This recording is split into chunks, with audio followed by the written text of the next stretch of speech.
Hello. How's it going, folks? Can you hear me okay? Hello, hello. How y'all doing? Thanks for bearing with me. I've been having some PC trouble. I've got like another machine that has been just acting up lately, so I was trying to get it fixed. And it's still not fixed at all. But I was kind of like in the middle of changing some parts, so I couldn't really stop. But we're going to take a break from that. And we're going to stream some more Phoenix Wright. And it'll probably be a little stream for a little case today. We're probably just going to do Phoenix Wright today, because I think I'm actually going to be streaming again tomorrow. Just to give a heads up on what's happening. So, little stream today. Because Daniel needs to do tech repair.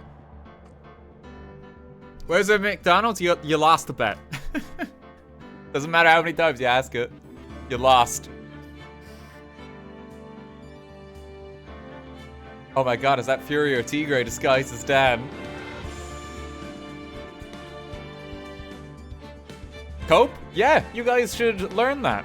It'll help you. Good advice for yourselves.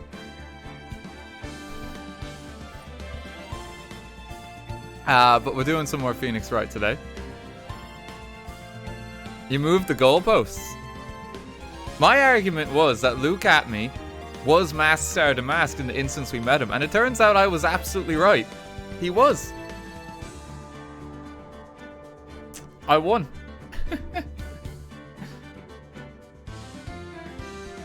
He was. He was in the costume. He was not. He absolutely was. And he was behind the crime.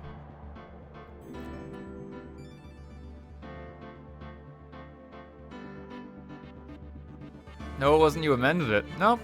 No. You're wrong. He was behind the crime and he was Luke at me, and court backed me up. Case closed. You're still a Gablet addict, therefore your opinion is worthless. It's called impersonation. It doesn't matter. In that case, he was Masked Star Damask. Does not matter.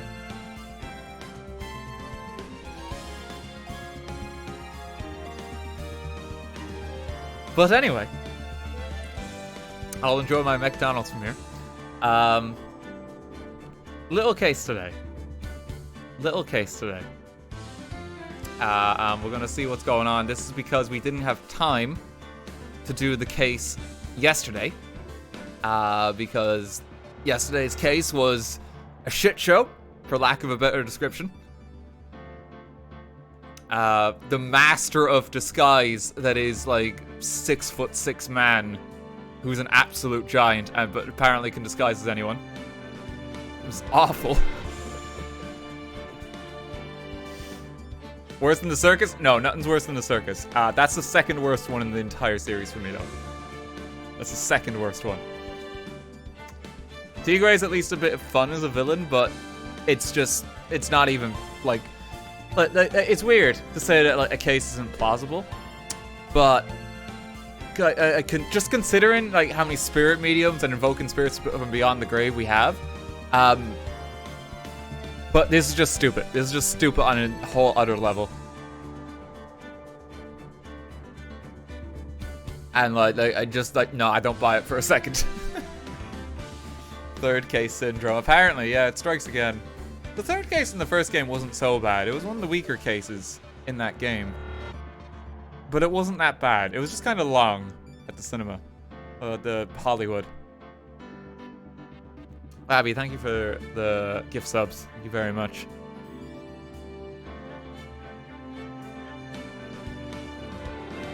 Tigray is disguising as someone else in jail now. Probably, yeah.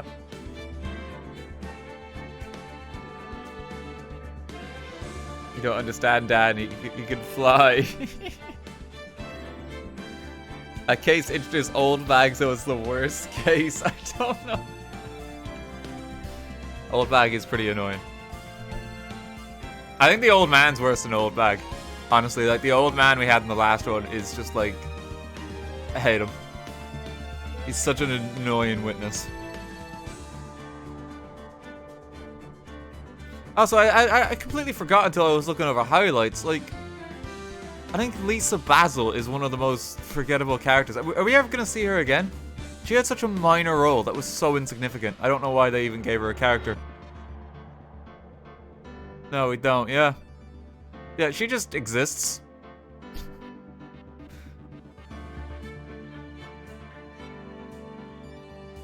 What about Penny? Penny at least was more involved, because like she showed up throughout that case a lot more.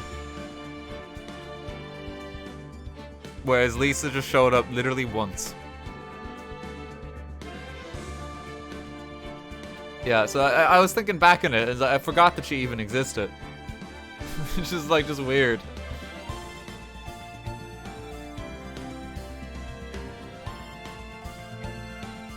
Lisa doesn't even appear in the anime at all. I'm not surprised. They just cut her, yeah.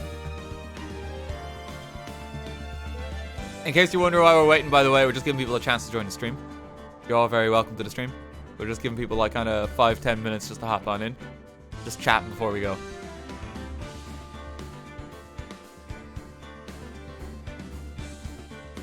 The Wicked Witch of the Witness stand. Hey Dan, it's me, Don Tigray. I'm disguising myself as this Twitch viewer. How's it going?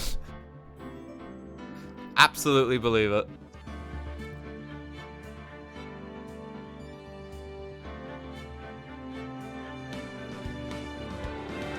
My McDonald's money, you thief. Thank you, Sad Blue Man. Appreciate it.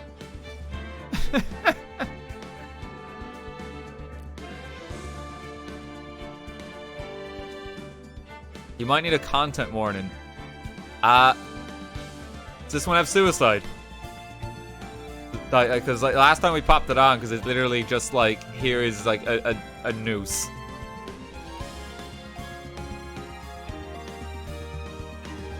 It's not gonna. It depends if it shows it or not. This might be major spoilers too, as well. I'm kind of worried about that.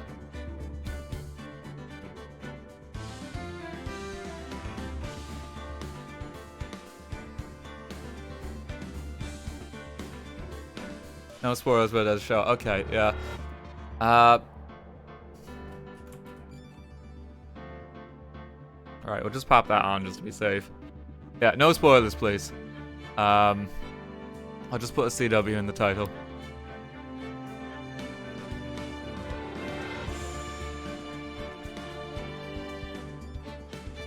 Yeah, maybe for the last case, don't give me a heads up on anything, because I really want to go into that kind of blind, because I kind of know what's something to expect there then. You know?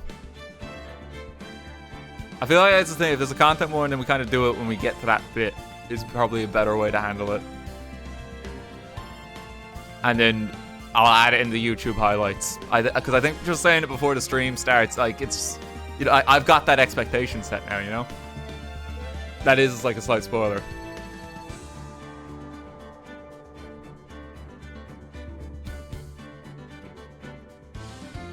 Well, regardless,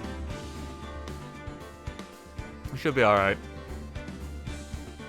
Okay, little stream today. I don't know how long this one's gonna take. Could be 2 hours, could be 3. Little case, little stream. Because then we're streaming again tomorrow, I believe. So let's gear on up.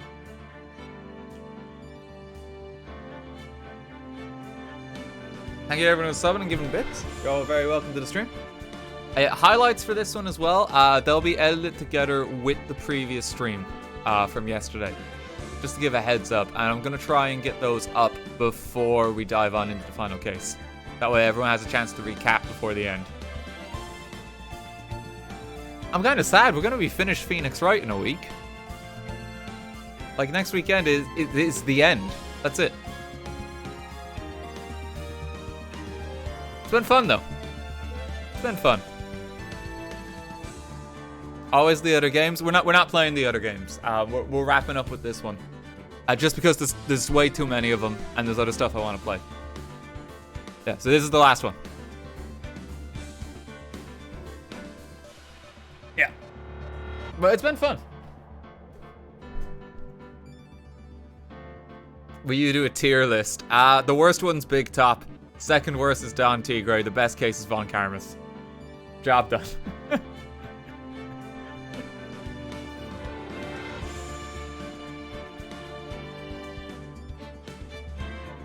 Job done.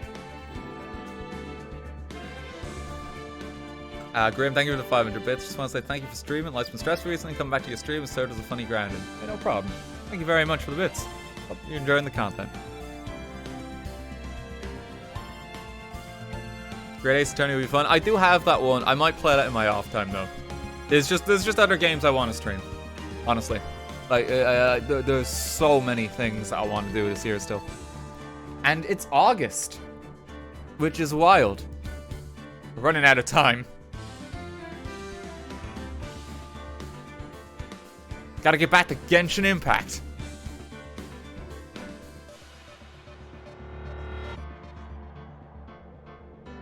Alright, let's dive on in.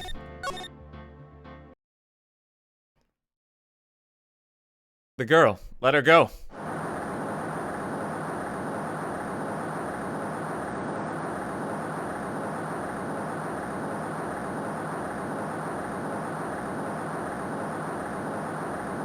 Shut up, come closer, and I kill her. I know it's old, because it's like old film recording here.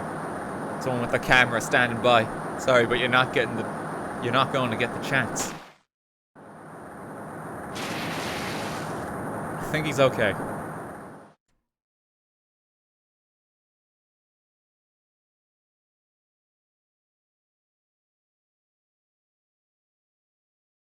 Reading through the file of an old court case. It was the first case of my longtime mentor, Mia Fey. Fugitive data.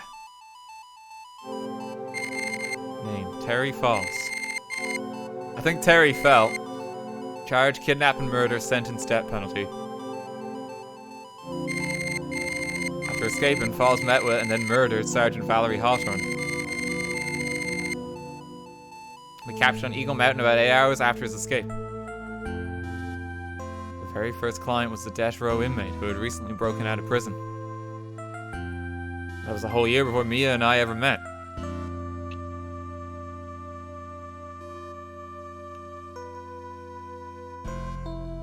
Six years earlier, Mia Fey, first trial.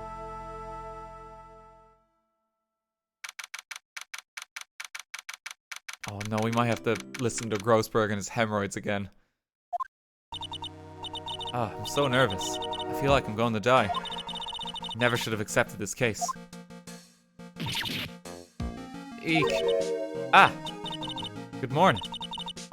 Don't be so jumpy, Mia. I didn't do nothing, I swear. I didn't kill nobody. Terry Falls, my first client. Sentenced to death 5 years ago. Now, a prison escapee. Just relax, Mia. Make small talk and try to relax him. So why did you escape anyway?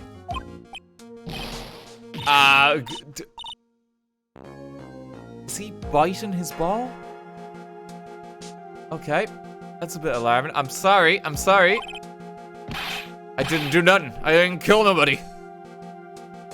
I never lie. I never escaped. I didn't escape from nowhere. Mr. Falls, the police just recaptured you 2 days ago. Sorry, I told a little lie. Oh boy. Anyway, I didn't do it. I never killed nobody. Sorry for asking, but you're on death row, right? I'm really sorry. They sentenced me to die 5 years ago. I was tricked, I tell you. That woman, she lied in her testimony. That's why I got the death penalty. I swear it, I didn't kill her. Could never do that. 2 days ago, he escaped from the police wagon when it crashed. And about 8 hours later, a policewoman was murdered before the police could recapture him. Police believe that Terry Falls did it. After you escaped, did you meet a policewoman? Yeah, I did. She's the reason I escaped. So that much is true. I did meet with the victim. But I didn't kill her. She was alive when I left. She was alive. It's true. I can trust him, right? I mean, I should.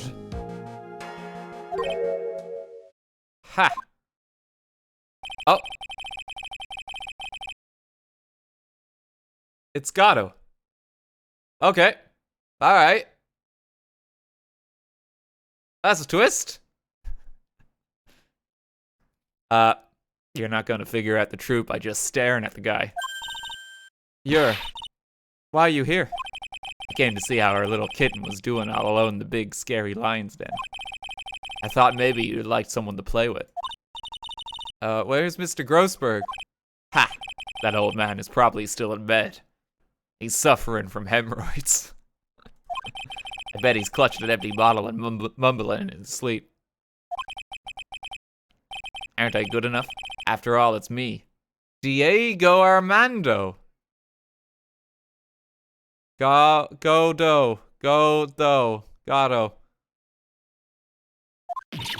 I didn't say. So, Diego Armando, the finest attorney at Grossberg Law Offices, is here for me. No.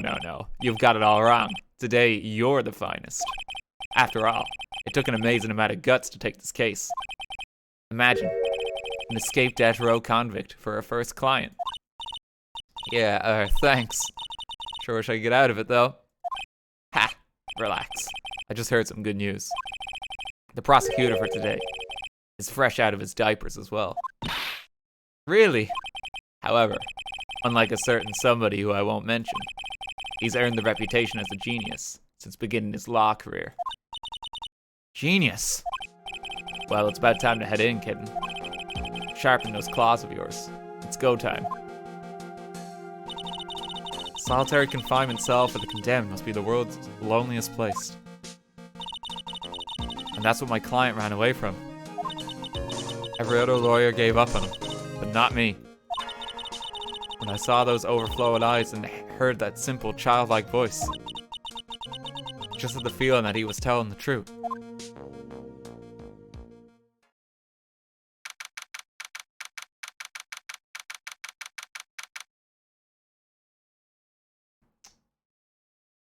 Oh, I'm just piecing stuff together.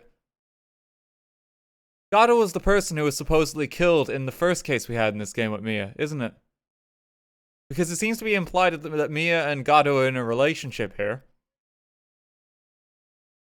From them talking, and we know from that case that it was basically Mia's boyfriend who died.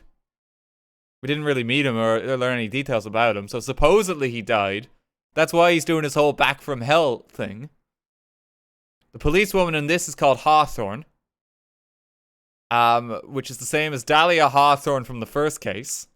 So she was clearly getting revenge in some capacity on Mia for the involvement in this case. The question is, how did Gatto come back? Yeah, it's clear that it's Gatto. I mean, he's literally got like the same silhouette, you know? Like, the moment you see him, it's so abundantly clear that it's Gatto. It's Tigre. Oh my god, he's in disguise again. Okay, so there's a lot of connections here then, specifically to the first case, and this is going to give us some backstory on Gatto and what's happening. Okay, let's dive on in. Oh shit. Wait a minute. It's the other judge.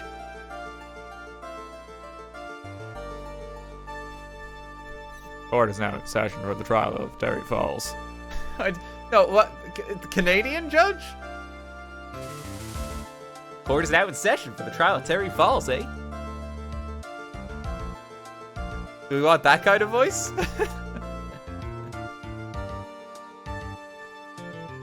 Welcome to Canada, friend. The defense is ready, Your Honor. The prosecution has been ready for a while, Your Honor. I understand the lawyers for both sides are newcomers. Yes, Your Honor. I'm Mia Fey. Miles Edgeworth, Your Honor. So you're the new prosecutor everyone's talking about, eh? He is Canadian, yeah. They say you joined the prosecutor's office at quite an early age. At 20, Your Honor. I guess our little kitten hasn't earned herself much of a reputation yet, huh? Yeah, in case it's any clearer that he's Gatto, well, it needs to be any clearer, he's also drinking coffee. Like, literally every connection. Come on, Mia. You can't lose, not to someone younger than you. Young people run the trial. Not too sure how I feel about that, eh? Now then, the defendant in this case is currently a felon on death row, eh? 2 days ago, he escaped from a police wagon. Is that correct? Eh. Precisely. But the defendant is not on trial for escape in prison. On the day that the defendant escaped, a policewoman was murdered. So we're here to determine if Mr. Falls was responsible for her death. You got it, kitten. Well, Mr. Edgeworth, let's hear your opening statement, eh? Yes, Your Honor. It was 5 years ago. The defendant, Terry Falls, was sentenced to death in this very court. His crimes were kidnapping, extortion, and murder. The girl he threw off the bridge was only 14 years old. A truly horrible crime. I remember it well. There was no decisive evidence, so the trial was long and protracted. Correct, but in the end, what finally decided the case was a certain witness's testimony. A witness's testimony?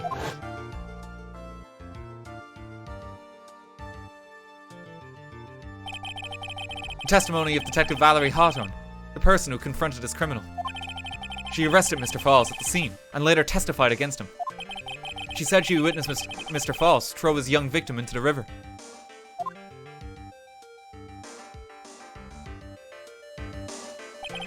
For those who are not aware, Eagle River is well known for its powerful current. Most bodies that fall in are never recovered. Miss Hawthorne's testimony was the one that put him away. That policewoman you just mentioned, that wouldn't be. Exactly, the victim. The same woman that was killed 2 days ago. Police Sergeant Valerie Hawthorne. Ah, I see. This man who was sentenced to death based on her testimony escaped 2 days ago, eh? With only one thing on his mind, to take revenge against the woman who convicted him.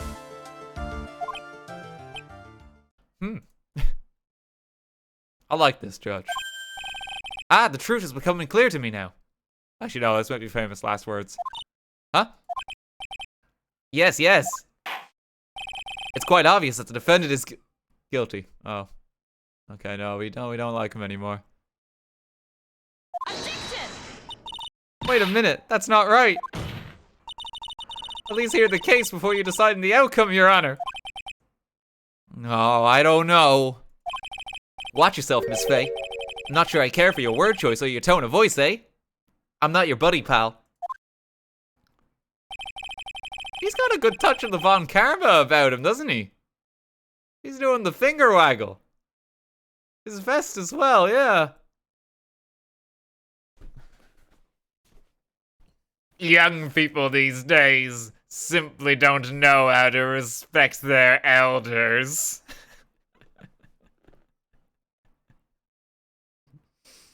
I don't know if it's appropriate. No, I can't give him that voice though. I can't. I know that he's got a touch of Von Karma about him, but I can't do the full Von Karma because he's not him. He's not quite. It is quite funny to see though, yeah, because he was his apprentice. Why you're even younger than me, you hypocrite. Now, Mr. Edgeworth, please call your first witness, eh? I called the defense who was in charge of the initial investigation of this case. It's a younger Gumshoe. Witness, state your name and occupation. Gumshoe, Big Gumshoe. I'm the homicide detective in charge of the case, sir. Finally got promoted to the detective division half a year ago. I don't believe anyone asked you about that.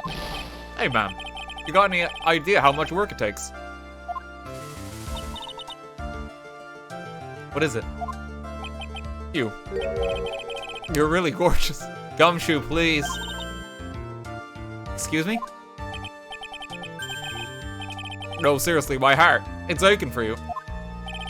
Detective, pull yourself together and try to be professional. Otherwise, I'll write you up in contempt so quick that something other than your heart will ache. Okay, I got it. He's referring to his salary.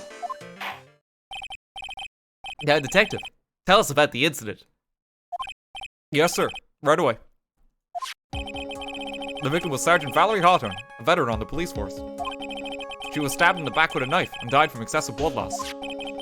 That much is already stated in the autopsy report. The court would like to hear more details about the incident itself. Yes, sir, I got you. Okay, let's take a look at this aerial map of the area here. This is a sketch of Dusky Bridge, an old suspension bridge. And the river that runs under there is Eagle River. The victim and the defendant met there, on top of the bridge. After stabbing her in the back, the killer carried the victim back to his car. He was recaptured at a police checkpoint as he was trying to make his getaway, sir. Okay, so when did someone fall? That was kind of omitted there. Oh, I see. I see. Dusky Bridge map added to the court record. Was the victim's blood found on the bridge, eh? The victim, Sergeant Valerie Hawthorne, was wearing a thick coat, sir. Unfortunately, no traces of blood were found on the bridge.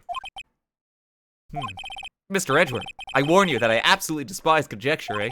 If there was no blood on the bridge, then you have no proof that they even met there, eh? Your Honor, if you would listen to the testimony we have prepared, I'm sure you'll be convinced. The two of them most certainly did meet on the bridge that day. Like, Mr. Edgeworth, eh?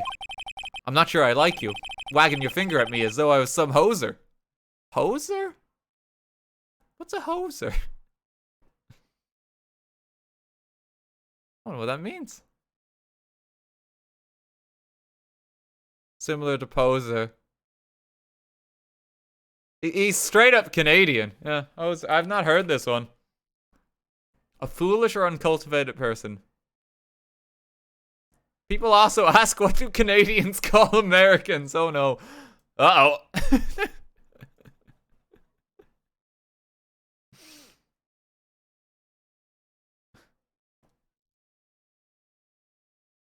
Okay, well, he's actually Canadian. That's kind of hilarious. Detective, proceed with your testimony, eh? Yes, sir. Here we go, Mia. Hang on. Okay, now. Listen carefully, kitten. One little mistake and this guy will drink you for morning tea. Trust me and get ready.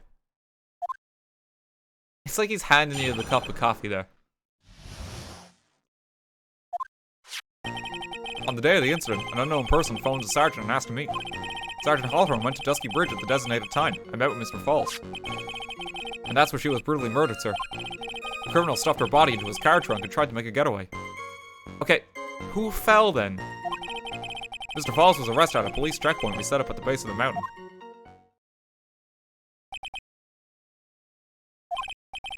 Well, you certainly have established the importance of the bridge, eh? Naturally. Now, would the defense please hurry up and proceed with the cross-examination, eh? Yes, Your Honor. Cross-examination. Coming right up. Hey, settle down there, kitten. If you keep trembling like that, you're gonna make me spill my coffee. I'm not trembling. It's just cold in here. Courtroom can be a cold battlefield, alright? Especially for a beginner. I don't need you to worry about me. I mean the defendant, the witness. Everyone's a beginner in here. Ha! You got me there. Maybe you should keep your claws out and show them what you got, kitten. It's okay, Mia. Stay calm. Just remember those court procedure videos you stayed up all last night watching. And, you know, maybe your several years in law school, too.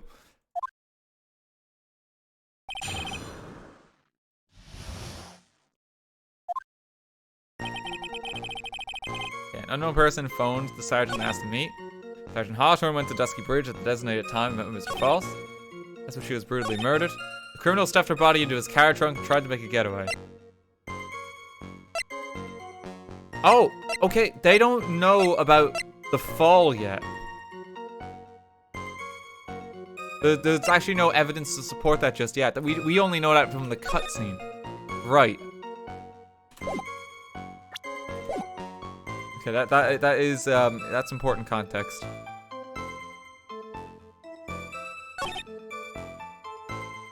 Mr. Falls was arrested.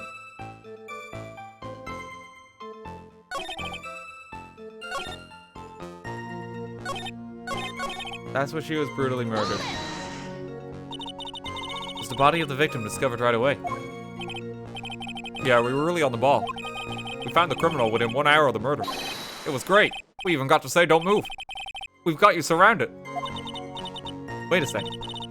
Isn't there something weird about that? The location was a suspension bridge up in the mountains. So how did they find out about the crime so quickly? Sergeant Hawthorne must have mentioned the phone call to someone else, right? Ha! That's what had happened, and she wouldn't have been killed. She never mentioned the phone call from Mr. Falls, but she left a note on her desk about it. If only I had noticed it earlier, maybe she'd still be alive. I wonder why she didn't mention the phone call to anyone. Did we not get that piece of evidence? Nope.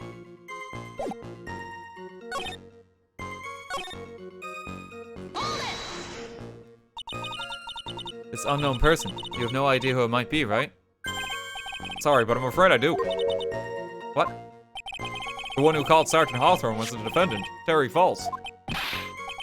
What? The defendant? The defendant called her. Sergeant Hawthorne was a very thorough person, sir. She left a note about her phone call with Mr. Falls. A note? Yeah, a top secret memo that she left on her desk. And confidential police materials written by the victim. Alright. That's good. According to this note, it seems the one who called her to the bridge was indeed the defendant, Terry Falls, eh? Yeah! Whose bright idea was it to keep that note from me? Ah! Looks like the judge is even more sure of his verdict now. Listen up. Never ask a question if you don't already know the answer. It's that detective's fault. He's the one that said unknown person. Hey now, don't make that face at me. I just said it that way because the prosecutor told me to. Was that a trap? With that cute face, I didn't expect him to be so sneaky.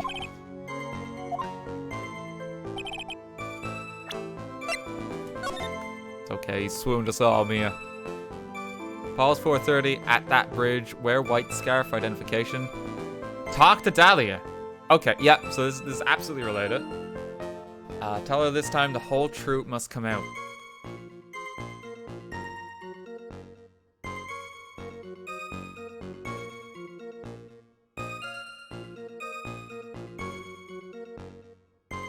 Okay, well.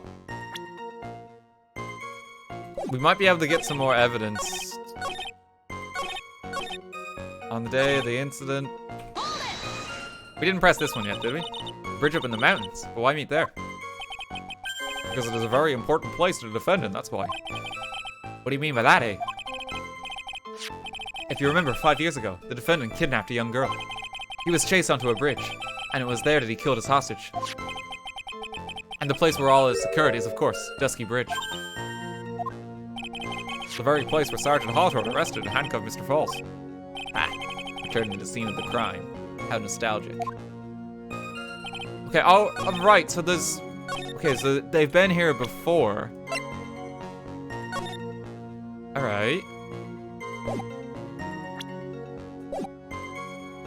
So Terry committed his first crime here, and then we're trying to get him out of his now second crime. That he didn't commit this murder. Okay, right, so we're doubling up again. But is old man Kudo a witness? And who is Furio Tigre disguised as in this case?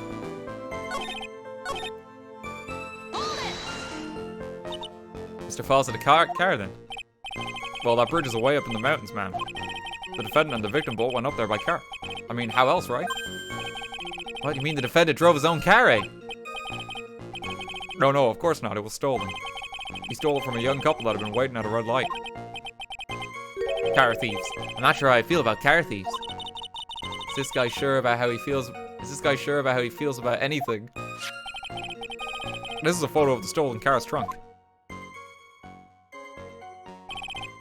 Naturally, that's the body of Valerie Hawthorne in there. Whoa, that doesn't look too comfortable, eh? Okay, prime photo at it. The victim, she was stabbed in the back, correct? Here. Ha! For some reason, men always seem to get stabbed in the back. Talking about a woman there. Can't tell from this photo, but the knife was stuck in her back nice and firm. Condition of the body when it was discovered is very important information. Detective, was there anything strange or noteworthy in the trunk of the car, eh? Here's a photo of the trunk. I don't see anything strange, do you? Okay, this is highlighted in green, so this is... Are we gonna have to pick out something?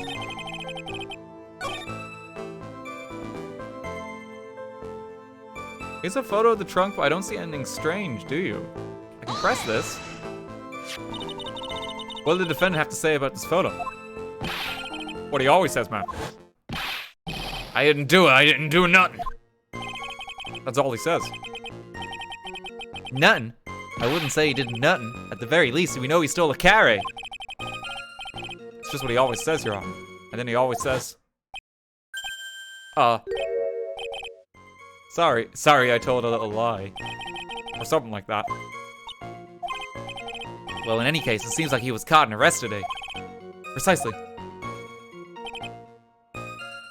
Okay, arrest at the police checkpoint. Let's see if there's any more info we can get here. It certainly is some impressive police work. Well, no, actually, it was way too close for comfort. We set up that checkpoint just after 5 p.m. We figured that Mr. Falls might just try to run. What do you mean it was too close for comfort? The two of them arranged to meet at 4:30 p.m. And it takes approximately 30 minutes to go from the bridge to the checkpoint. It was kind of close. Any later, and Mr. Falls could have slipped right by. Listen up, kitten. There's a big trap waiting for you in that testimony. A trap? Walk into it carelessly, and it'll leave more than just a flesh wound. Fun, huh? He keeps like, you want to take my coffee? Like the pose he's doing, it feels so unnatural somehow. I don't know why. No, it's not. Well, if you want to have any chance at all, you better get some more information. And if you're going to get caught in a trap, it's best to get caught early. You can always look for contradictions afterwards. The ever famous contradictions. Sure hope I can find some of those. Okay, so we got some extra evidence. I don't know how that's gonna factor in yet. Unknown person phoned the sergeant and asked to meet. Help me out, chat. I've pressed everything, yep? I believe I have.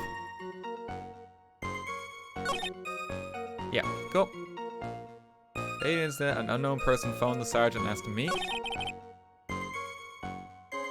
Hawthorne went to Dusky Bridge at the designated time and met with Mr. Falls. That's where she was brutally murdered, sir. The criminal stuffed her body into his car trunk and tried to make a getaway. Here's a photo of the trunk, but I don't see anything strange, do you? The handle's a little damaged, which is a bit weird.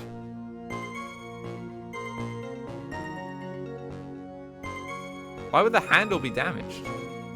It's a stolen car, so he's broken it open? I don't know if that's specifically what it wants.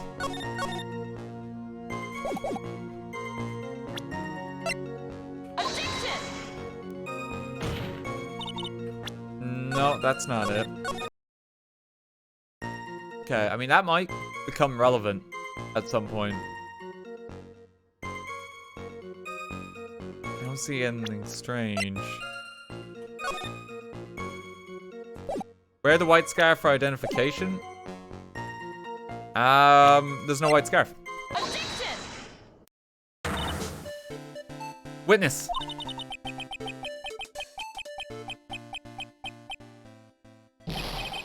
What is it? Do you have something to say, Miss Faye? Oh, I'm slipping in the goofy. I can't do a good Canadian accent, which is surprising because I actually am Canadian. My accent's just kind of weird in general by default. Do Canadian goofy.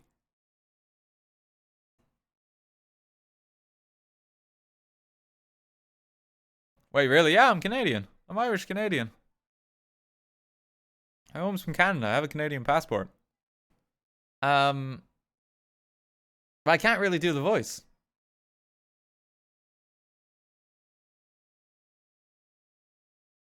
I really can't do it. I'm trying.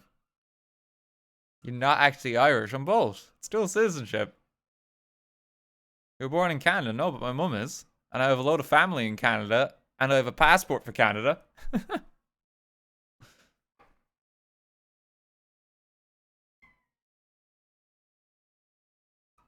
Are you even a real boy? I can't do the accent though. I could do Mickey Mouse, like, if this is, like, the rival to Goofy. Could also just do, like, Donald Duck noises, but I feel like that you're not going to be able to discern what's going on if we do that. I don't think I can do Donald Duck noises. Like, what is it? Do you have something to say, Miss Faye, eh? I'm just adding A on. I don't want to do Mickey. No, Mickey hurts my voice too much.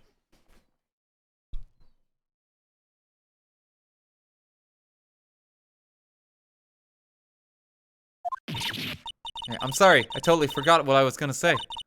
This is the first time I've ever had to actually address someone like that. You should have practiced before coming to court, eh? Honestly, Miss Faye, I'm not sure I like this. Ha. Say there, little kitten. Want a piece of my coffee candy? Candy? Well, you're still too young to be drinking real coffee. Come on, Mia, shake it off. You're a lawyer. Detective.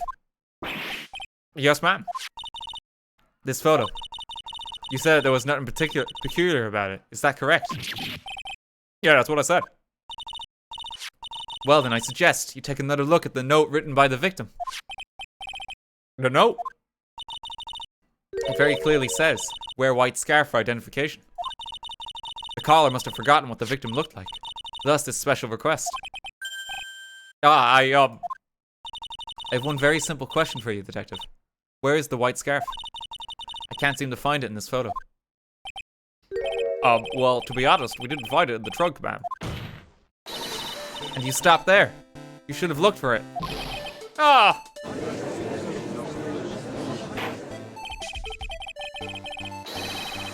I love how this judge is just straight to the point. He doesn't need to scream like, order, order in the court. Please be quiet. One strike, silence. Because he commands respect. The caller told her to wear it to identify herself. So I'd expect she did just that, eh? Well, Mr. Edgeworth, what do you have to say about this? I see the defense is a little lacking. Oh shit. The scarf you were searching for so desperately. The scarf you were searching so desperately for. Is it this one, perchance? Ah! Where'd you find that, sir? On Dusky Bridge. I was there first and decided to conduct my own investigation. Why? Why didn't you tell me? I made a decision to keep all pieces of evidence in my personal satchel. It's the safest place I know. Ha! That hotshot sure has a flair for the dramatic. It's not exactly white, as the caller requested, but as you can see, it's close enough for what it was intended for. Looks like it spent some time in the mud, eh? Not surprising. It was drizzling on the mountain that day. Prosecutor Edgeworth was intentionally hiding that scarf the whole time. The court will accept the scarf into evidence, eh? Okay, worn by the victim at the time of the incident found on Dusky Bridge. Okay. Now, if the attorney for the defense is finished embarrassing herself, I'd like to move on with the testimony.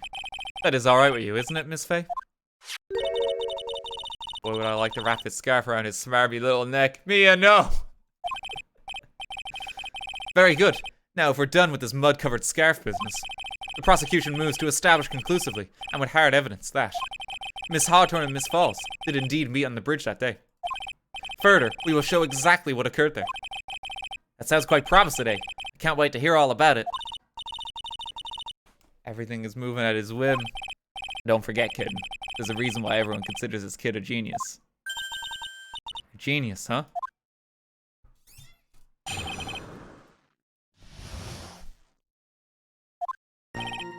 Actually, there's an eyewitness who was there when the incident took place. Oh, wait, hang on. Okay, no, they're not here at the moment. I was just trying to see if it was a case where everyone involved in the crime and then one other person. Because by metagaming it then we can discern that it's the one other person. But carry on, carry on.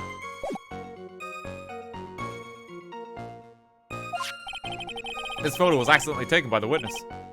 It shows the Vic wearing the scarf, sir. It was drizzling that day. Unfortunately, it's a little hard to see what's going on. Anyway, the criminal shoved the victim down from behind and stabbed her in the back. It must have been when the scarf fell off. Okay, shoved from behind, I mean, the victim must have turned her back then. Looking at his photo, eh?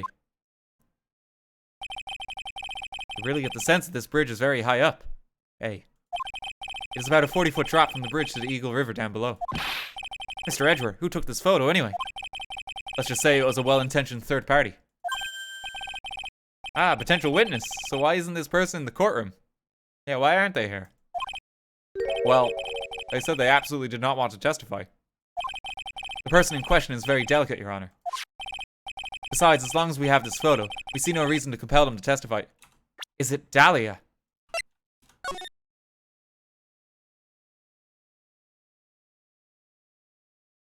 It must have been Dahlia.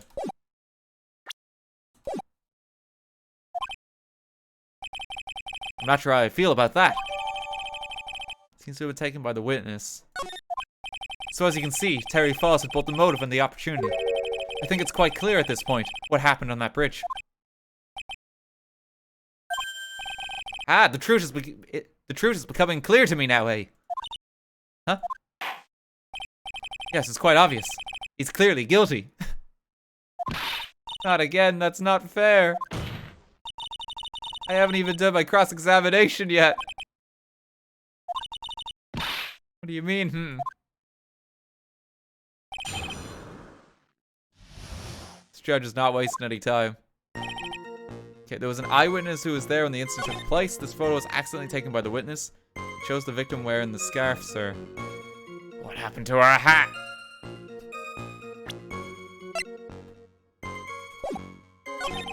It's drizzling that day, so it's a little hard to see what's going on. The criminal shoved the victim down from behind and stabbed her in the back. But how when they were facing each other? How does that make sense? Objection! No?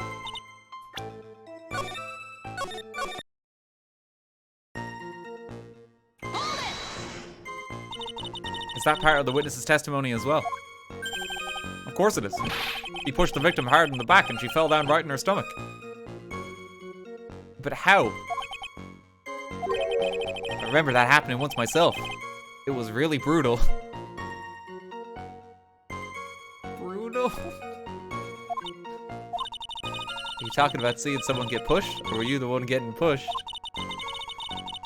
Or does it mean that you pushed someone down like that once? But his mind-boggling tales and the way he said brutal. I wonder if he's Canadian. Yes, he is. We're going to Tim's after this, eh? Anyone want to join us? Ha! Save your nasty look for the right person. Huh? Take a look. Poor baby. The court record seems to have wet itself. Hey, watch where you spill your coffee. Court record, huh?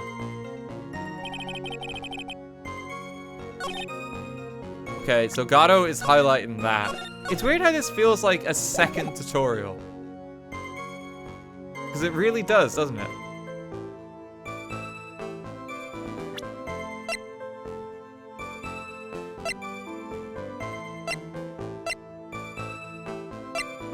Oh wait, did I show the right picture?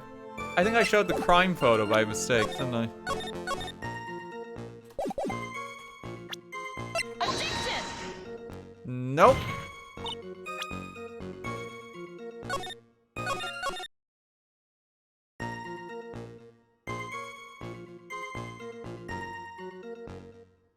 I mean, I feel like it's the state, like, this is what's wrong.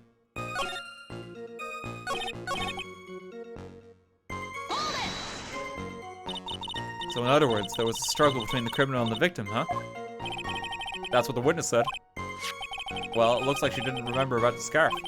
But from what she said, it sounded like a pretty vital fight, man. The area is wet from rain. The bridge was probably wet too. Which would explain why the scarf was all covered in mud, but... there's something about this testimony that's still bothering me. Heh, talk about a surprise. I had no idea there was a photo. So what do I do? You really still believe him? Mr. Crybaby, I mean. Of course I do. So the little kitten believes in fairy tales, huh? In that case, the answer is obvious. What you believe is the truth.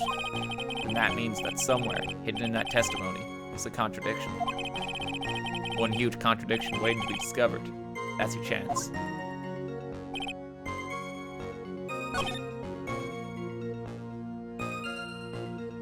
I mean, it's kind of bullshit that the photo was accidentally taken as well. At the moment of the crime.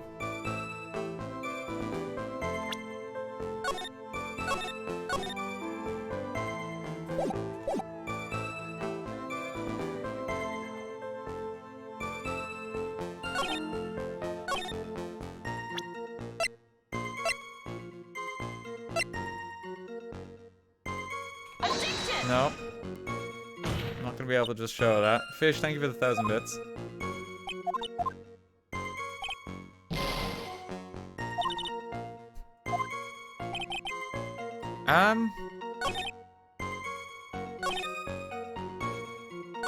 It was drizzling that day. It's hard to see what was going on. Yeah, I mean, the drizzle is confirmed.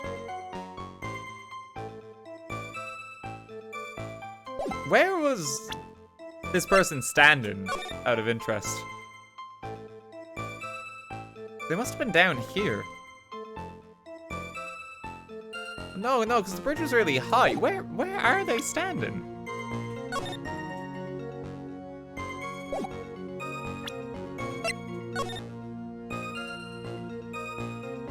Is there like a slightly lower height than the bridge?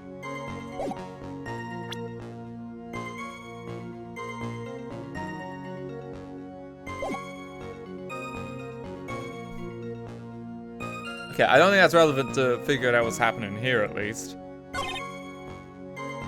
Like, this is the bit. This is clearly the bit, but I don't know why it's not working there.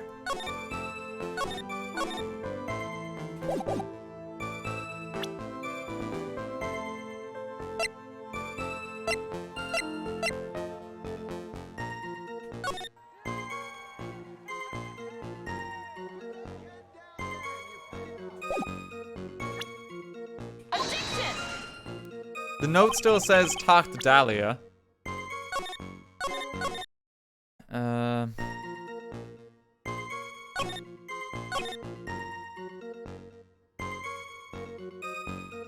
that's not Dahlia.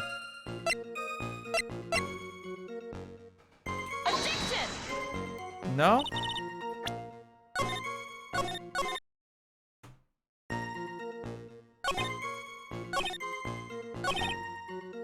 Don't understand. I'm trying to figure it out.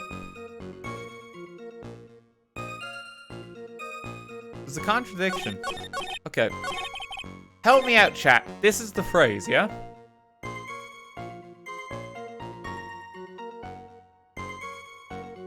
Yeah, I knew it was this phrase. I just don't know what piece of evidence it's looking for.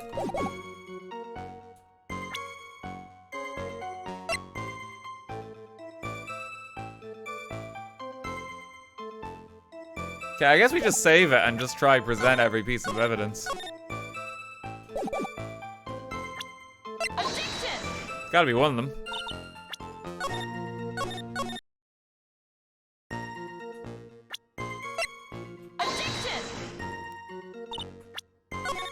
It's gotta be one of them.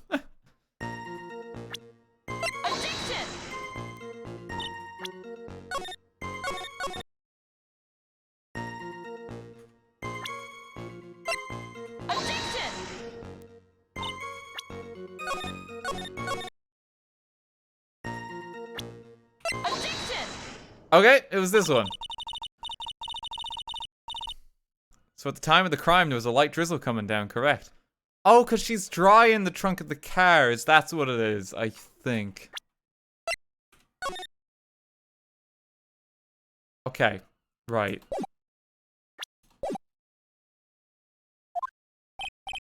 Yeah, and fog too. Just a generally soggy atmosphere.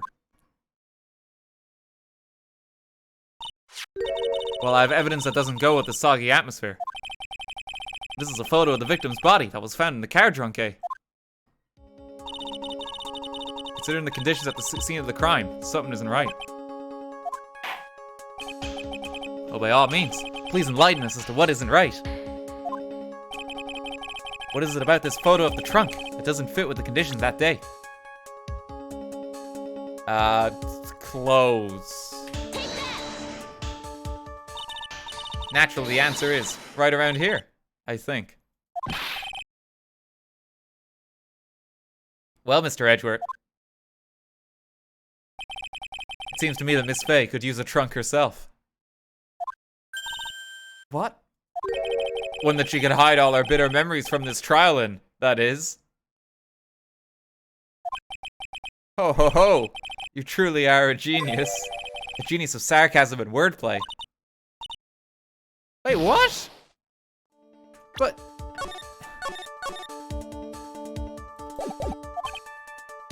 Just relax, lick your wounds clean, and then go after him again, kitten. No matter how bitter the memory, it can never be as bitter as dark black coffee. Alright, Mia, you've got to think harder this time. But it is the clothes.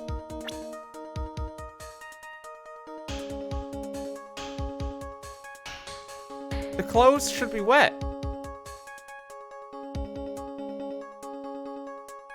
Of course, the broken handle.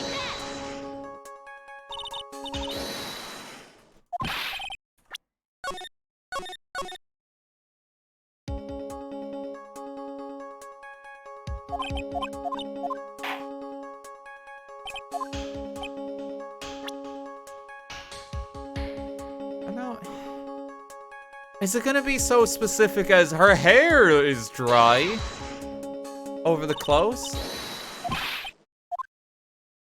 No?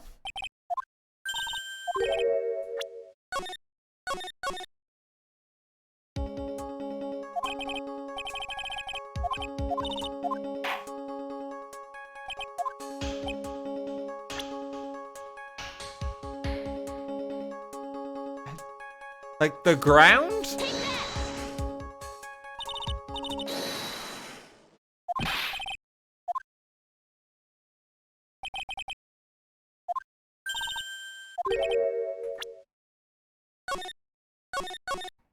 I know what it is. It's because it was raining. But...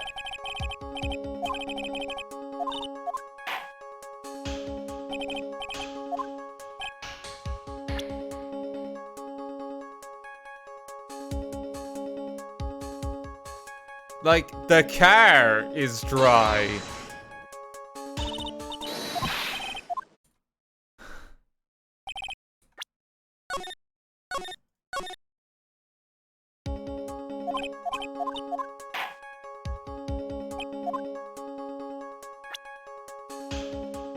The trunk is dry?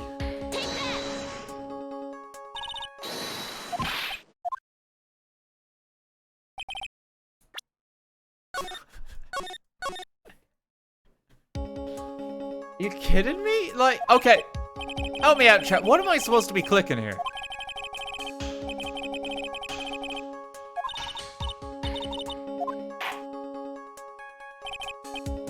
The coat. I clicked her coat.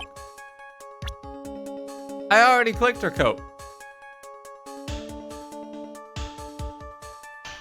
The neck area?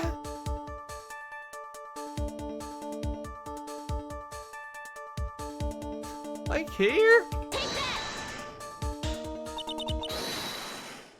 What?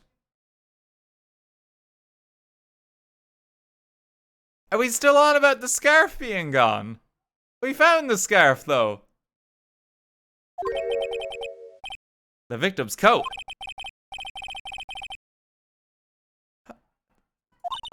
That's exactly what's strange. Recall. But I clicked their coat. I didn't click their coat that specific time.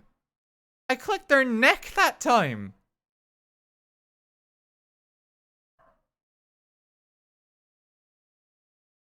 I knew the answer. The hitboxes suck. Yeah, that's a bit bullshit. But okay. That's a bit stupid. How were the conditions on the bridge that day? It was drizzling and foggy. Dusky bridge was all wet. The victim really had fallen down on her stomach on top of the bridge. The front of her coat should have been covered in mud. Specifically, this particular bit of her coat. Notice the left side of the label. and how that was dry. As everyone knows in this court, that's the first bit to get wet in case of rain.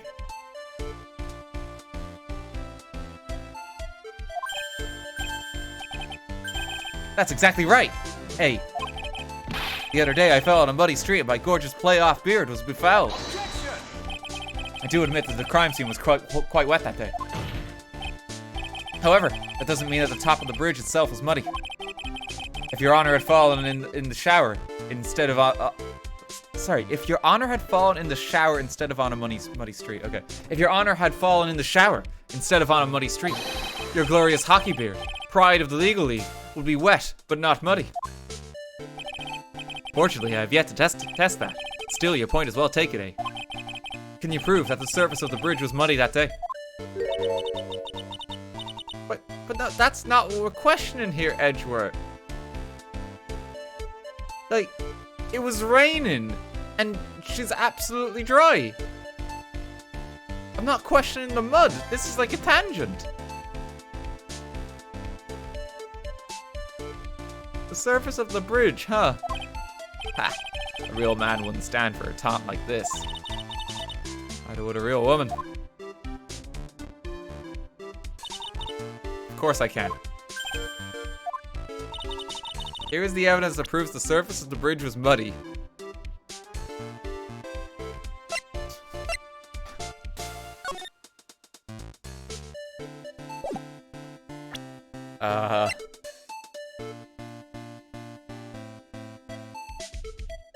I mean, it's on the scarf, I suppose. I thought the scarf fell off the bridge, though, and that's how it got muddy, so I don't like the logic. The evidence is this scarf.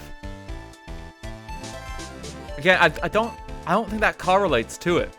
Because the scarf was found, and that scarf probably fell off the bridge or something, you know? But regardless...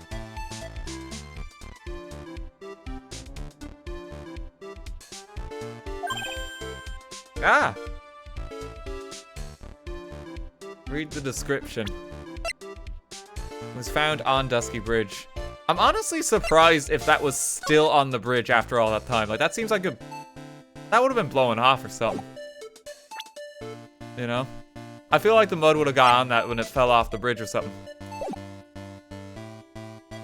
They would have had to been, like, tied to the bridge or something for that to stay on.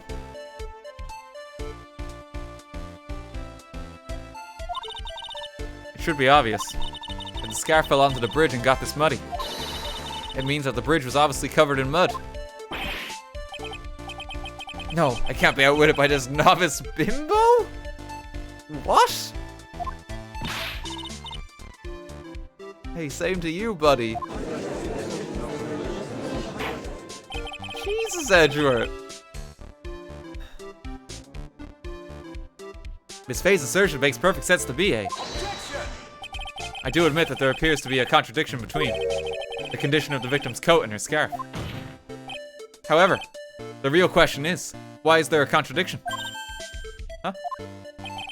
For every contradiction, there exists an explanation. Let's look at what the explanation in this case may be, shall we? Alright, it's not like he's really giving me a choice here. Ha!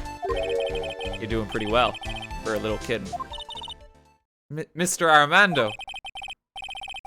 No matter what he says, the contradiction always comes down to a lie. It's either the victim discovered in the trunk, the witness's photo showing the defendant and the victim, or the witness's testimony that stated she saw at the moment of the murder. Just relax and think it over. It's pretty simple, isn't it? The false evidence. It's one of those three.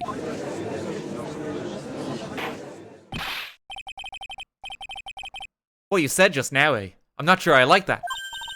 That wasn't me, Your Honor. It was the coffee aficionado over here that said that. This court is not in the habit of accepting false evidence, you know. Blame it on him, Your Honor.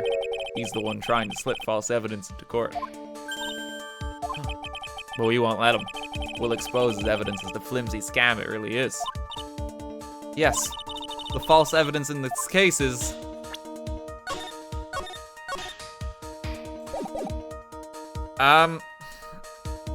Okay, I mean, the photo is a valid photo.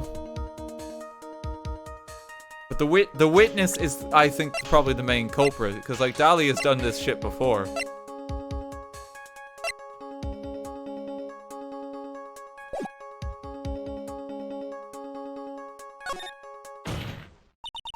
It is a no-brainer.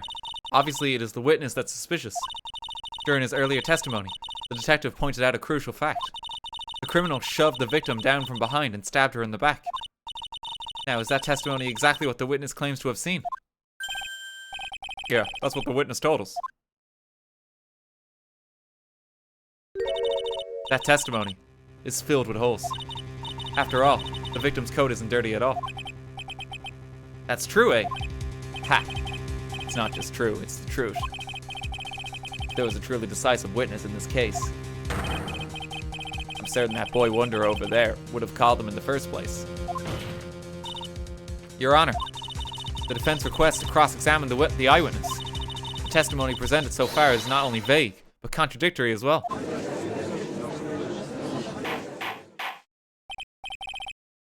Well, Mr. Edgeworth, it appears it will lead to hear from your mystery witness after all. You should brace yourself for the brutal truth. Your Honor, the prosecution has no intention of hiding the witness from the court. We are prepared to present our witness at any time. Very well. Please bring forth your witness at this time. Mr. Edgeworth said kinda worries me. What does he mean by the brutal truth?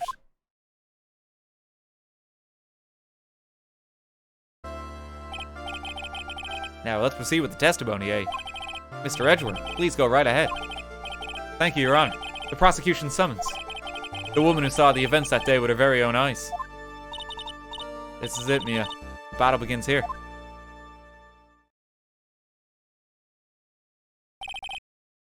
Witness, what is your name and occupation? She's back.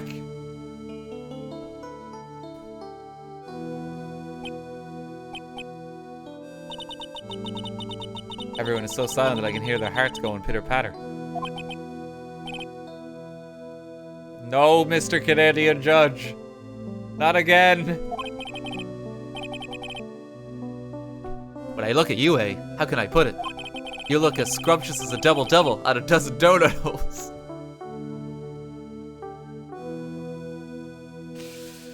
Oh, God.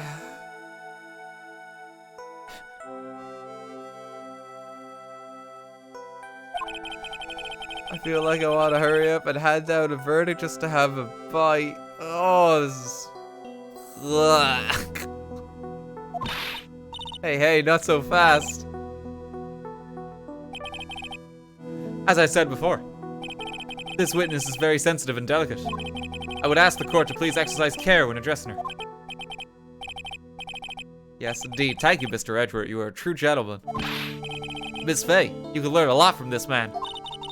He's such a gentleman. He sure doesn't act like one to me. What voice did we give Dahlia again? It's been a while. I'm actually surprised that she's come back. It was kind of just soft, wasn't it?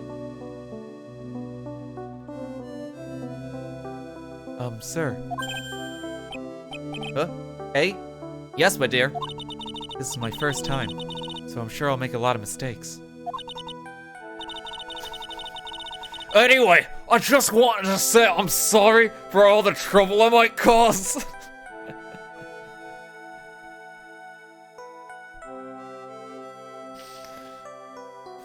No, we're not gonna go Scottish. No, you're okay. I'll spare you. Not at all. It's no trouble at all. Now then, may you please have your name and occupation? My name is, Melissa Foster.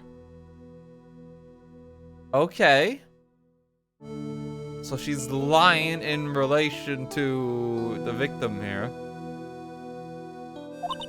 I'm a college student, a freshman in the literature department. You were on the scene when the unfortunate event occurred, correct? And you were the one who took this photo. Is that accurate? How can you be so mean? Now see here, eh? What are you doing shoving that in her face like that? Oh, but it's just a photograph. It's not like it's something dangerous. Next time I'll be forced to penalize you. Don't like the turn this is taking. She's staring at me. And you would be? Huh? I'm the defense attorney. My name is Mia Fey. I see. So you are... Nowden, young lady, could you please give us your testimony? Yes, Your Honor. I'll do my best. Who you killed this time, Dahlia? Just another day for you. I was using my camera to take some pictures of wildflowers. Then I noticed there were two people standing up on the suspension bridge. Suddenly, they just started fighting. That's when I heard and took the photo that shows the crucial moment. And right after that, I called the police. By the way, where were you standing when the incident occurred? I believe the map would be of help here.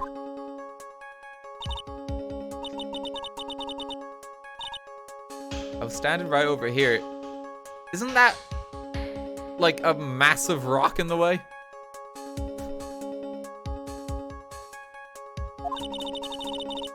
I was standing in a beautiful field, surrounded by tall cliffs. So you took the photo from that location, eh? I brought the camera I was using at the time, just like Mr. Edgeworth asked me to. Oh ho, what a cute camera. Just like it's up. Judge, stop it. Alright then, Miss Fey. Time for your cross-examination. But I warn you, make the witness cry again, and you'll feel the rat of my gavel.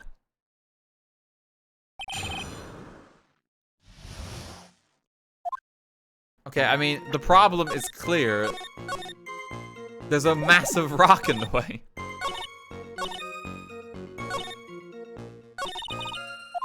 Terry Falls isn't the criminal, then there must be something strange in that girl's testimony. Be careful, kid.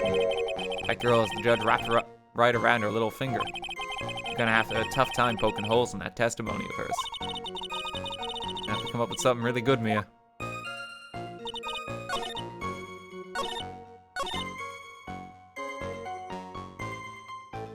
Okay, yeah, so it's clearly this statement, and it's to do with where she's standing. No? Okay, maybe the picture itself. Yeah, there we go. Witness, when you said you took a photo of the crucial moment, is this what you meant? All I can see in this photo are two people facing each other. You testified that you saw the two of them starting the fight. Normally that's the kind of thing we would refer to as a crucial moment. Why haven't you presented a photo like that? This photo's shit.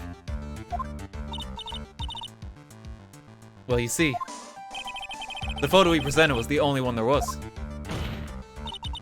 But if you really wanted to capture the crucial moment, then what happened next? You must have taken a photo of it. Go. My apologies, young lady. Miss Faye's assertion is not without a certain amount of merit.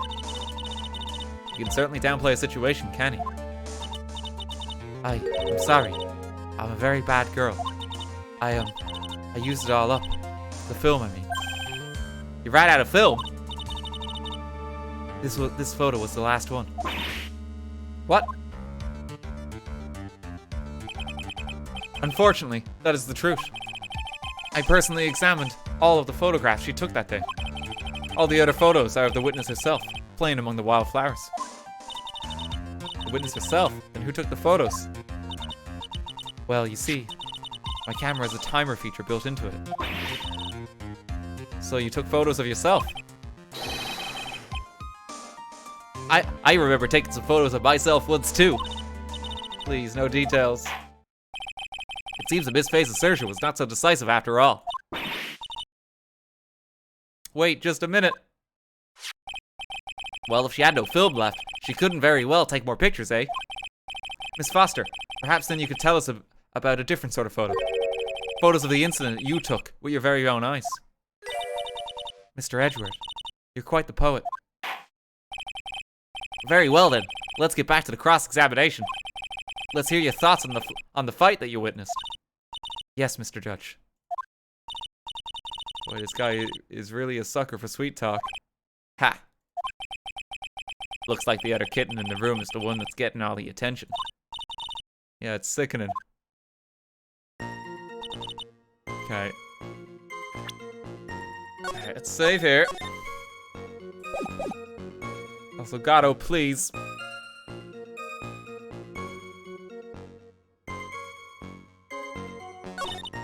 Notice there were two people standing up on the suspension bridge. Suddenly they started fighting. The victim turned around and tried to run away. She only got about 10 yards before she was stabbed in the back.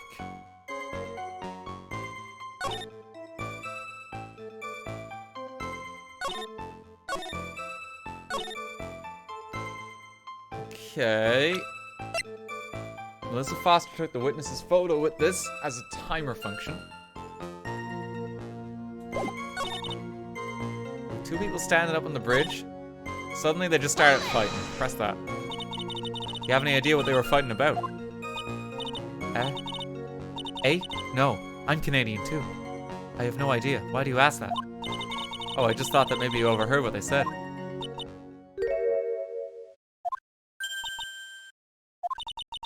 I would never eavesdrop. I've got more class than that. That's right, Miss Faye. Don't drag the witness down to your level. Alright. The victim. Why do you think she tried to run away? With her police training, she certainly knew better than to turn her back on a criminal. This was a large, powerful man with a knife. If it had been a quaggy woman? What the fuck does that even mean?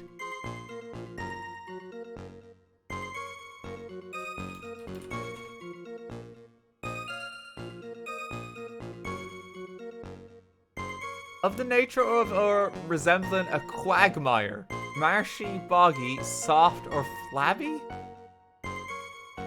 Edward, what the fuck?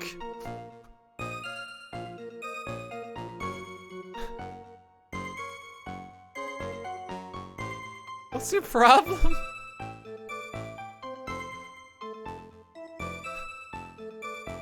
Quagmire giggity. No, stop it, guys. I'm sure she would have acted differently. Jesus, Edward. Quaggy, why you? That's not a common used word. If it had been me, I probably would have jumped into the river. There's still something wrong with this testimony.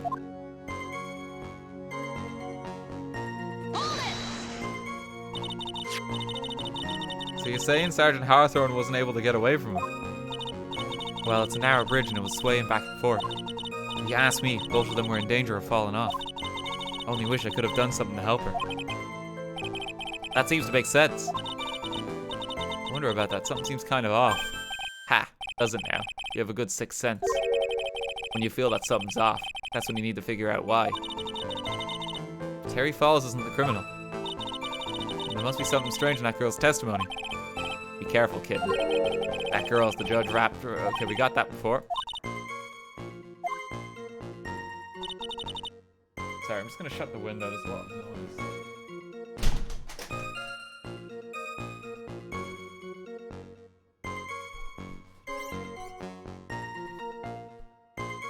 Okay,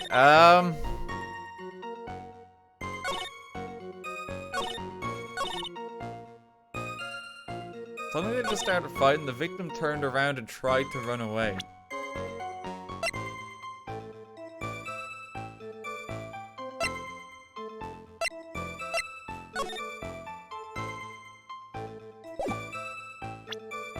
The victim's note, confidential police materials written by the victim. Yeah, I mean, this is the crucial bit. Talk to Dahlia.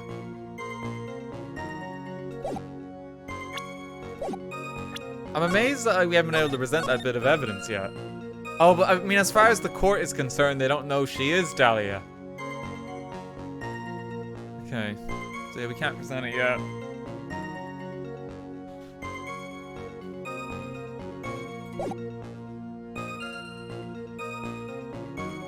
She's Melissa right now.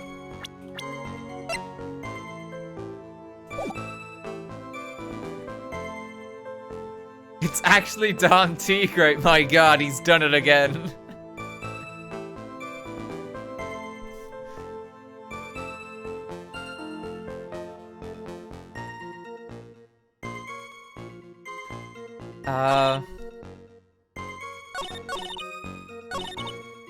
Shit, I'm trying to spot what I need here. I noticed there are two people standing on the suspension bridge. Is there anything strange about the two of them? I'm a bad girl. I know I am. It looked like they were having a really serious conversation up there. So I decided to watch them. Like some kind of peeping Tom. No, not at all. Everyone is like that. I love watching other people fight too. In fact, I can't get enough of it. Okay, Canadian judge is weird as well. Actually, that's why I took this job in the first place. What the fuck? I love violence. Too much info, Your Honor. In any case, it's perfectly natural for you to have kept watching them. Especially dressed as they were. Well, anyway, I was watching them very closely.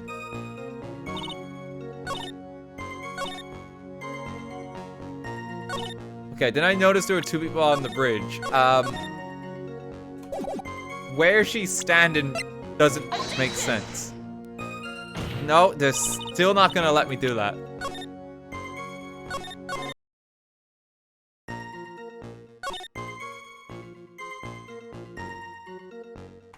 Maybe on this piece? No? There's a massive rock.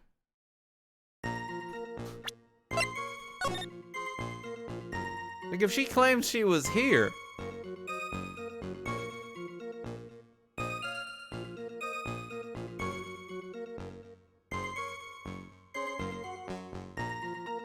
Like, that's the thing.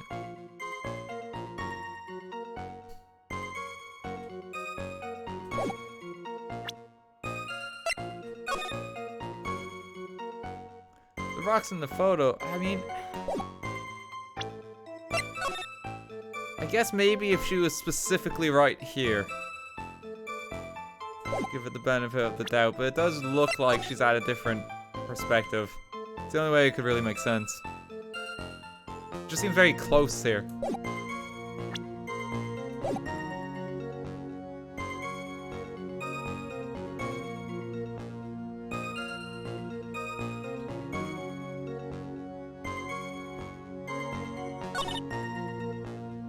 Started fighting.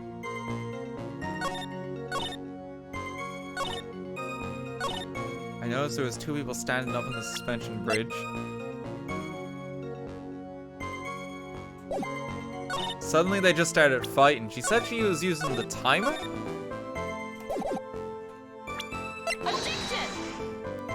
No?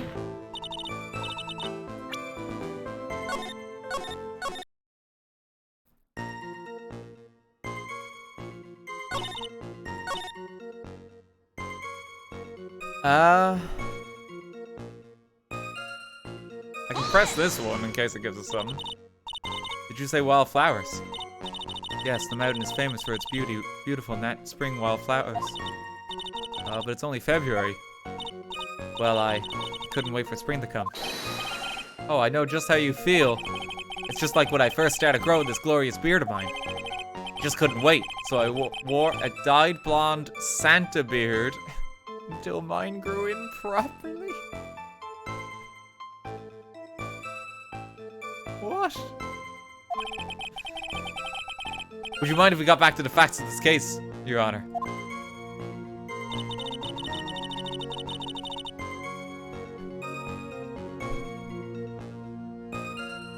This judge is weird.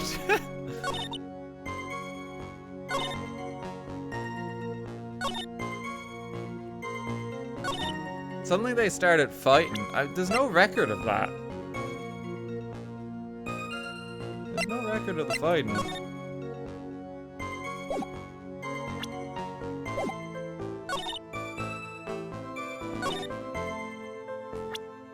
I don't know what to actually do here. I'm trying to piece it together. I don't actually see the fault.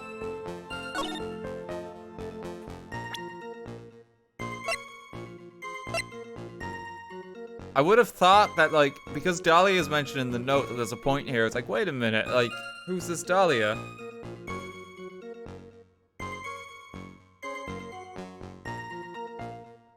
Help me out, chat. There's nothing I need to press again, is there?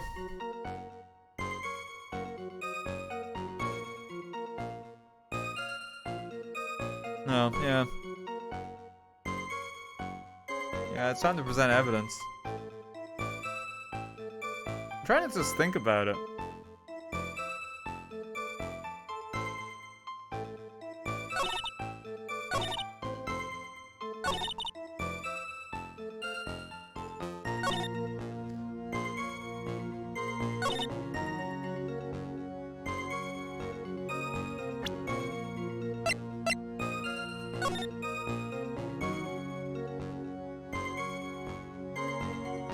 Okay, I think I got it, because that's 5 yards. If the victim ran away 10 yards, then the rock comes into play. Objection! Witness, your testimony is a joke. Oh, what? But I just... Miss Faye, I thought I warned you not to make the witness cry. One short testimony and 2 bad contradictions. There's no possible excuse. You say there were 2 contradictions. It's simple. Just take a look at the diagram of the area. According to her testimony, the 2 of them were in the middle of the bridge. But if they were, and the victim had turned around and tried to run, well then.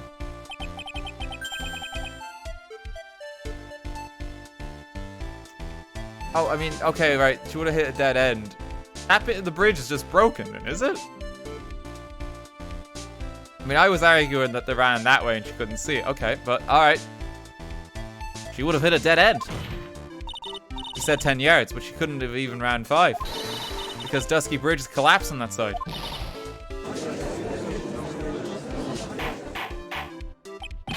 What does this all mean?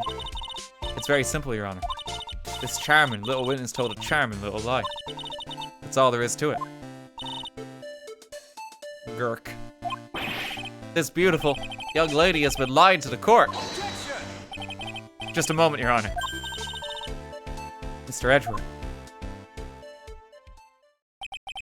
Your Honor, allow me to personally apologize for the confusion. What do you mean? There's one major mistake in this diagram. What did you say? What are you referring to? It's all because this diagram was made after the incident occurred. It's a very old bridge. We couldn't find any official blueprints of it. So you're saying? I'm saying that even though this bridge is currently in disrepair, there's no evidence that can prove that the bridge was broken during the incident. Okay, right. Didn't you hear? We ran an updated autopsy report on the bridge, Your Honor. That's ridiculous. You can't actually tell the condition of the bridge from this photo. I apologize to the court for not being more clear when I presented the evidence.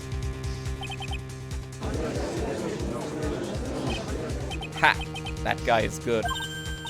Huh? What do you mean? He planned it from the beginning. He's a genius, alright. That diagram of the bridge was his insurance policy. What, that coward? Well, Miss Faye, it seems you once again made a reckless accusation. I'm so sorry. I should have been more careful myself. No, it wasn't your fault at all. Now then, shall we go on with the trial? I'd like to establish once and for all what it was that the witness actually saw. You only ever have to do this like 3 times every trial. Indeed. Alright, young lady. But I ask you to please proceed with your testimony. But it's so hard to go on. We're all on your side, Miss Foster. There's no need to worry. Just tell us what you saw. Yes, sir.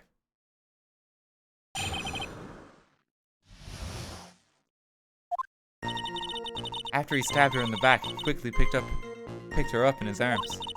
Then he carried her over to the car. I suppose that was the only way he could make sure the body stayed hidden.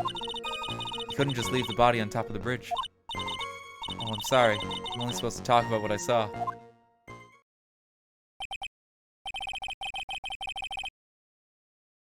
Okay, so did she just admit that she didn't see that bit? It's not a great witness, is it? Witnessing such violence must have been difficult. Yes, sir. I'm still shaken up. If he accepts his testimony as it is, we're finished. Don't say that. Oh well. Maybe I'll stop off at my favorite cafe on the way home.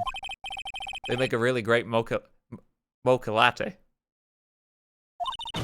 This trial isn't over yet. Ha! That's what I like to hear.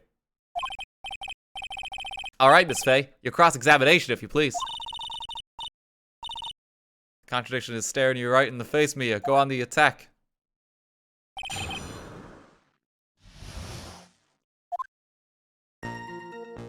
Okay.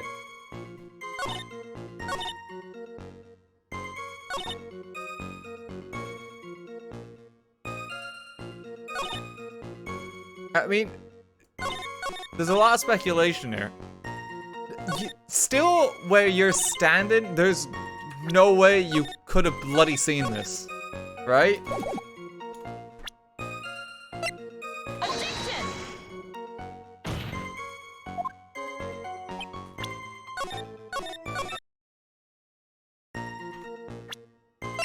Objection!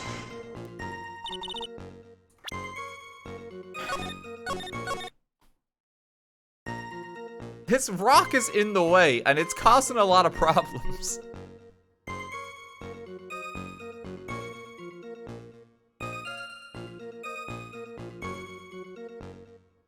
Maybe I pressed it first.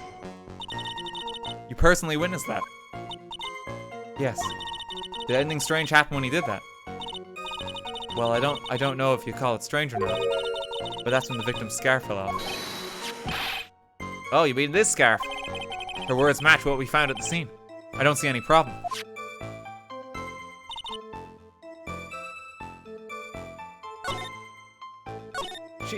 She couldn't have seen this unless she's lying about where she was. But it's not letting me prove that.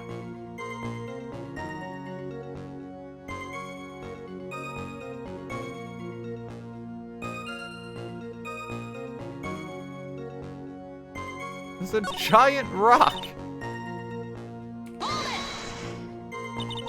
You mean the defendant carried the body all by himself? Yes. Considering the size of the defendant, I don't think it would be difficult.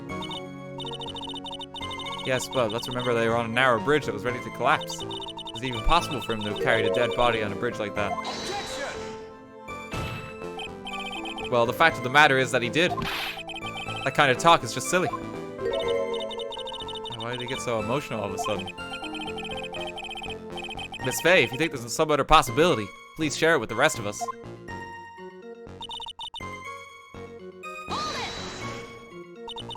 Why do you say that? It's already a broken down bridge hidden away in the mountains. Doing anything more to hide the corpse would be going overboard, wouldn't it?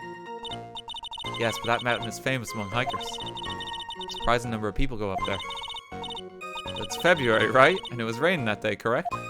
There's also a small temple and a channeling dojo there. Is this gonna relate back to Karain village? You know those monks, they just love cold, isolated places. I think the witness is trying to say that the corpse could have been found at any time. Besides, the witness is merely reporting what she witnessed with her own eyes.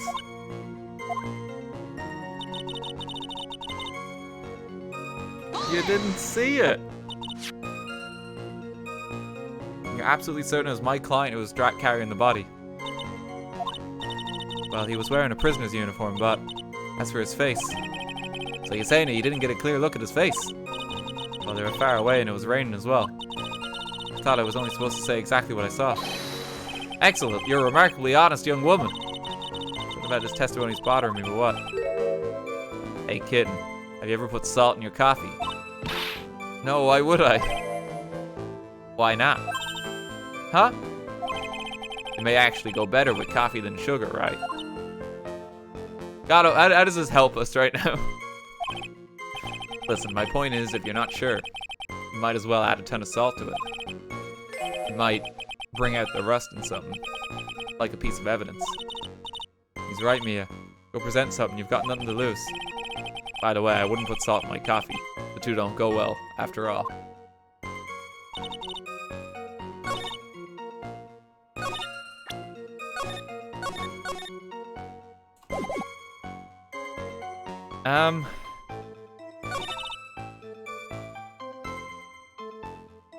There's a massive rock! There's a massive rock! Addiction!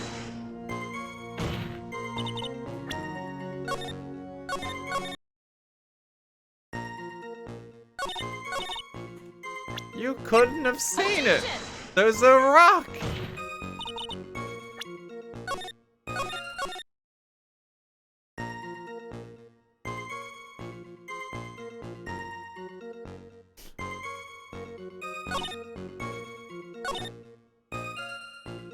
Help me out, chat. There's nothing else I need to press, is there? I think we got it all.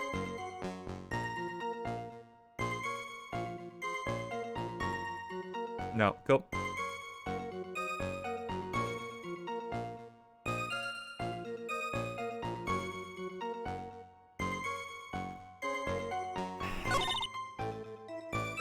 It's the fucking rock in the way.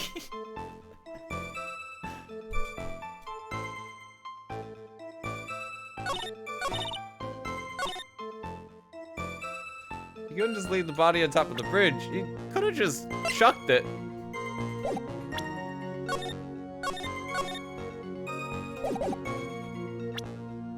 Addiction!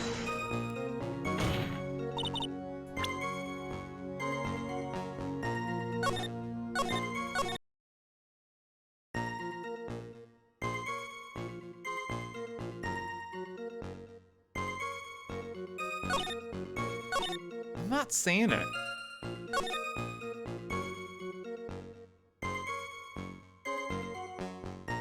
Anyway, they could have made sure the body stayed hidden.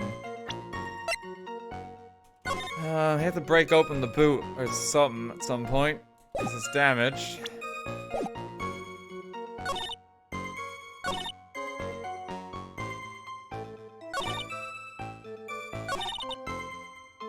It's the only way you can make sure the body stayed hidden. I mean, there's other ways to do that because Addiction! the river. You could have just tossed someone down there.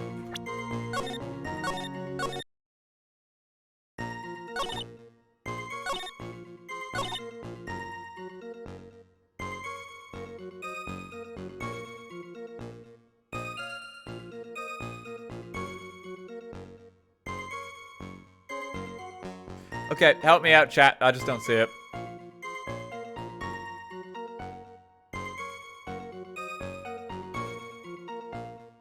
I don't see it. The map. The map on which prompt?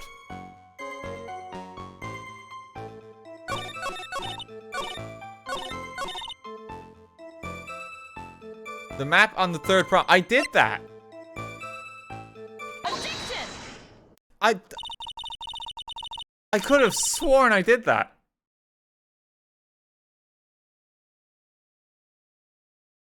Right. So it was the rock.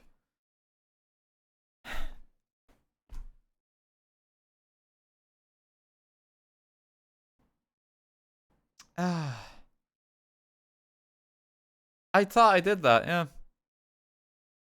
The killer not wanting his victim to be found, I can understand that. However, the idea of moving the body for that purpose is clearly odd. There was a much easier way to make sure the body wasn't found. Well, what is it? We had the solution, but the way we punched it in, the game said no. Take another look at the map of the area and you'll see how. There's a river right below the bridge. Earlier, Mr. Edgeworth pointed out something interesting about the river. not aware, Eagle River is known for its powerful current. Okay, yeah, so... Yeah, we got this right, but we just didn't do, like, put A on B, like the game wanted. Most bodies that fall in are never recovered. Ah! In the kidnapping case 5 years ago, the victim's body was carried away and never found. If 10 murders were to occur at that same spot above the Eagle River, you can bet your boots that every other killer would have tossed the body in the water.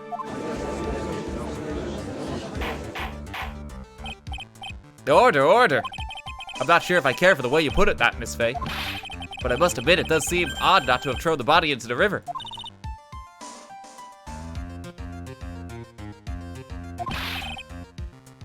Well, Mr. Edgeworth. How sad. Perhaps Miss Faye would do well to try taking a dip in the river herself. After all, you claim to be such an expert in the ways of nature. What are you talking about?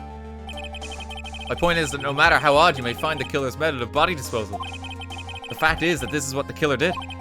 None of your arguments have anything to do with what the witness saw. Quite true. Miss Faye, it seems that your assertion is without merit after all. Okay, sure. Yeah, alright. Objection! What the witness claims to have seen is totally ridiculous. Objection! Surely you can't deny that the body was found in the trunk of the car. That's certainly consistent with what the witness has told us. Please, witness, go on with your testimony. I'll try. All you have to do is tell us only what you saw. Otherwise, the mean lady might yell at you again. Who's he talking about? Alright, I'll do my best.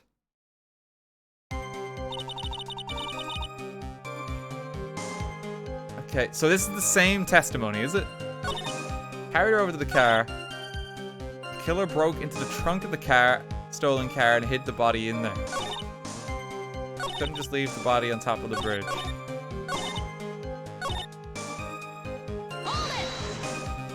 it! What did the man do then? Well, naturally, he got in the car and was about to flee. That's when I came to my senses. I said to myself, I have to call the police. And so that's when you called the police. You're sure that you saw all that with your own eyes? Yes, I'm 100% certain. Is this gonna be The Rock?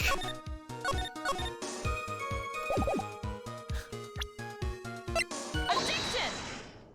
Finally! Well, Miss Foster, looks like you've done it this time. Done what? Made a crucial mistake. A crucial mistake? Like what, Miss Faye? The killer broke into the trunk of the stolen car and hid the body in there. You're saying you saw that, right? With your very own eyes. Yes, and... It's simple, Miss Foster. Take a look at the diagram. The place you claim to have taken the photo from that day is here. Do you see what I mean? Even if you tried to see the car. This outcropping of rock is directly in the way. Finally. Yeah, because even when they ran, I didn't even assume that they ran that way. I was thinking they ran that way, so how did she see that? And it went back to the car and put the body in. It's like, how'd they do that? But it's like, they want a very specific went back to the car scenario for it. We've been like 3 steps ahead of the game, just kind of waiting for this moment. This outcropping of rock is directly in the way. Ah. That's right, Miss Foster. From where you were standing, you could not have possibly seen the killer's car. Objection! I admit that the diagram shows a large outcropping of rock. However, it isn't so tall that it would stop it from seeing the car. That's right. It's not high at all. I was able to see his car just fine. I'm so sorry, but that just doesn't wash. I believe it was the witness who presented this as evidence to the court, yes? This is the location that the photo was taken from. Your own photo tells the whole story. You can clearly see the left side of the bridge, but the outcropping that's being referred to is really more like a cliff. Ah! Your view should have been completely cut off by this cliff. But you still claim to have been able to see the killer's car. No! Order, order in the court. What is the meaning of all this value? Your Honor, don't jump to any hasty conclusions. The fact that the escapee fled in a stolen car was reported on the news. After witnessing a murder, I'm sure you can appreciate that the witness was very upset. She must have heard about the stolen car and convinced herself that she saw it. She was repeatedly warned before starting her testimony. She was told to testify only about what she saw with her own eyes. Oh. Mr. Judge. What is it? I think I must have remembered things wrong. For like the 4th time. Hey, wait a minute. You can't just say that.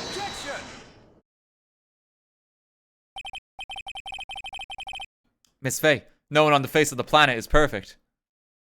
Yeah, Edgeworth, we call it perjury.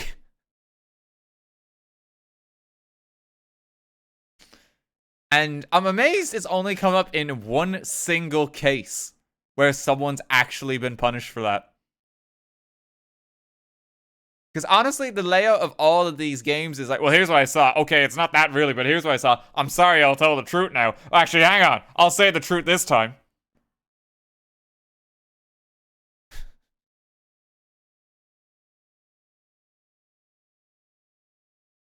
There's only been one case where we've been held accountable to this. Perjury isn't real unless the judge is bored. It really seems it, yeah.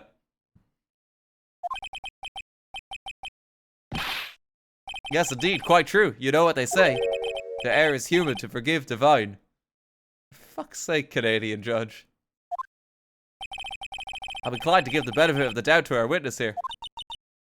What? That's not fair.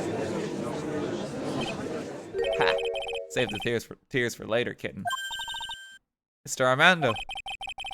Don't look back until the trial is over. Now is the time to go forward. But that wasn't fair. Okay, kitten. You need to relax. And you need to remember the other kitten's testimony. Killer broke into the trunk of the stolen car and hid the body in there. So tell me, how did she know that? How did she know that he broke into the trunk? Aha. Well, Miss Foster, until you can explain how you knew that, you're gonna have a lot of very suspicious people on this side of the courtroom. Well, witness. Well, I'm certain that he broke into that trunk because there were marks left in the trunk lid. I'm certain they were scratch marks from when he broke into it. What? Let me see that photo. Did she take this photo? It's true. These certainly look like scratch marks around the keyhole. It's obvious that this trunk has been broken open. Well, Miss Faye, are you satisfied? The judge is on her side. I can't make any mistakes here. What she just said, is there a contradiction in there somewhere?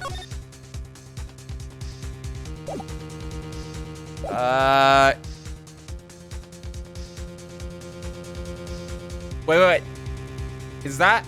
No, that's I buy it as in I'll believe her, and it doesn't work. So, no, there's a contradiction. Okay.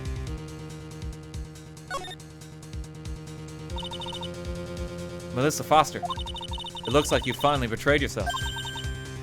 What? You said you were in a field taking photos of wildflowers. But even so, you knew about the scratches. The question is when? When did you get a chance to see those scratches?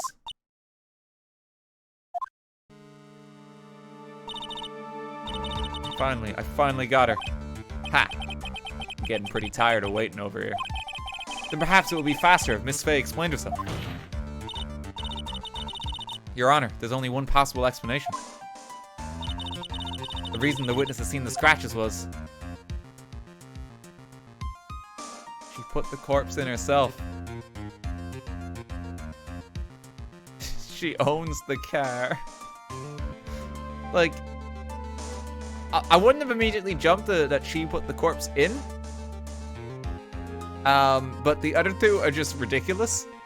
So it has to be this one? But yeah, it makes sense that she was an accomplice and like she's done this crime.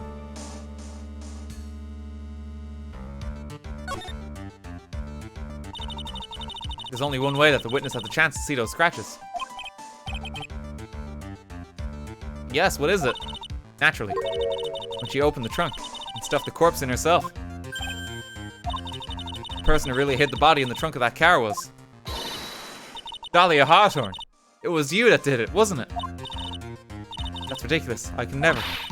It was the man in the prison garb. He's the one that... I don't think so, Miss Foster. If Mr. Falls had been the one that put the corpse in the trunk, he would have simply used the car key. There was no need to break it open.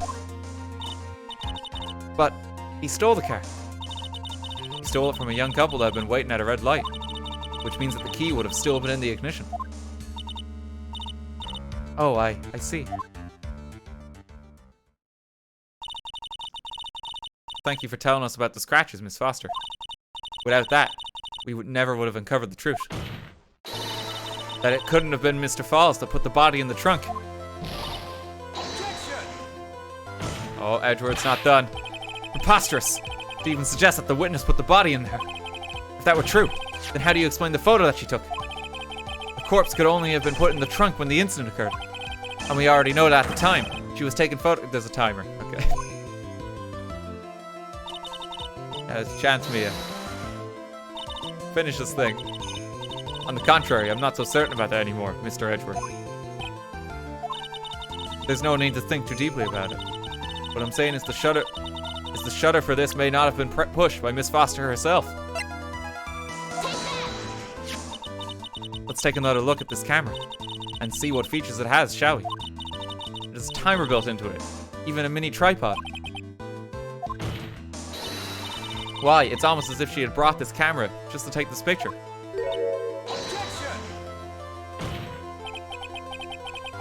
What are you trying to say then, Miss Faye? That when the crime occurred, Miss Foster wasn't in the field as she claimed? Well, if she really did use the camera's auto timer, then the answer is yes, she was somewhere else. Exactly, she was not in the field. Would the defense please explain further? Listen, this is a crucial point. Where was Miss Foster when the incident occurred? In answering that question, we'll also make clear Miss Foster's true identity. Well, then please answer this question. Where was Melissa Foster when the incident on the bridge occurred?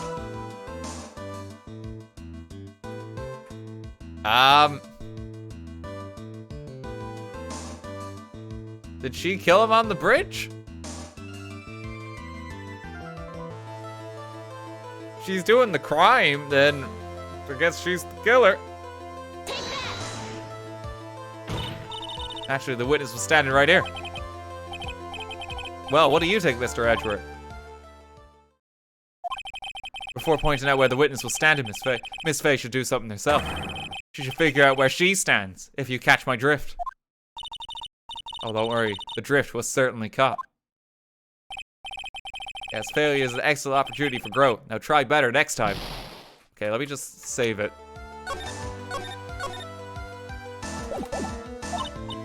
Ah, yes, thank you.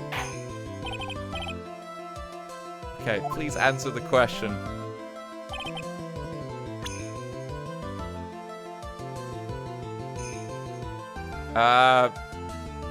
Is it in the car? The witness was right here, I think. In the spot where the defendant's car was. Yes, she had to put the body in the trunk before the defendant returned.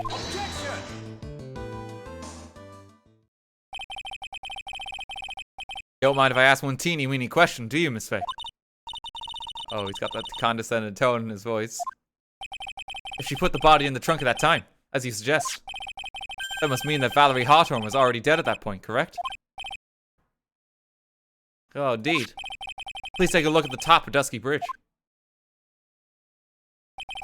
It certainly looks to me like the victim is still alive. Am I mistaken? If Valerie Hawthorne was already dead, then who is this? The mountain is famous for spirits, so maybe you think it was the ghost of the victim. Well, it could have been a spirit. Right? Great defense, Mia, even. Miss Faye, don't waste the court's time with this kind of foolishness. Okay, so they want me to pinpoint exactly where she is.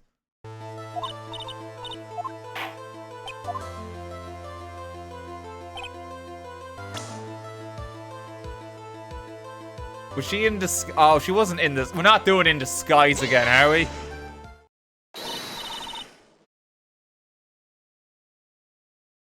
Naturally, the witness was right here. But that's where the victim, Miss Hartor, was standing. Oh, for the love of God, not again.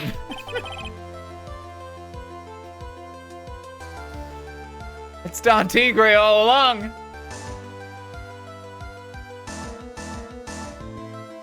Miss Faye, what on earth? Your Honor, if I may. After parting with the victim on the bridge, the defendant fled by car. But this will mean that there was no time to put the victim in the trunk. In other words, if someone put the body in the trunk, it could only have been before the defendant met the victim. How asinine. Of course, Mr. Falls met with the victim. The only person with the opportunity to have put the victim in the trunk is the same man that killed her, Terry Falls. You still don't understand, do you, Mr. Edgeworth? By the time the witness's photo was taken, the victim was already dead. The person in the photo was not Valerie Hawthorne.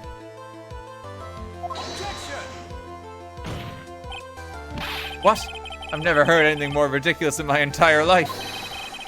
Then who exactly is the victim in this photo? Is this gonna be another thing where it's like, well, we staged the crime. God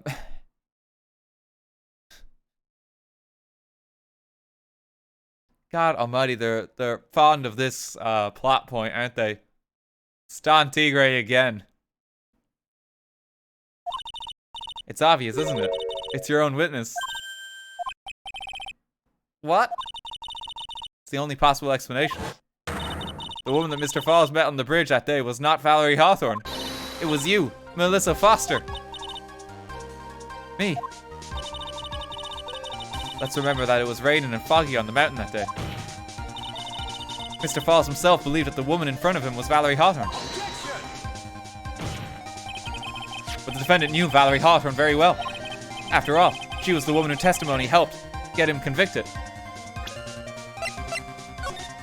Martha Dahlia.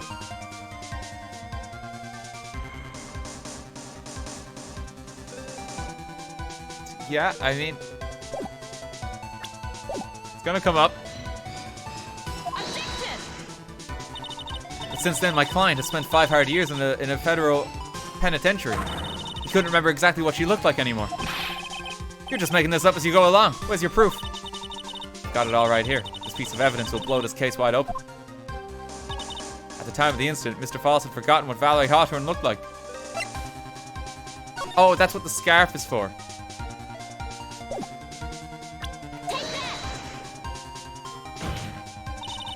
Mr. Falls had forgotten the victim's face. That's why he needed some piece of identification. Namely, this muddy scarf. Ah. It was Mr. Falls who requested that she wear this scarf to identify herself. That's already been proven by the note the victim left. In other words, as long as you were wearing a scarf like he asked, anyone could have pretended to be Valerie Hawthorne. Well, what do you have to say to that, Melissa Foster? No!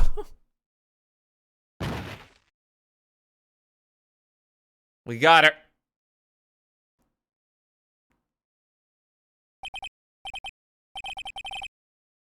Where's Miss Foster? She's collecting herself in the lobby. It's obvious that Melissa Foster did it. She hid the body in the trunk and disguised herself as the victim. She set up the camera to snap a fake photo of them together. The only question is, why'd she do it? Well, isn't that obvious? She's the real culprit. Ha. Well, we'll have to wait for Miss Foster to compose herself before we start again. Until then, this court is in recess. The defense and the prosecution are both to wait in their respective lobbies. Yes, Your Honor. Understood. Very well. This court is at recess. Okay, right, so... this case so far is, like, weirdly recycling bits of the previous case. I mean, at least the disguise makes more sense in this. Compared to fucking Don Tigre. It's a bit more plausible. It is a bit annoying that we couldn't get to the rock earlier because the rock was such a central point just to solving the case. But we worked that bit out like 4 steps in advance. And I think the rock is like a valid point to mention. It's like, wait a minute, she couldn't have seen that. Like, wait a minute, she couldn't have seen that either. You know? They should have let you bring that up sooner.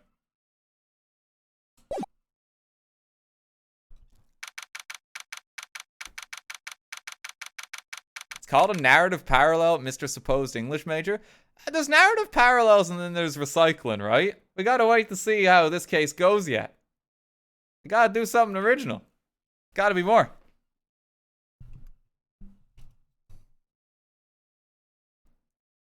Blue Star, thank you for the 5 gift subs.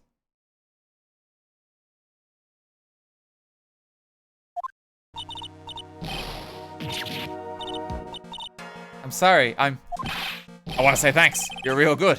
You really hooked me up. Thanks, we're almost there. Once I prove that she committed the crime. Yeah, but there's one more big obstacle we've got to get past. Obstacle? Yeah, motive. Why would Melissa Foster kill that policewoman anyway? Motive, huh? Anyway, we're still badly in need of information. Information, right. What we need the most is info about this Melissa Foster herself. All we know is that she's a student studying literature. And one more thing. What is it? Well, the incident that happened five years ago, of course. The kidnap and murder case that Zebra Boy is on death row for. I didn't do nothing. I didn't kill nobody. I never lie. Mr. False, in that case, tell us more about it. About what happened 5 years ago. Okay, I trust you. That day, 5 years ago. I dream of it every day. This picture, it reminds me of everything. Bridge looks same, just like then, 5 years ago. Like it could fall apart any minute. So it's been broken like that for at least 5 years. Ha! Sorry, buddy, but you sound like the one that could fall apart at any minute. It's true, I did kidnap her. 5 years ago, I kidnapped my girlfriend, Dahlia Hawthorne.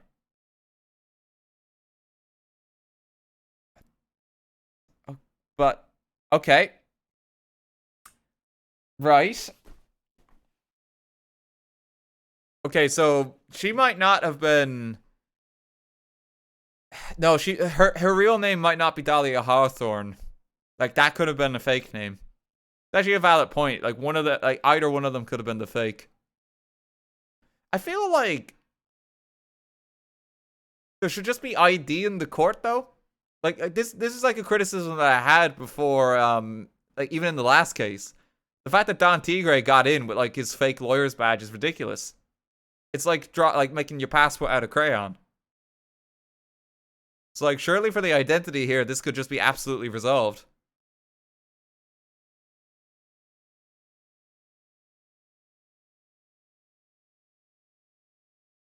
But see, I don't know if it's the same here. I don't know if it's the same. Your girlfriend, huh? Hey, hold on there. Did you say Hawthorne? The victim's last name. Dahlia Hawthorne, Valerie's little sister. What? Are you serious? The girl, let her go.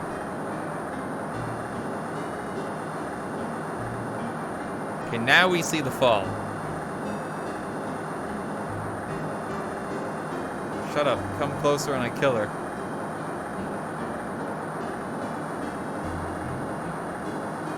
Sorry, but you're not going to get the chance.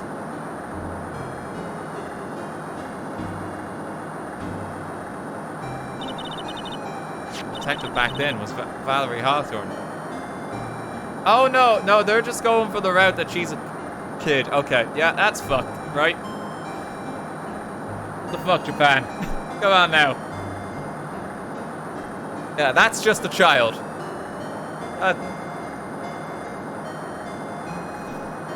Why?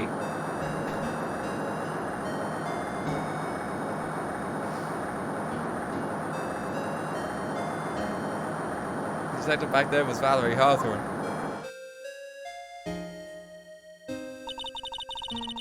At first I thought shooting someone for a kidnapping was crossing the line, but it was to protect her little sister. I can understand why she did it. Wrong, no protect sister. Valerie, betray me, betray us. What do you mean she betrayed you? Everything, all lies, all make-believe, kidnapping too. Make-believe kidnapping. Dahlia, my girlfriend, my love, my teen angel. What the fuck? Did he actually say my teen angel? He's seen one too many soap operas. I do anything she says, anything Dahlia says. Anything Dahlia says? Hold on a minute. What you're saying is that the kidnapping 5 years ago was planned by... Yeah, me and Dahlia. And Valerie, too. Valerie was in on it. Dahlia's family rich. Jewelry business. We get one jewel. That's what we thought. Me and Dahlia wrote kidnap note. We sent to her dad. Ask for $2 million diamond. Tell him make exchange on Dusky Bridge. We tell him Valerie make transfer, because she knew detective. Having a police detective in your pocket is a useful thing, alright. In the end, you were planned on splitting the 2 million 3 ways, huh? Yes, but that woman.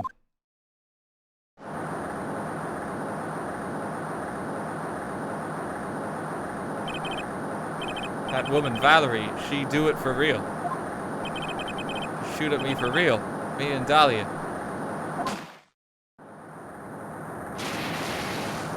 That's when he fell. Oh no, wait, no, Dahlia just jumped. Right. He was shot in the arm. Dahlia, she jumped in the river.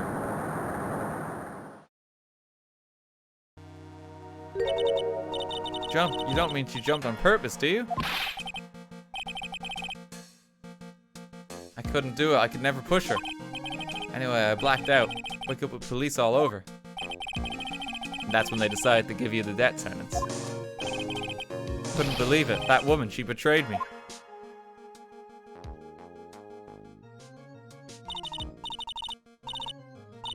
That man, Terry Falls, he killed her. He threw her off the bridge. He threw my beloved sister. Oh, this is Valerie speaking. He threw my beloved sister into the roaring river 40 feet below.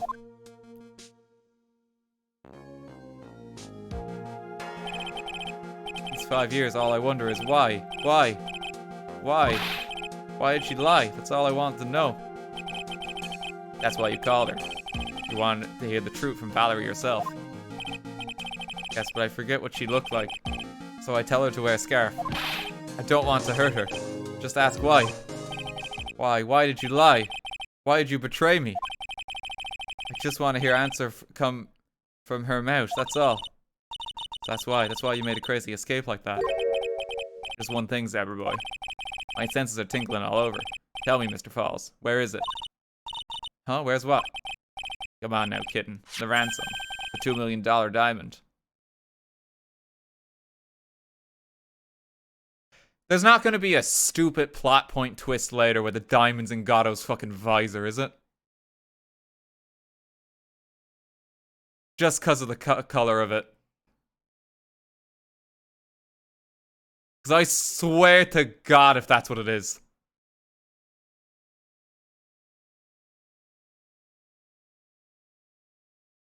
It's like, the bullet was inside me all along. Like, not again. Okay. Remember that now? Did you give it back to Pops? Did the police take it? I don't know. You don't know? No, really, I don't know. It's gone with Dahlia. With Dahlia. That day on the bridge, Dahlia put it in backpack.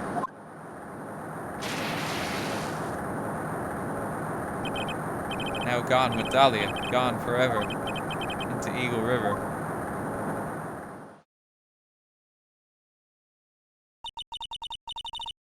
Disappeared with Dahlia, huh? Wait a minute. Come back in now, we're about ready to go. Mr. Falls, just one more question. When you said with Dahlia, do you mean the diamond is still missing? Along with the body of Dahlia Hawthorne? Never found her, my sweet Dahlia. We never found her. Swallowed by river, gone. Dahlia, my teen angel. Your teen angel? How old was she anyway? 14. 14, I guess you were robbing cradles before diamonds. Yeah, we got laws against that, Mia. She plans a fake kidnapping and disappears into the river with a rock worth 2 mil. Man, oh man. Angels these days. Falls takes the fall and gets a one-way ticket to Death Row. Is Dahlia Hawthorne an angel, or is she really a... It's time, kid. It looks like we have a few more aces up our sleeve now. You bet. A $2 million gem. Used as ransom for Dahlia, lost to Eagle River 5 years ago. I'm just worried, because that's very visor-shaped, right? That is very visor-shaped. You can see it.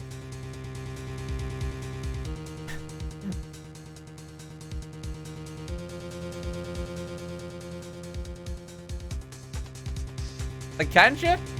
If you follow that. Just worried. I'm just worried.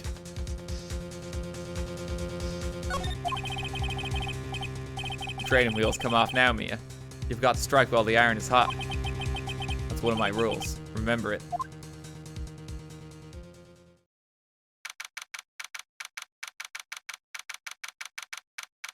Okay, back in the court.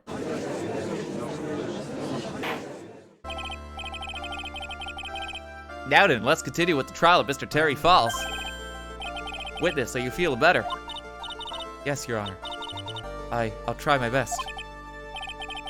You're a brave young lady. Not this again. I can understand a defense lawyer wanting to get her client off the hook. However, to try to pin the crime on an innocent student is... What are you talking about? My witness is not the only the person on trial here. She's an innocent bystander who witnessed a violent crime. That's all. What possible reason would a girl like this have for murdering a policewoman? It's certainly hard to imagine this woman as a murderer. A motive, huh? I figure that's what I have to establish next. Well, Miss Faye, do you have any evidence of a motive? Let's save it here.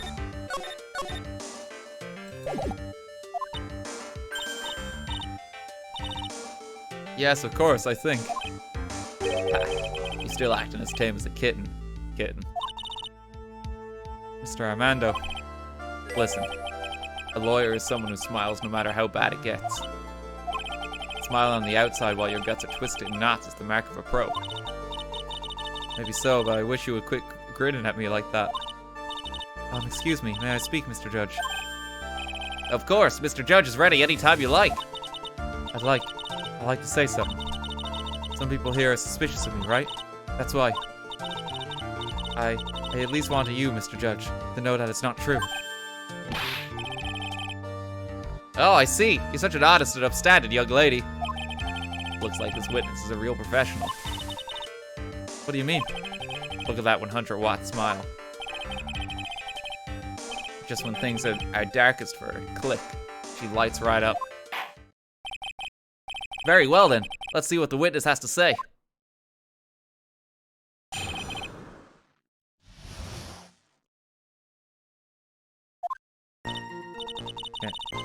I was out of the country until the year before last. Until I entered college, I had never been to Eagle Mountain before. And I certainly don't have any reason for wanting to hurt a police officer. Holding a grudge and killing the officer who testified against you 5 years ago.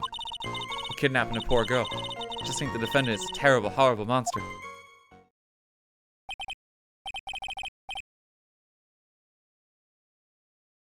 Out of the country, eh?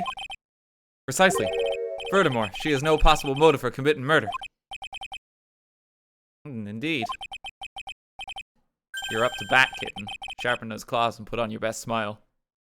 I really don't like Gato as much. I mean, I guess they're in a... Are they canon in a relationship? Because otherwise it's just creepy.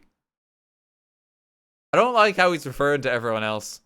They are in a relationship. Okay. Yeah, I guess it's okay then. We're kind of just like whatever works for them. I don't really like it when Gato's referring to other people as kitten and that, though. I think that's a bit weird.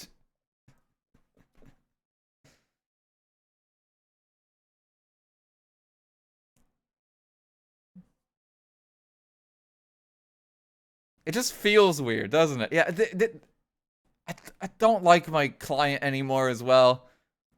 Big Top had this problem too. Why you gotta make everyone so young, Japan? Like, why? It's just, I just feel icky.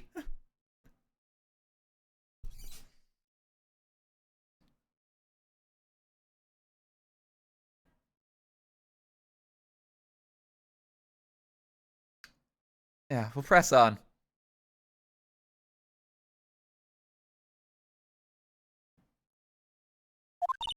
You bet.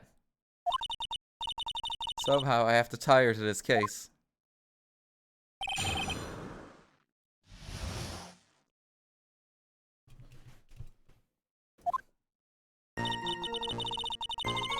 I was out of the country until the year before last.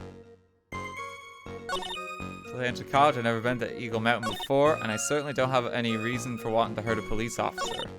Holding the grudge and killing the officer who testified against you 5 years ago. How do you know that? Or kidnapping a poor girl. I just think the defendant is a terrible, horrible monster. Okay, how do you know that detail?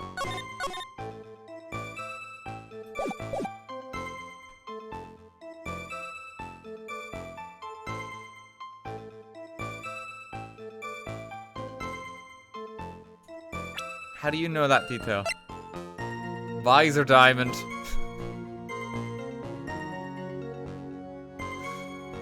Scared me.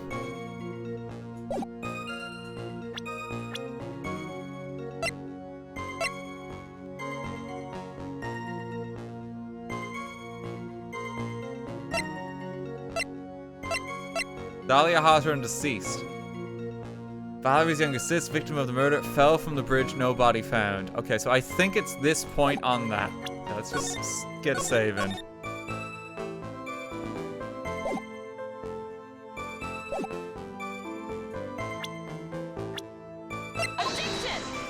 No?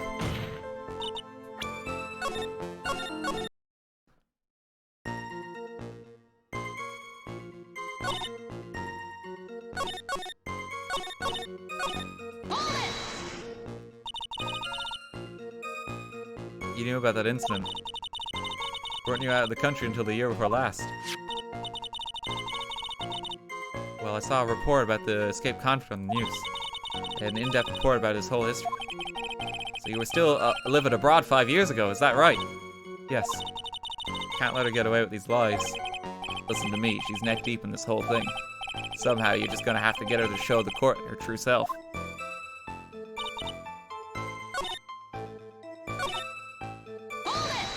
Okay, we gotta just press on everything, I think. Perhaps your behavior that day was very suspicious. Not only have you contradicted yourself here in court, but you know things you shouldn't. For example, the scratches on the trunk of the car. Well, that's... Fortunately, Miss Faye, your last statement proves nothing. Oh, really? And why is that? The witness came to the police station once to identify the suspect. It's entirely possible that, at that time, an officer showed her this photo. That seems like a rather serious mistake. Ha! That's the oldest trick in the prosecutor's book. That's not fair. That wicked inmate. I'll never be able to forget that horrible day.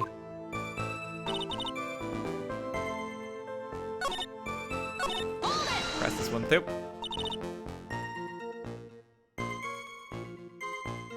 A grudge. Well, the policewoman's testimony was crucial, wasn't it? Crucial in getting the defendant sentenced to death.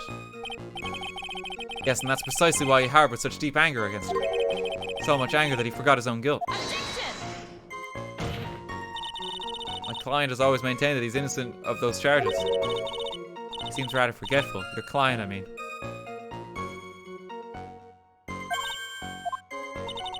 Not only did he forget about what he did, but he forgot the poor policewoman as well. What do you mean by that? Your client. He forgot what the detective looked like, right? It's too bad for her that he didn't forget about her testimony as well. She's right about that. Mr. Falls is kind of forgetful.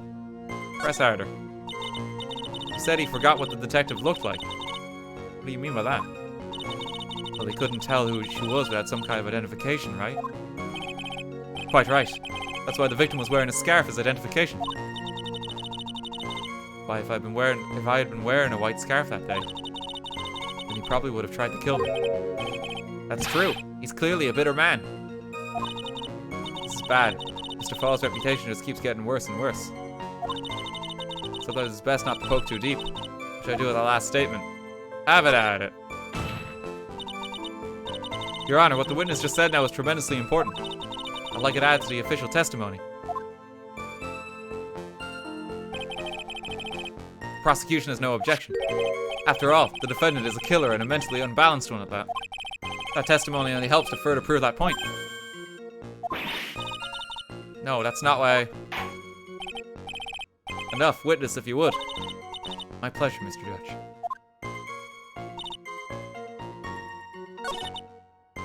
Guess I'm lucky I wasn't wearing a white scarf. Is that supposed to be white? That's not a white scarf. It says wear white scarf for identification, but that one actually isn't. That's kind of like a light blue.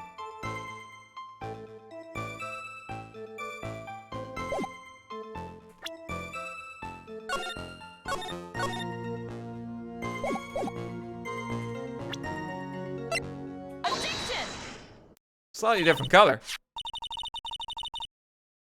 Witness, I want you to look at this photo you took. It's hard to see in this photo, but look at the scarf the victim wore as identification. Ah, you were talking about this scarf right here, eh? Yes, that's it. The scarf the policewoman was wearing. I've got her now, just don't mess up. But that's strange. In your testimony, you stated the following. I guess I'm lucky I wasn't wearing a white scarf. White? This is the scarf you identified as belonging to the victim. But it certainly doesn't look white to me.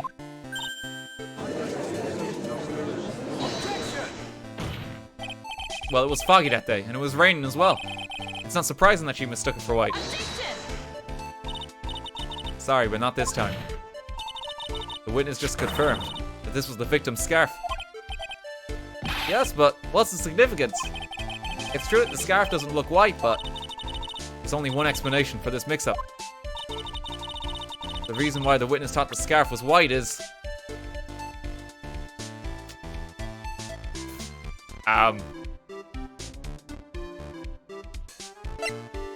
It's mentioned here?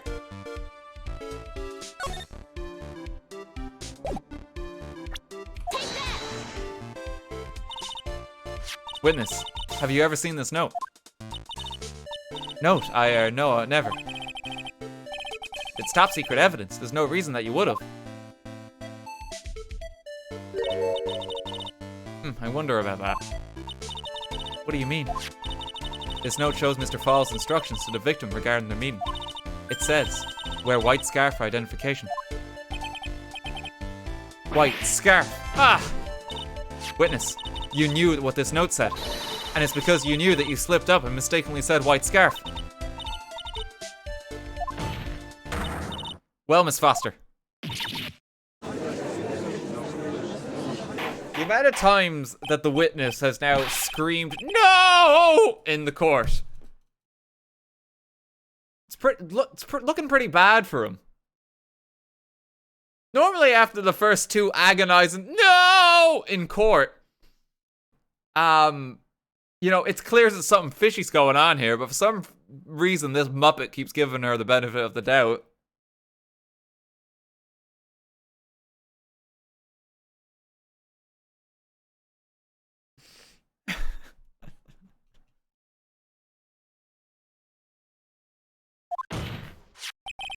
I'm quite sure this note wasn't leaked to the public.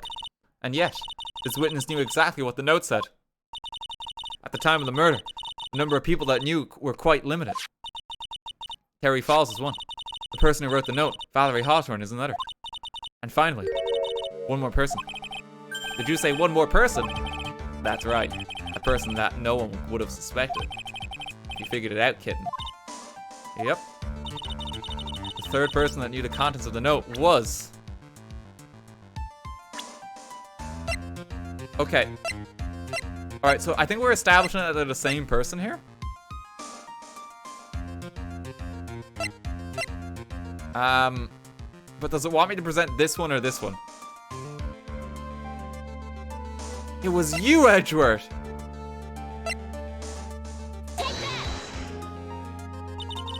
And that person is Dahlia Hawthorne. Dahlia Hawthorne? I've never heard that name before. Look at the victim's note. This is what it says. Talk to Dahlia.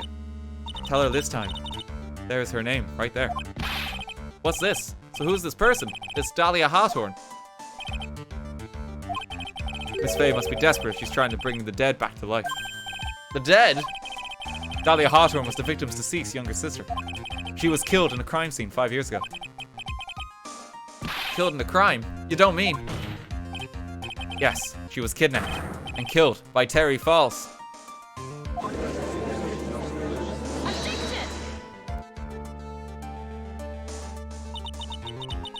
You said she was killed, but was she really? What are you implying? Of course, people thought she had died 5 years ago, when she fell off Dusky Bridge and was lost in the Eagle River. However, her corpse was never found. She was declared legally dead 5 years ago. As far as the law is concerned, Dahlia Hawthorne is officially dead. But the fact remains that her body was never recovered. Dahlia Hawthorne was 14 years old 5 years ago. If she was still alive, she would be 19 now. Melissa Foster. I believe that's the same age you are. Even you couldn't. Miss Faye, you're not saying. But I am. That's precisely what I'm saying. This witness before us is the girl that was kidnapped and killed 5 years ago. Think about how you've framed that sentence a little bit there, Mia. This is the girl who died! Don Tigre! This girl is, in fact, Miss Dahlia Hawthorne. What? Ha, nice work. That was like tossing a grenade into a 3-alarm fire? I don't think that's an expression, Gato. Well, unless you can tie all the loose ends together. You're nothing but a hit-and-run arsonist. I understand. If I can expose her true nature, I can turn this whole case on its head. Now's my chance to make Mr. Edgeworth squirm. Witness, just who are you anyway? I didn't think it would come to this. That's enough. You don't have to say any more, witness. Yes, I understand. What? Mr. Edgeworth, explain yourself. Your Honor, I have an admission to make. I honestly never thought the defense would pursue the matter this far. You don't mean. Yes, the prosecutor's office isn't filled with fools, you know. Naturally, we conduct full background checks on all of our witnesses. What did he say? Background checks? The defense hasn't got that. Oh no. Ha. Looks like the kid knew. He knew her true identity from the get-go. No way, but then why? If you hadn't revealed her secret, he wasn't going to say anything about it. All he wanted was her testimony, so he made a little trade.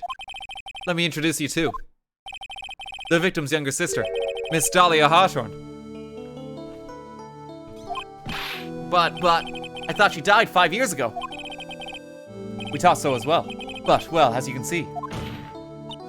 Why? Why did she hide her identity for 5 years? Also, perjury for, like, the upteenth time. That has nothing to do with the current case. She was merely an accidental witness to a crime.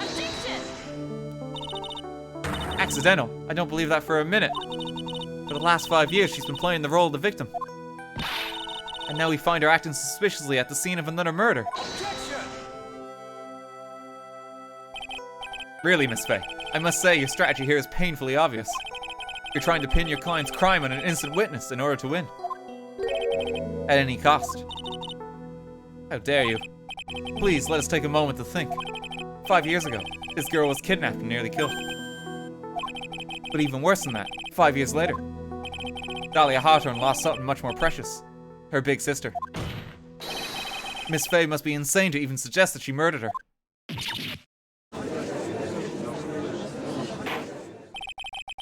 I'm inclined to agree with the prosecutor's logic. Miss Faye, do you have any evidence to back up your assertion?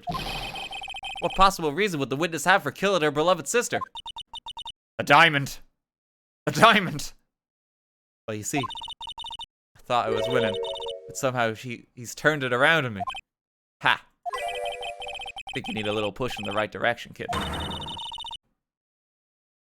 The defense is prepared to present evidence supporting our claim. Is that Gatto who said that?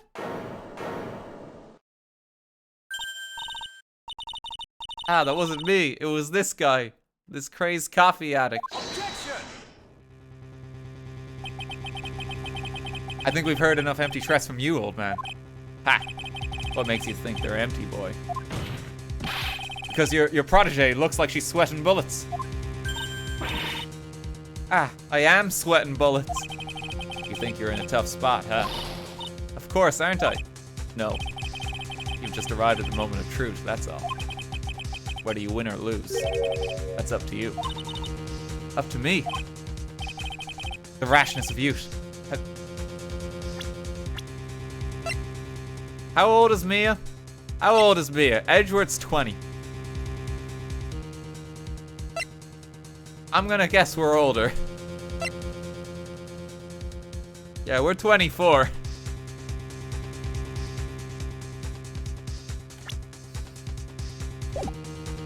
The rashness of youth, how charming. It's come from someone younger than me. Now, let's not waste any more time. Miss Faye. What motive would this witness have for murdering her own sister, Valerie Hawthorne? The diamond! Take that!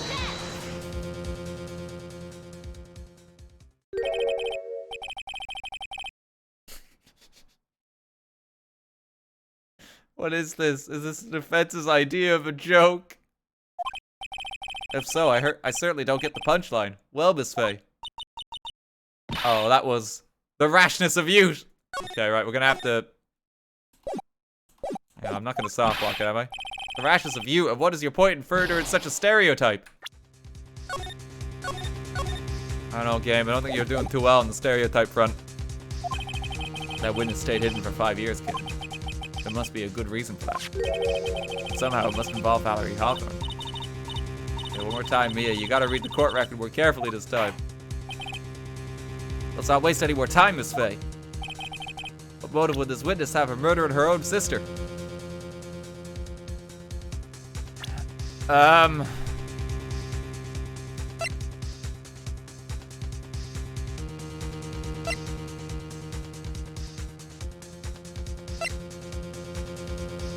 Fell from the bridge? Take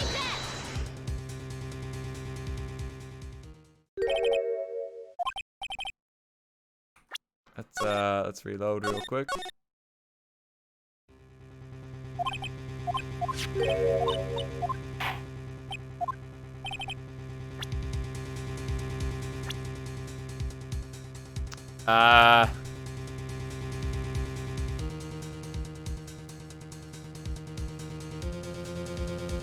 I'm not seeing it.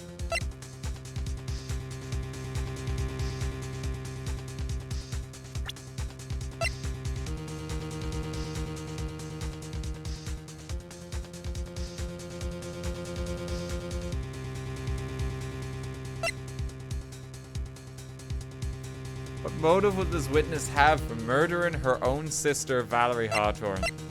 Autopsy report, no. Map, no. Scarf? Doesn't really show anything here. The photo? Not really.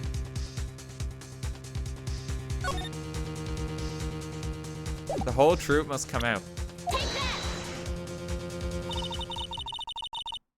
The story starts after Terry Falls escaped. He called Valerie and told her he wanted to meet. This is the note she left. It says, talk to Dahlia. Tell her this time the whole truth must come out. Valerie Hawthorne gave Dahlia a warning. She told her she was going to reveal to the world the whole truth. The whole truth? There was a dangerously important secret between Valerie and Dahlia. That's the reason Dahlia felt she had to kill Valerie. To keep her mouth shut permanently. Terrific story, Miss Faye. If you like fiction, that is. Enlighten the court, Miss Faye. What was the secret that was so important? Where's your evidence? Dahlia and Valerie Hawthorne and Terry Falls. There's only one important secret that connects them all. Oh yes, I know this secret. Your Honor, the defense would like to request further testimony. What testimony? Regarding the kidnapping 5 years ago. We believe it will explain a lot of things, such as the nature of the important secret between the Hawthorne sisters. Very well, I'll grant your request for further testimony. I know it'll be painful for you, but can you enlighten us once more, my little... Maple leaf. Ugh. Yes, I'll try, Mr. Judge. Put on the old charm one more time, Dahlia. This will be the last time you hide behind your womanly wiles.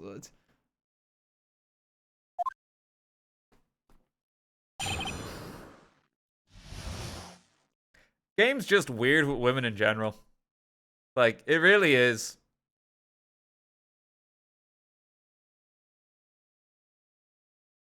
Last game had this problem. The first game was a lot better, I thought. I mean, there was still bits. Yeah, no, they've just got problems with it. Yeah, they do. Yeah, there really is. It's just kind of across the series.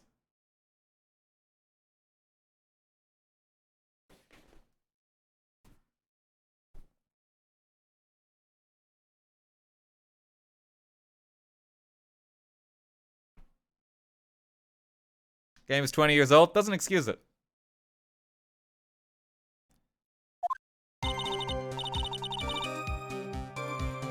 Uh, 5 years ago, I was kidnapped by Mr. Falls.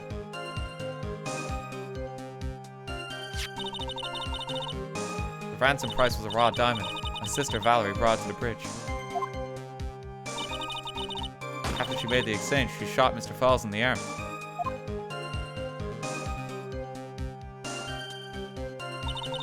That's when Mr. Falls tried to kill me by showing me off the bridge from behind. I survived, but I was afraid I might be kidnapped again for my family's money. So I decided to change my identity and start a new life.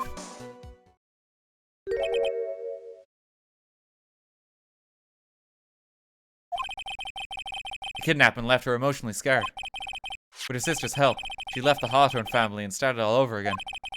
And we're to believe after all that, she murdered her sister. Preposterous! Thank you, Mr. Edgeworth. Miss Faye. Yes, Your Honor. As you've heard, the witness is still traumatized from the kidnapping. I'll ask you again to be extremely gentle in your cross-examination. Mr. Edgeworth got the jump on me again. Ha! We're not allowed to fight, then let's twist some arms. Listen up. We still got that info. That ace up our sleeve. What info? Come on, kitten. Don't say you've forgotten already. The fact that the kidnapping 5 years ago was staged. That's right, it was a fake kidnapping. Terry Falls told us that in the lobby.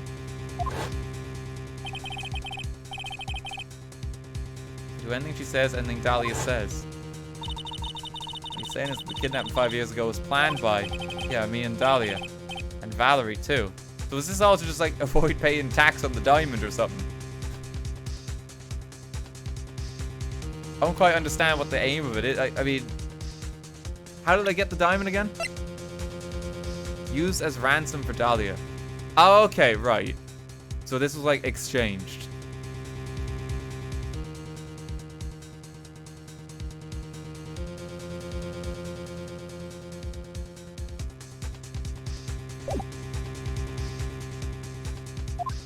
Gotcha. So this was used as ransom, and then from that, they were able to basically smuggle the diamond out. Yes, that's it. The fake kidnapping is your best shot, Mia. That's a secret.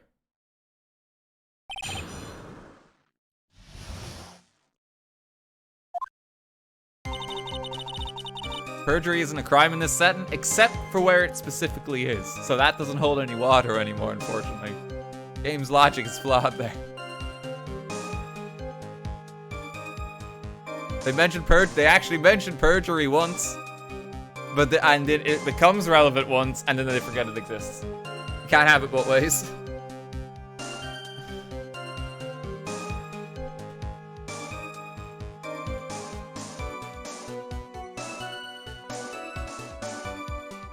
Okay, 5 years ago I was kidnapped by Mr. Falls. Ransom price was a raw diamond.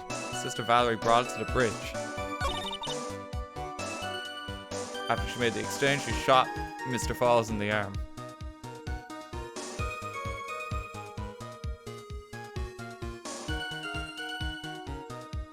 Ace Attorney without perjury, 1 minute game. I'm happy to accept that perjury doesn't exist, but then you can't use perjury in a case, is what I would argue. You can't actually use that as a plot point. Like, it doesn't exist. Fine. You can't make it exist then when it's relevant.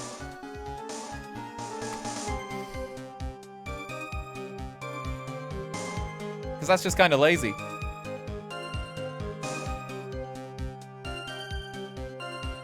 It wasn't invented until 3.3. Like, that's the thing. Yeah, it's only that case that it's ever come up.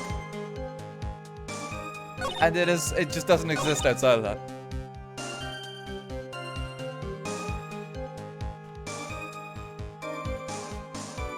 You can't suddenly say it exists when you're miffed. Like, that's what the judge does.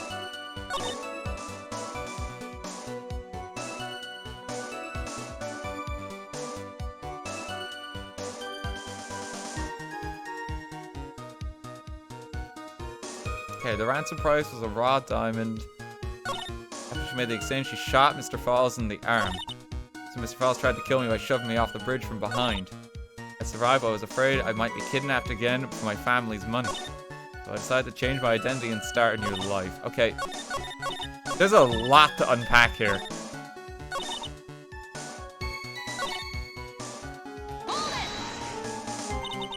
That was a dangerous thing to do, considering you were being held hostage.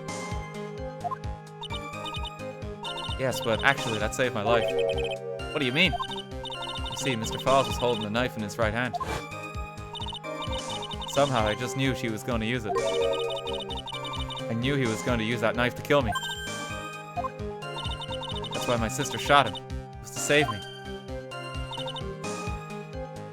Mr. Falls tried to shove you off the bridge. I mean, that's not true. I don't know how to contradict the claim, though. I'd like to hear more about what happened right at that moment. Well, Mr. Falls was shot in the right arm. He let go of me. I was dazed. I turned to try and run away, but Mr. Falls turned to grab me as well. As I ran past, he and I locked eyes for a second. And he gave me a large, bloodthirsty grin. Bloodthirsty grin? And in the next instant,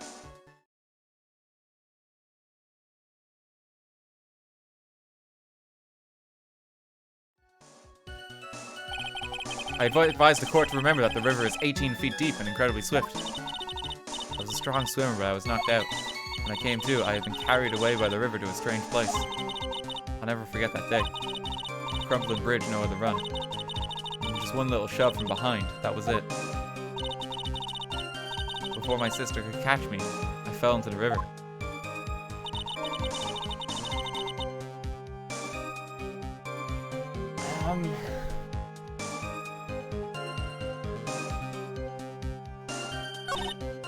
I don't even know what I'm supposed to be looking for here. So I decided to change my identity and start a new life. What happened to the diamond? That new identity was Melissa Foster, right? Yes, my sister helped me to get the official paperwork taken care of. That makes sense. Without an insider's help, doing all the paperwork would have been impossible. She's the only person I left in the world I could count on. And you think I killed her. There's no way I could. It's the moment of truth for this witness, too.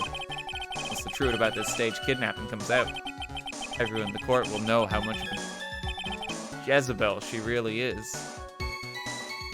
Okay. Random biblical reference, but alright. Just gotta prove that kidnapping was a hoax.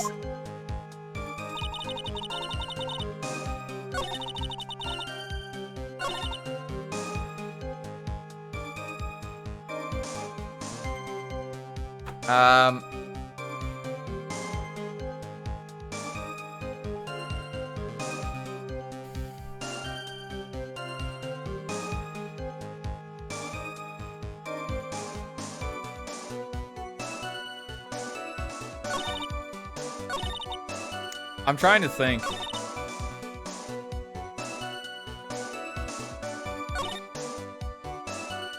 Valerie brought the diamond. After she made the exchange, she shot Mr. Falls in the arm.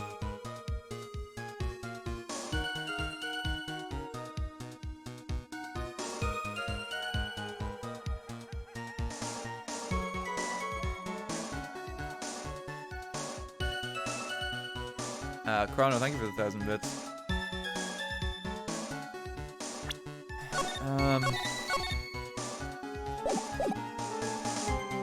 I just don't know how Don Tigre fits into this situation. That's what I'm trying to work out right now.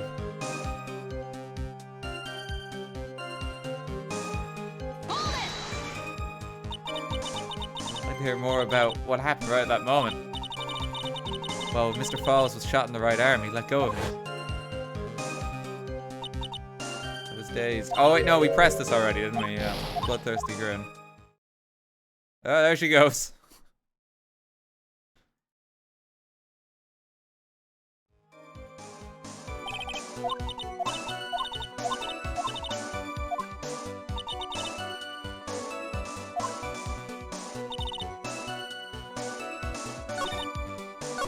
I was afraid I might be kidnapped again for my family's money. Why do they need the diamond then? And that's why you hid your identity. Yes, I only told my sister. Valerie Hawthorne, eh? Yeah, she's the only one who knew about me. Meanwhile, legally, this witness had been deceased for 5 years. I didn't ever want something like that to happen to me again.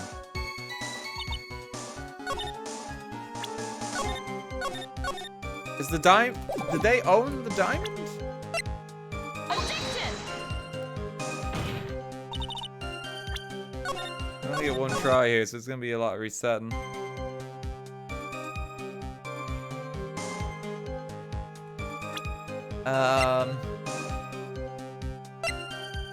Okay, a lot of this isn't relevant at the moment, I feel. I feel like the diamond is gonna come back.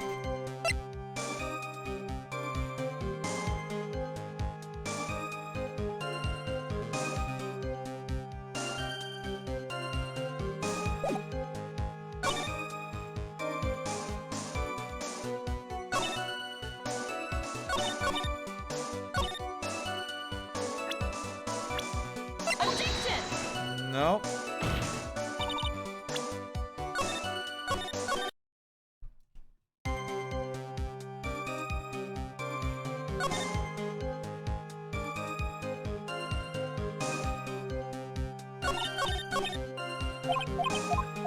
Okay. 5 years ago, I was kidnapped.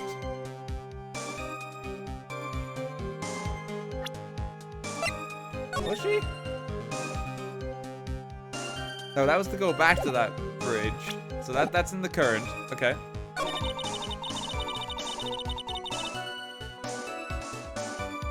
Ransom price was a raw diamond. Shot Mr. Falls. Mr. Falls tried to kill me by shoving me off the bridge from behind. But... No, I mean, she says that she jumped. Did she not say that she jumped somewhere?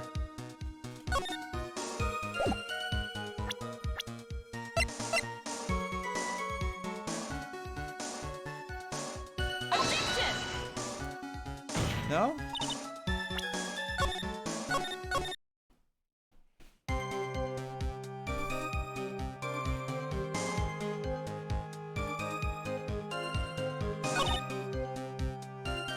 Mr. Falls tried to kill me by shoving me off the bridge from behind.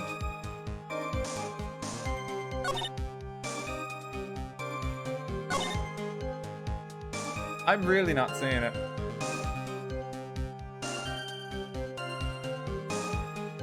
I can press on everything. There's a lot here. Alright. Did you and Mr. Falls have a relationship? Yes, as a tutor. You were tutoring him, Mr. Falls. No, of course not. Don't be ridiculous. Mr. Falls came to the house to tutor me. That makes sense. 5 years ago, she was only 14. Probably came up with the kidnapping plan during that time. Hawthorns are in the jewelry trade and quite wealthy, you see. Quite the clever fellow, that Mr. Falls. Did I hear him right? Did you just call Mr. Falls a clever fellow? Yep. It's all lick. Yep.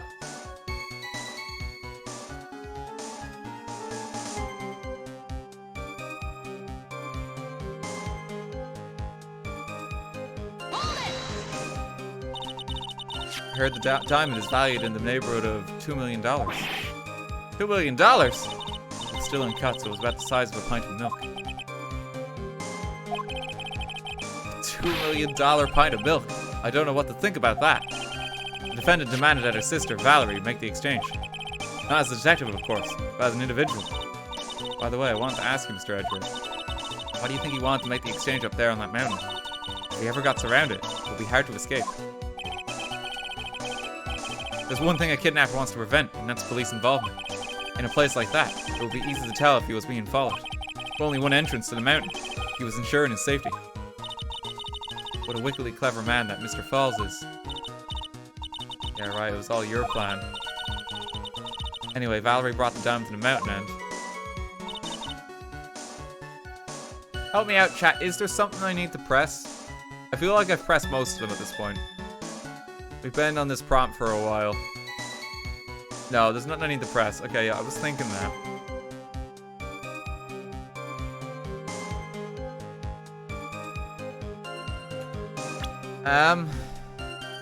I don't even know what evidence to present, because most of our evidence...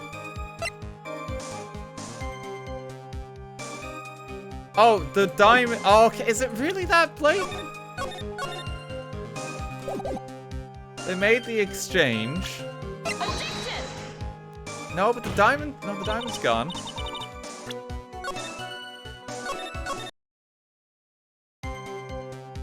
After she made the exchange...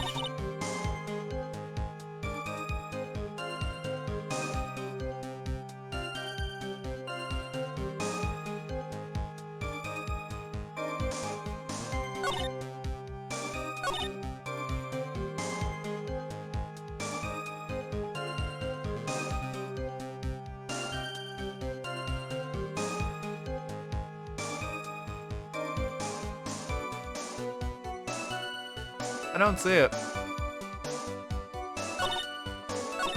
Like, I'm going through it. 5 years ago. Yeah. Makes sense. Ransom price. The diamond was brought there.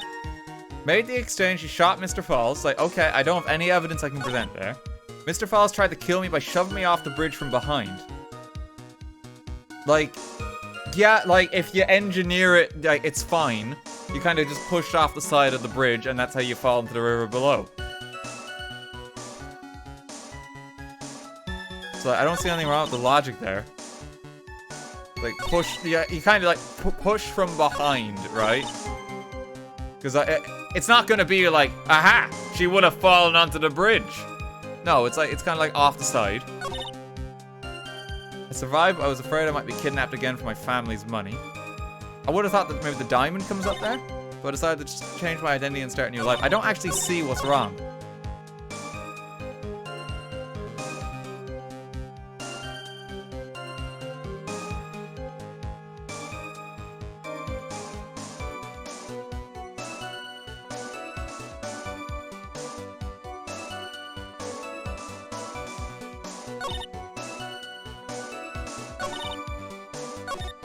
Okay, if this is the bridge, I'm gonna be quite upset because I'm not liking the logic again. Objection! Okay, yeah. I think that logic is a bit shit for working this out. Wait a minute, she was pushed to the side, not from behind, because she fell on the bridge. It's like, well, no, because there was a moment where she kind of walked past, and she was also at the side. Like, it's not inconceivable to think that in claiming that push happened, he just pushed her on the back.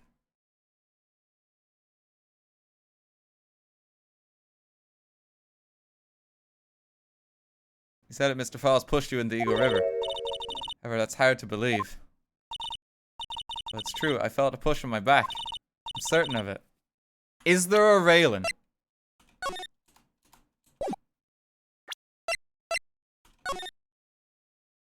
Okay, there is a railing. Why wasn't this picture the evidence then? There is a railing. That should have been the picture then, not the map. Like, that should have been the piece you present.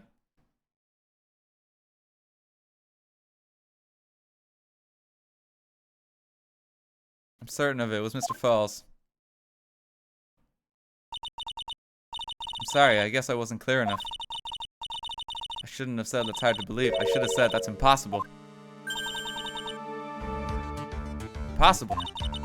I asked if the court recalled the condition of Dusky Bridge. Now and 5 years ago. The bridge hasn't changed one bit in the last 5 years. Someone would push you from behind as you had claimed.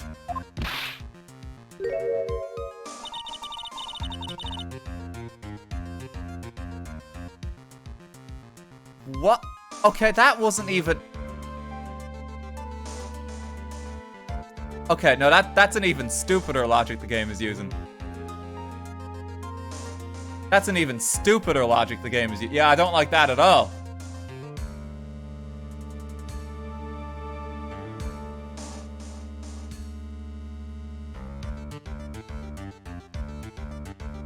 Like, what?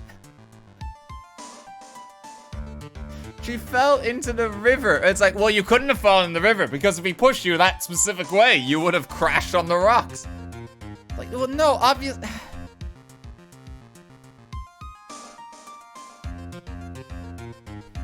It makes sense. What do you mean?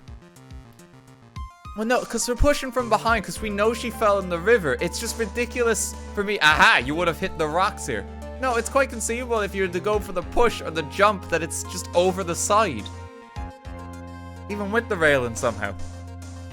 Like, it doesn't make sense that that's where she would have gone. That's not what I'm even trying to argue with her.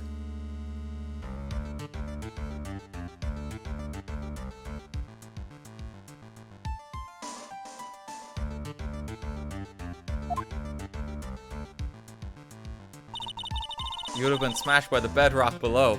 Again, not what I was trying to claim. A most certain debt. Do you understand now, Dahlia Hawthorne?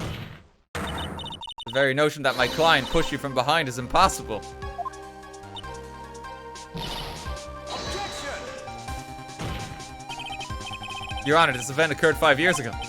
Why, for all we know, the water level in the river may have been high. No, this is a stupid debate. Objection! But it's 40 feet from the bridge to the river. A small change in the water level wouldn't have made a difference.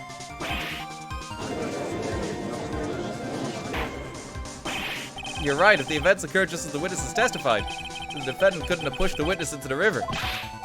Young lady, what is the meaning of this?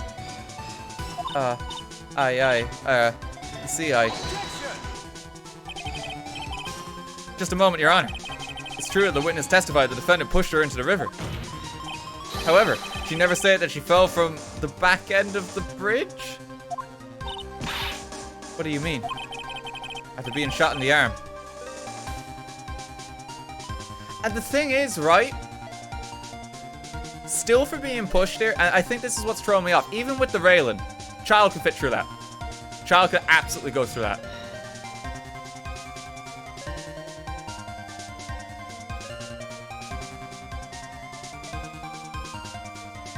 It's possible that Mr. Falls panicked. Therefore, he could have unwittingly pushed her off the side of the bridge. If that's true, she would have fallen into the river. Well, Miss Hawthorne, is Mr. Edgeworth's explanation correct? Now that you mention it, I do remember now. When I fell off the bridge, my skirt got caught in one of the bridge's side wires. To be serious.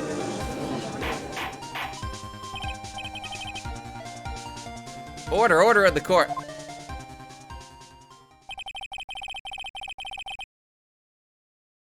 Seems Miss Faye's assault has finally reached its conclusion. Objection! Not now, Mia. This is no time to retreat.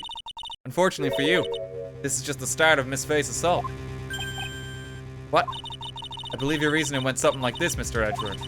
After being shot in the arm, it's plausible that Mr. Falls panicked. Therefore, he could have unwittingly pushed her off the side of the bridge. However, once again, I'm forced to say that's impossible. Ridiculous. What's so impossible about it? Oh, good God. Okay, I have to show, I think, the railing. Oh, we're going to be set back quite a bit if we don't get this.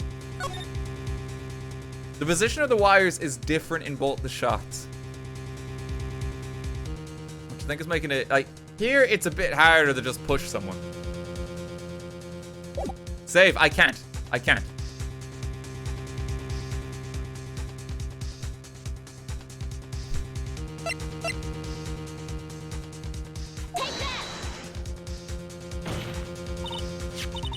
Your Honor, all of the answers are right here in this photo. Take a good look at the wires supporting both sides of the bridge. They extend up to about 5 feet off the ground. It will be impossible to push someone off from here. Let's remember the size and strength of the defendant. Wires like this wouldn't be a problem for him. He could have easily picked up a 14-year-old girl and thrown her over. So young and already so forgetful, Mr. Edgeworth. Mr. Falls has been shot in the right arm. I can save it now, yeah. I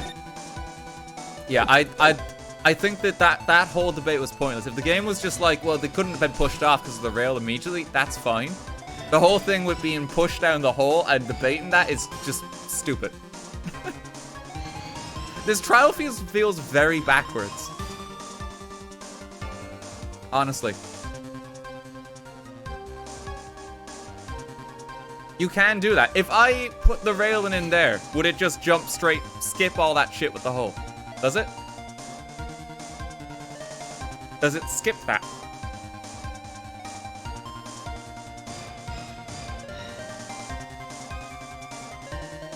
No, I don't think so. Okay, so it's still the same problem then. Yeah. Yeah, that's really pointless then. I don't get why we just had that whole debate there.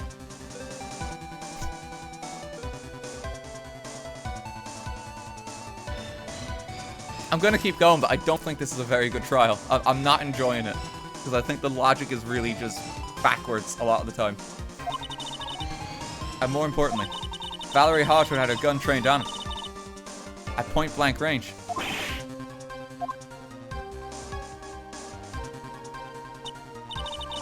So, Mr. Falls throwing the witness off the bridge. That is clearly impossible.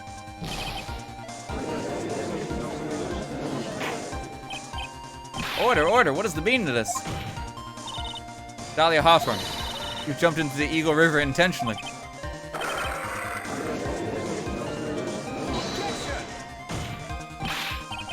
Indeed, what do you mean by such a ridiculous remark? Yes, it's ridiculous. My sister was there to help me. She had her gun and handcuffs. She could have saved me. Jumping into a raging river like that would have been suicide. Perhaps, but still, that's exactly what you did. You were probably confident that you could handle the swift current. But even more so, the witness had a much more compelling reason for jumping into the river.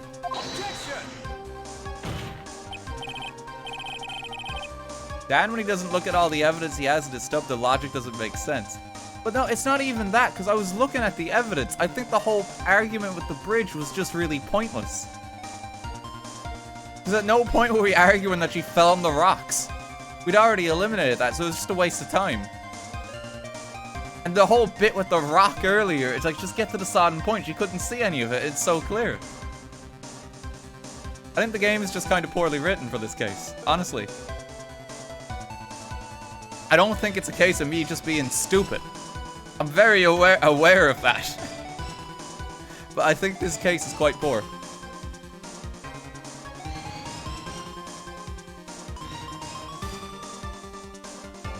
Please stop arguing with the chat. No, I'm just like making a point. I have no problem like just like backing up why I think the case is this way. I don't mind that. Like, I like to think I'm always a little bit critical whenever I'm playing games. I'm critical even of games I like, guys.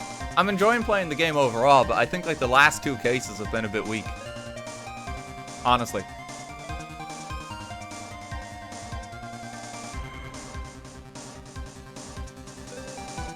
That's all.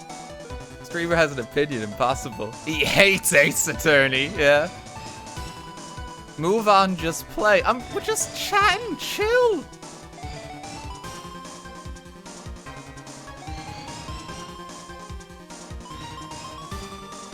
He's saying the mean words. Like, we're just chatting.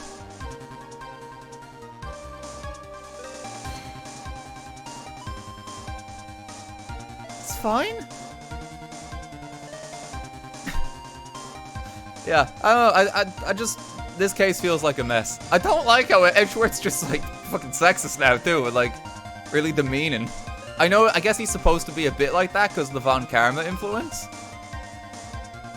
But it just seems really unnecessary. Game being weird with women again. There's a massive issue with that.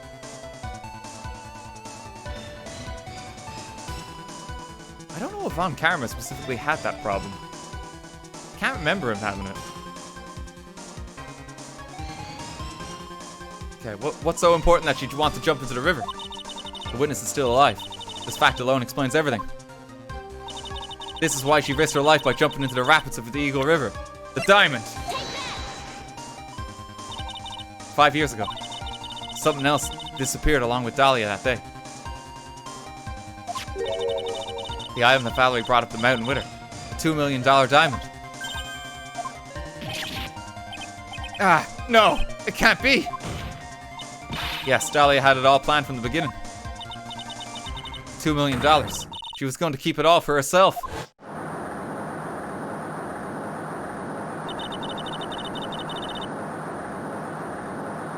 She forced Mr. Falls to help her fake the kidnapping.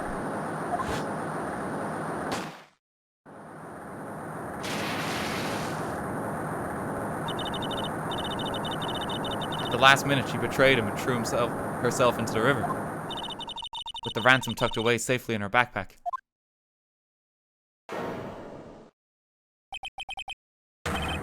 Why, that's simply ridiculous. Order! Your Honor, 5 years ago, the witness was only 14 years old. Do you really think a 14-year-old is capable of such a demonic plan? This woman is a demon. And there was one more person who helped make a demon out of her. Her sister, Valerie Hawthorne. You mean the victim was involved in the kidnapping plot as well? But she was a detective then. You're saying she participated in her sister's kidnapping? Precisely. I'm sure that it weighed heavily on her conscience for the past 5 years. It's the sole reason behind the victim's murder. What do you mean by that? On the day of the murder, after receiving the phone call from Mr. Falls, Valerie called her sister Dahlia. And then she told her what she was planning to do. Planned to do? She was going to tell the whole truth, as she wrote in her note. That is what sealed Valerie Hawthorne's fate. That is when you hatch your demonic plan to kill two birds with one stone. A plan that would ensure neither of your accomplices to the kidnapping would talk. And that is why you killed your sister, Valerie Hawthorne.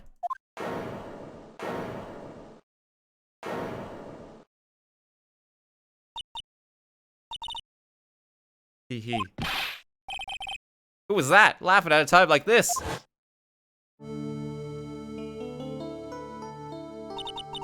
Forgive me. It's just hilarious. Witness, is that you? You amuse me, woman. Miss Mia Fey. You can certainly weave an exciting tale. Naturally, you have the evidence to back it up, don't you?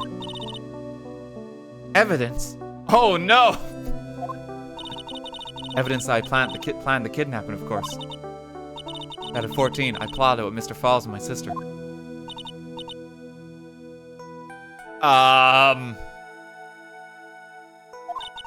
And one more thing.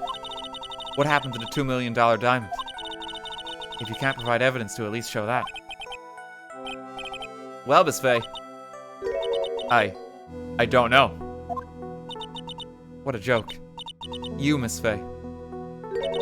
Are you stupid or something? How can I prove a fake kidnapping that happened 5 years ago? I don't even have decisive proof of Valerie Hawthorne's murder. Well, it seems that we've come to the end. To be honest, the witness's behavior does raise certain suspicions. However, I am forced to reject the assertions made by the defense. Of course you are. Is this it? Is this really over? That girl has made a fool out of me and there's nothing I can do about it. Ha! Without evidence, the trial is over. Who decided that? Mr. Armando, what are you implying here? Come on now, kitten. Haven't you figured out that you can make your own rules? For example, even if there's no evidence, there's still testimony. Testimony? On the day in question, Dahlia Hawthorne murdered her sister, Valerie Hawthorne. They hid her body in the trunk of Mr. Falls' stolen car, and then went to meet with him. Disguised as her sister, Valerie Hawthorne. That's what you think, right? Yes, that's right. In that case, there's only one answer, right? There's only one person left who can testify about Valerie Hawthorne's murder. There's no proof, there's only one thing left to do. Who's the one person who can testify to that demon woman's crimes? Is it Terry?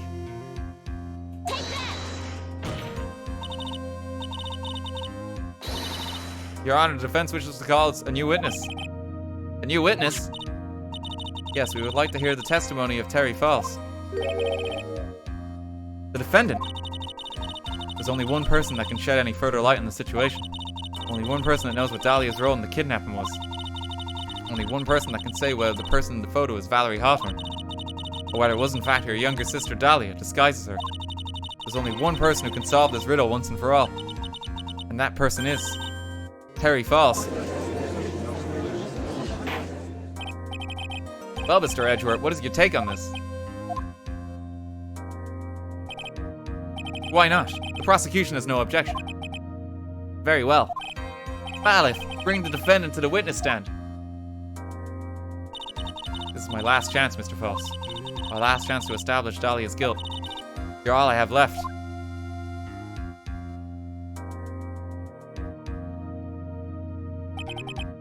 Defendant, you've heard everything that's been said up to this point, yes? I don't believe it, no way. Dahlia died 5 years ago. Valerie betrayed me. Mr. Falls, I don't know what she said to you 5 years ago, but one thing is clear. Dahlia is very much alive. And you were used. For $2 million. That's not true. Mr. Falls, there's only one question I want the answer to. 2 days ago at Dusky Bridge, who did you meet? Was it Valerie Hawthorne, or was it Dahlia Hawthorne? Dahlia, did you betray me? 5 years ago, she promised never ever betray each other. Terry. Dahlia. It's true. You are alive. You don't trust me anymore. That makes me sad. Tell the truth, the real truth. I believed in you. I shouldn't need to say it. You should already know. But there is one thing I will say. My life is in your hands right now, Terry.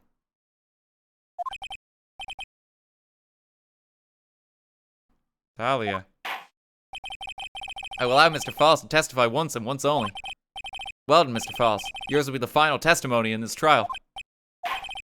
Witness. Oh, I'm sorry. I apologize. Water, please. Water? Huh? Can't talk, need water. Ah. Oh well, I guess it'll have to be my coffee instead. At least it'll match the way he's probably feeling right now. Darker and bitterer than hell itself. Oh!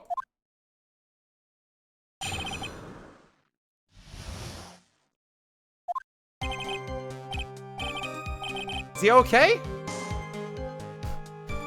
That day, 4 p.m., I stopped the car. I was in front of Bridge. She wasn't there, so I waited on Bridge. I watched my car from Bridge. I never put no body in that car. Finally, when one came, she stood in front of me. We talked, then she left. That was Valerie, not my Dahlia. Mr. Falls, you're covering for her. Do you think she will do the same for you? That's enough, Miss Faye. His last statement was a efficient way to end the final testimony of the trial. Well done, Miss Faye. Please proceed with your cross-examination. Is how you wanted to end, Mr. Falls. Another guilty verdict to go along with your death sentence. There's only one person who can stop it. You, kitten, I think.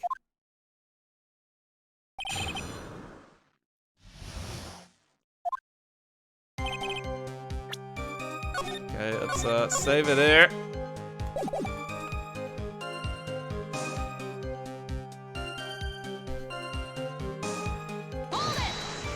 Okay, we gotta start pressing. According to the note, the meeting was supposed to take place at 4:30. You certainly arrived early, didn't you? It was raining, already dark too. You waited on the bridge for 30 minutes. Mr. Falls. Eagle Mountain, that spot. Strong, strong memories. Why'd he just climb up? Could it be? He's hiding something there.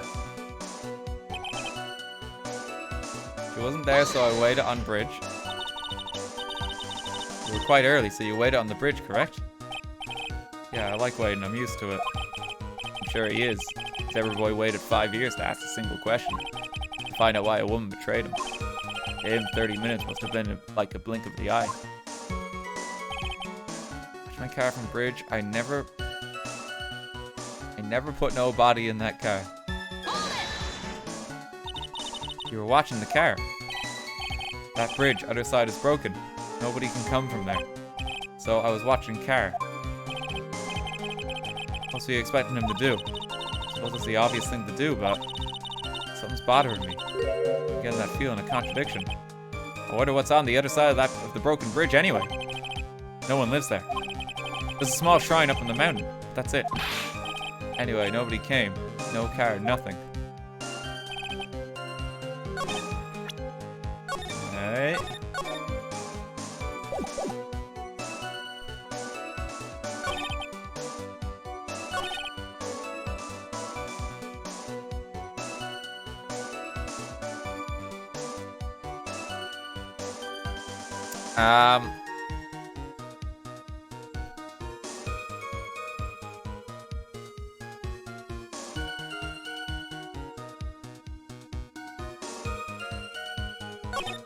Finally, when one woman came, she stood in front of me. I mean, we might as well just press everything.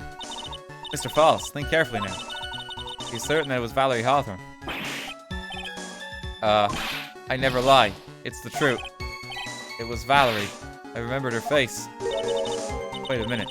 If you'd remembered her face, then why did you make her wear a scarf as identification? Sorry, I told a little lie. But the woman I met, she was different from the woman standing here now. She was different, it was Valerie.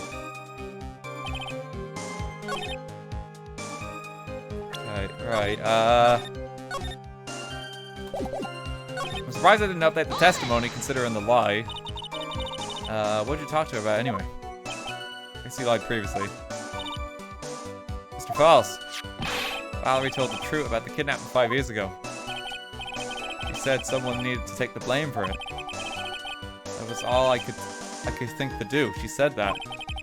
That's why she lied. Got me the death penalty. And were you satisfied with that answer, witness? Dahlia died. It was my fault. I don't really remember. Maybe I did. Maybe I did push her in. Don't matter no more. Either way, my Dahlia, my sweet teen angel, dead. You just saw that she isn't dead. After Valerie talked to me on bridge, nothing left to live for.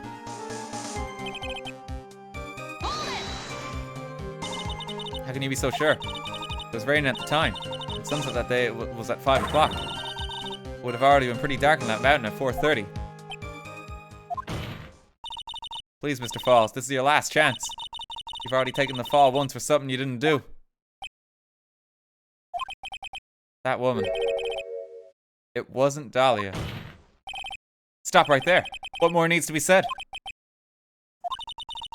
Even if it means the death penalty, even if it means taking the blame for murder. You'll still do whatever is necessary to protect her, won't you, Mr. Falls? I know it's obvious, but he's clearly lying. He's been cursed. A Dahlia Hawthorne. He'll probably go to his grave still believing in her. Mr. Falls, even if you can show he's lying, the poor guy will still be cursed. You'll still have to point out the contradiction anyway. That's the curse of being a defense lawyer, I guess. Okay, alright, so that's pressing everything.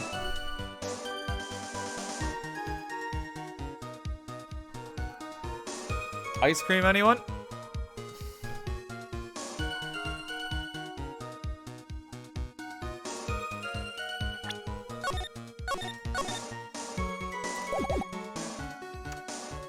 "4 p.m. Stopped the car. It wasn't there. I waited on the bridge. I watched my car from bridge. I never put no body in that car. Someone else could have. Finally, one woman came. She stood in front of me. We talked and she left. That was Valerie.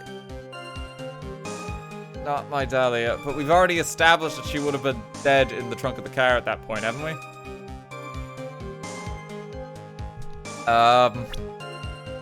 The diamond.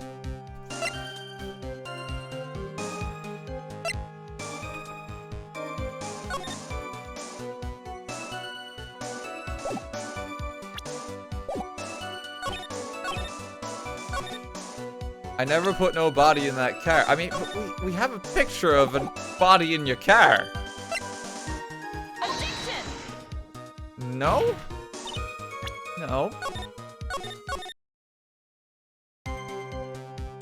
Someone went to the car. I don't think it was you.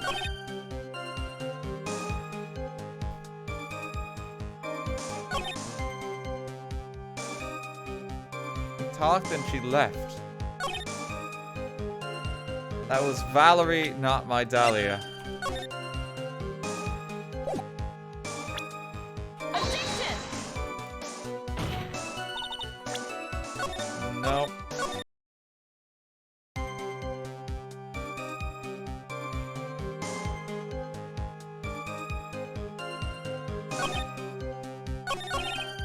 Okay, let me think. I don't think there's anything wrong there. She wasn't there, so I waited on the bridge. I watched my car from the bridge. I never put no body in that car. Was there a second rock in the way? Of course. No, there was no second rock.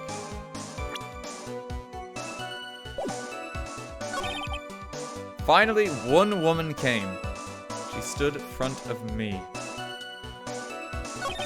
We talked, then she left. Did you just stand there a while?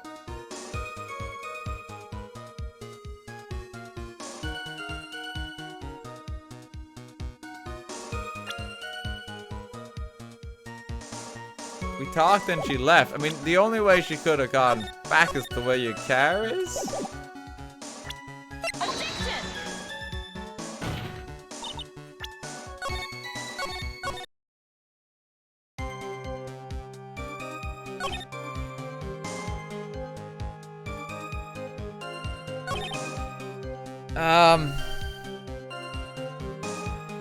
I don't know why it's not clicking.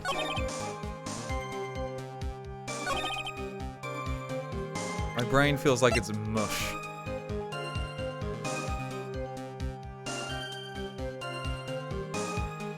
I mean, this clearly happened at another point in time.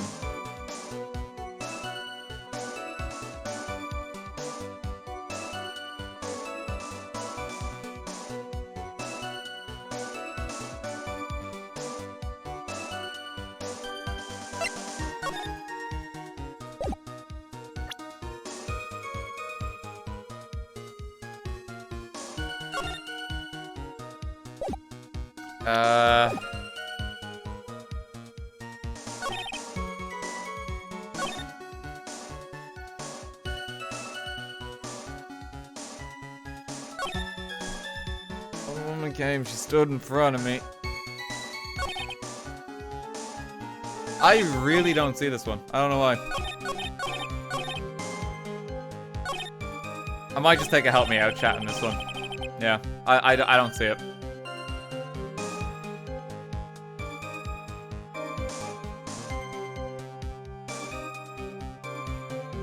Yep, help me chat.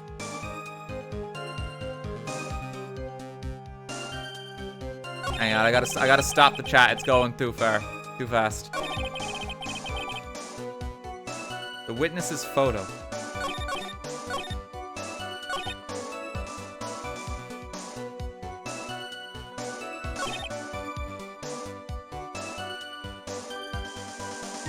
I stopped the car. I was in front of bridge. She wasn't there, so I waited on bridge.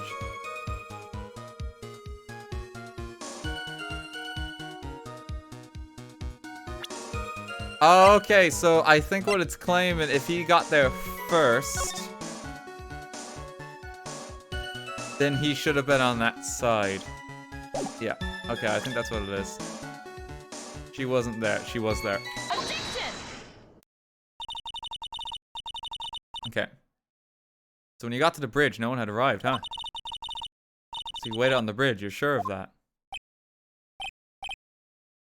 Yeah, I'm sure. You're sure, huh? Well then, I'm sure too, Mr. Falls. I'm sure that you're lying. Huh? Oh, he's upset. Oh, I would love to hear your rationale on this, Miss Faye. You want to know who arrived at the bridge first? Just look at this photo. It's perfectly clear. Obviously, the person that came first will be the one at the end of the bridge, right? But that's the victim at the end of the bridge. Precisely my point. In other words, Mr. Falls, you must have arrived at the bridge after she did. Oh. It's not doing too well.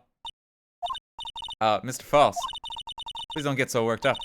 We just want the truth. I got there around 4 o'clock, it's true. I had somewhere to go. Special place. Did you go by this special place before you went to the bridge? Yeah, it's an old temple about 15 minutes from the bridge. 5 years ago, me and Dahlia, we promised each other. We swore we wouldn't betray each other. She brought a memento to represent our love. A memento. 5 years ago, I hid it under base of tree there. It's a special memory for me. This is it. This is what I went to get. Oh, this is coming back again. This little bottle on a necklace is your memento. It's quite charming, but it looks empty. Your Honor, you heard what my client said. He arrived at the scene at 4 o'clock. He then left his car unattended and walked away. He was gone for approximately 30 minutes. With that much time, Dahlia Hawthorne could have easily hidden the body in the trunk of his car. Indeed, there certainly wasn't enough time for it. Still got a chance. Mr. Falls, there's no mistaking it. Huh? Mr. Falls? Oh.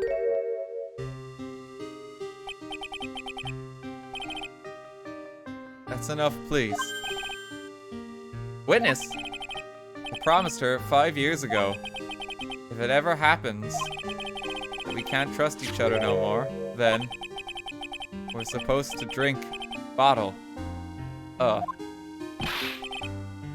No, stop the trial, Your Honor. We need a recess. I was stupid, couldn't keep promise. So I did it. I drank this. No, we were so close, just a little more. I was gonna prove your innocence. No, don't want that. Don't trust self. Maybe kill again. Kill sweet Dahlia again. Mr. False! Mr. Armando. Thanks. For the coffee.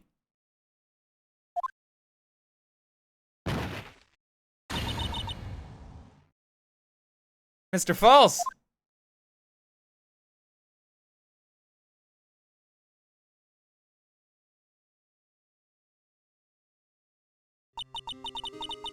So my first trial ended.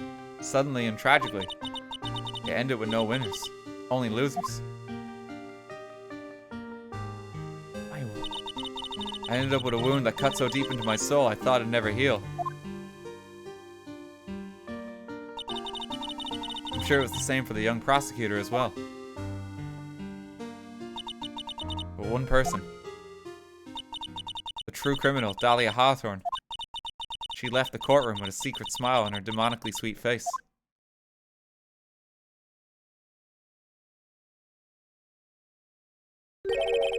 Unforgivable. That witch. Mr. Armando. You were so close to the truth. It was right there in front of us. You were just a little too soft, kitten. It's my fault. It's all my fault that Mr. Falls killed himself. Don't cry, kitten. You're going to make my coffee all salty. I knew it. I knew I wasn't cut out for this. Mia. Don't you get it? You can't cry yet.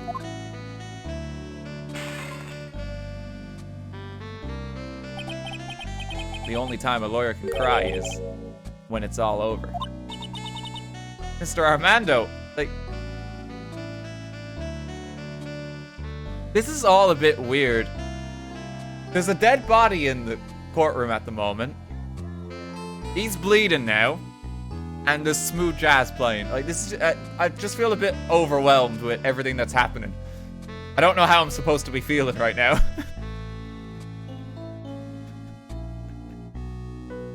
I'll be honest with you.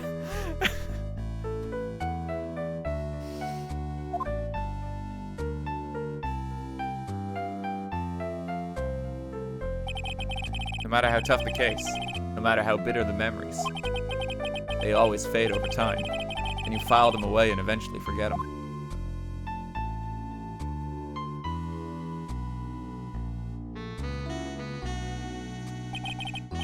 One year later, in this very same courthouse, I myself got wrapped up in that case.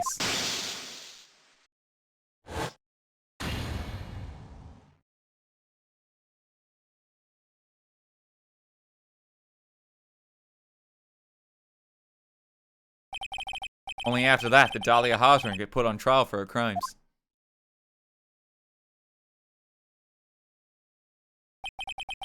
The verdict that was ultimately handed down to her was... guilty, of course. Naturally, when the verdict was read, she had a perfect, angelic smile on her face.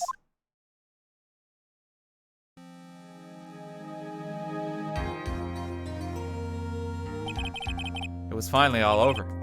At least that's what I thought at the time. Unfortunately, it couldn't have been more wrong. It's been 5 years, but now, something has happened that's made me remember.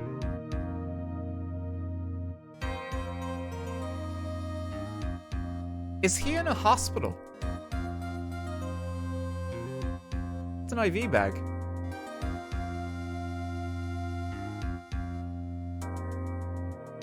Sorry, yeah, it took me a moment to realize that what's going on. Like, window, IV bag, and that's the bed. The table. What happened here?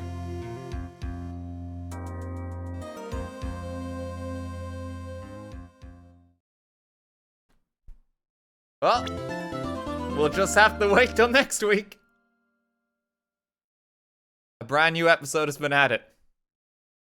The final episode.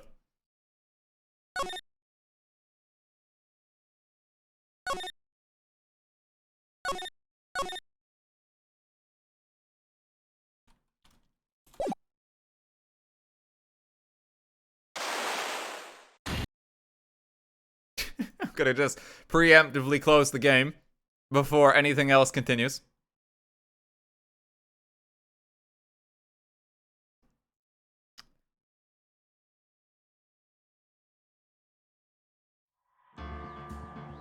And we're gonna leave it there for today. We're gonna leave it there. So, next week is the final case for Phoenix Wright that we're gonna be streaming. We're gonna finish the trilogy. Now, timing-wise, I don't know yet if I'm gonna be... I think I have to make this decision now, right? Okay. It's going to be starting on Friday, I think. And the reason I think I'm going to have to do it Friday is because on Sunday, I actually have my braces coming off. And I'm probably going to be in a lot of pain on Sunday. And it's probably not going to be a good combination for me to immediately get them off and then stream. Like, I think I'm inviting disaster if I do that. The reason I'm saying it has to be on Friday is because we're probably going to need 2 days for this trial. It's probably going to be the longest one. So I'm thinking we do Friday and Saturday. Okay? So I think that's the plan. So Friday starting at 3 o'clock. 3 p.m. GMT +1. We're going to start. And we're going to do it over those 2 days. What'd you think of this case? It's a wild one. I honestly did not like it. I thought that was one of the weaker cases. I think it just kind of suffered from... Well, it just felt so weirdly paced. Like, you had evidence, and you knew that, like, this evidence shows that that was impossible, but the game would be like, no, that's not what we want specifically. And I think that did that worse than a lot of other cases in the series. I did not like that case. Also, like... They're all weird around Mia, and it's just really uncomfortable, honestly. I don't like that. This series definitely has, like, a problem with women, and I feel like this case is just kind of highlighting that again. And that's not even to mention the relationship with the criminal and Dahlia. Like, there's just... Nope. Stop it. It's always uncomfortable. Like, Big Top became one of the worst cases in the entire series, and it's specifically because of that happening. It's just uncomfortable to play. Yeah, so I really didn't like that case. I think if I was to rank that, like, tier list it, that would be like a D case. It wouldn't be that great. Big Top is an F. Don Tigre's case is also... I'd say it's an F as well. I'd say those two are the worst.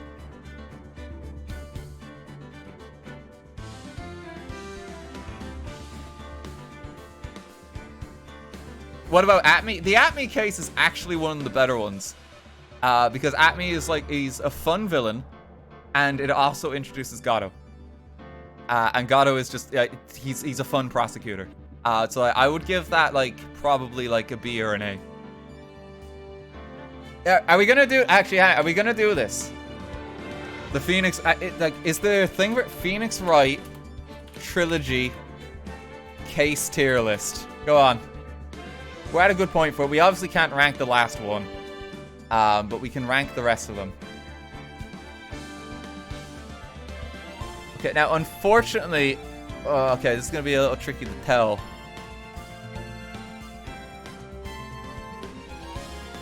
Having a little trouble telling which is which case, because they've gone for, like, the case preview images, and that makes it really difficult to know what's what. So let me just see if I can find another one.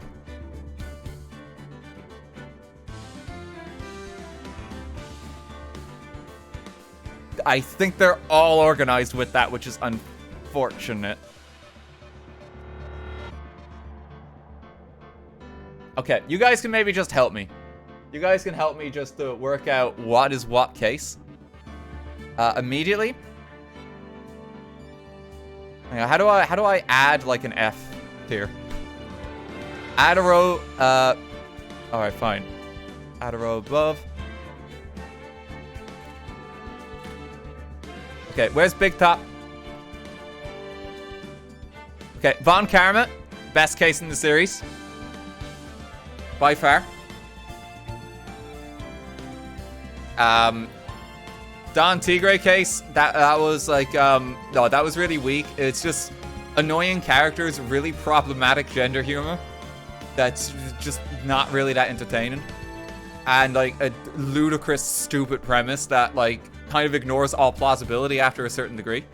The reason Von Karma is A and the best of the best is because he's just such a fantastic villain. He's absolutely absurd, but also a really intriguing case that ties the entire first game together. That is just fantastic and a joy to explore. Honestly, like Von Karma is so entertaining. We're still talking about him. He hasn't appeared in 2 games. His impact on the series is just incredible.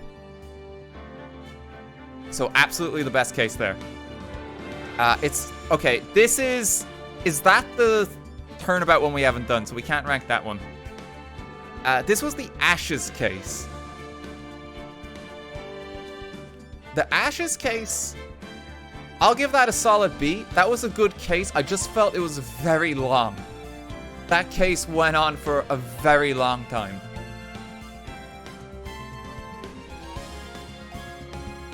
Fun villain, though. It was a very fun villain. I think that case was just too long. I think it's really its real problem. I think it would be like an A tier if it was just a bit shorter. It just kind of keeps going. This is Luke Atmy's case, is it? Because I see like the tail end of Gatto here. Is that Luke Atmy's case? Yeah, okay, that's a solid A. Just because Luke Atmy is a very fun villain. And he also introduces Gatto, and he's also just a very fun prosecutor. So I think that's a solid A case. I think that's actually one of the better ones. This was the very first case, which just kind of served to introduce it. I feel like this one's probably like a C. It's just, in the sum of things, it's just not that memorable. That's the very first case. It's kind of just a tutorial. It's just not much going on.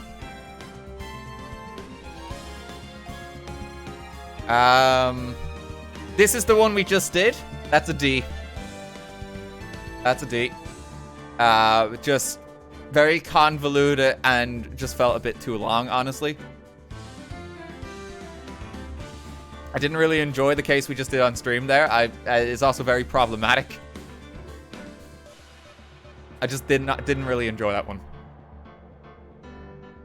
It's better than a D. I was debating giving it an F. But I can't give it an F because that's on a league of its own. Just wasn't that great of a case. Which one's Big Top? Where's Big Top? Is it Franziska? Okay, that's the absolute worst case in the entire franchise. Absolutely agonizing cast of characters. Stupid murder. Stupid motivations. Not fun. Torturous to play. Incredibly problematic. Absolute worst tier. Actually, no, yeah, it doesn't. Add a row below. Yeah, it gets its own special place.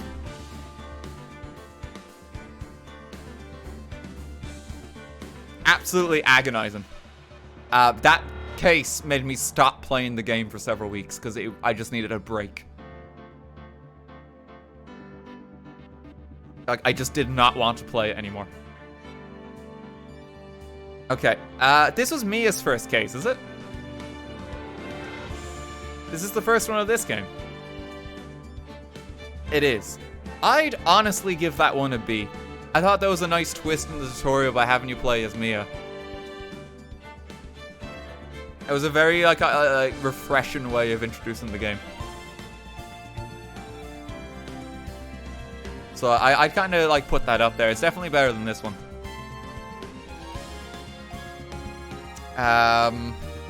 Okay, Pearl. This is the Karain Village one, yeah.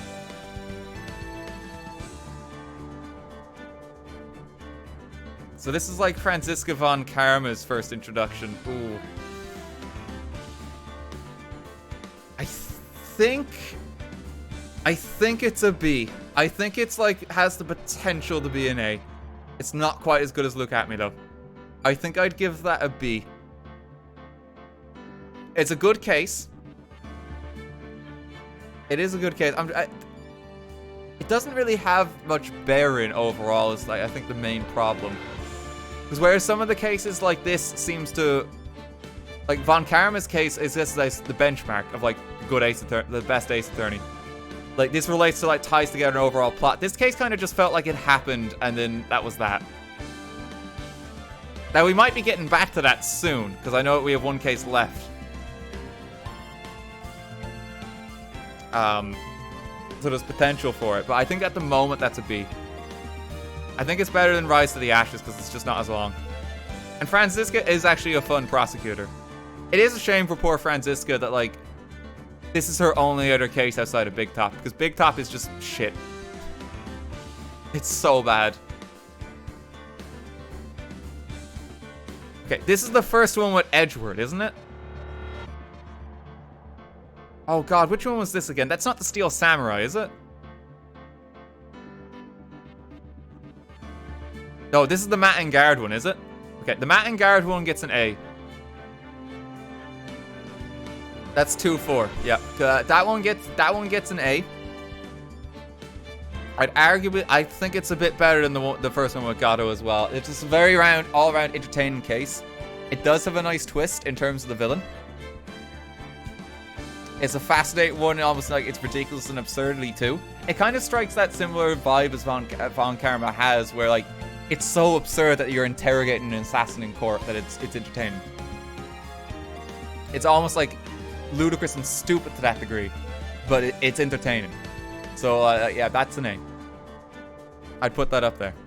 S, no, it's let down. It's not an S because of the plot contrivance with the cat.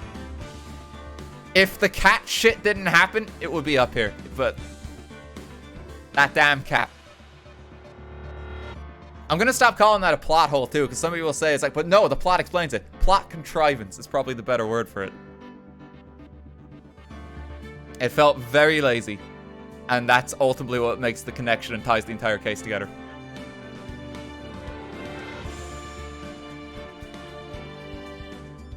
Okay, which case is this? This is the first one of the second game, isn't it? That probably... Well, this had the Drift King in it. This did have the Drift King in it. I'll give that a C. I'll give that a C. That's the first one with Maggie. I'll give it to the Drift Virtuoso. Yeah, he's a fun villain. Just doesn't have as much that much significance overall. It's probably that's the issue for a lot of the games and the cases in the second game. They just don't feel like they had much impact.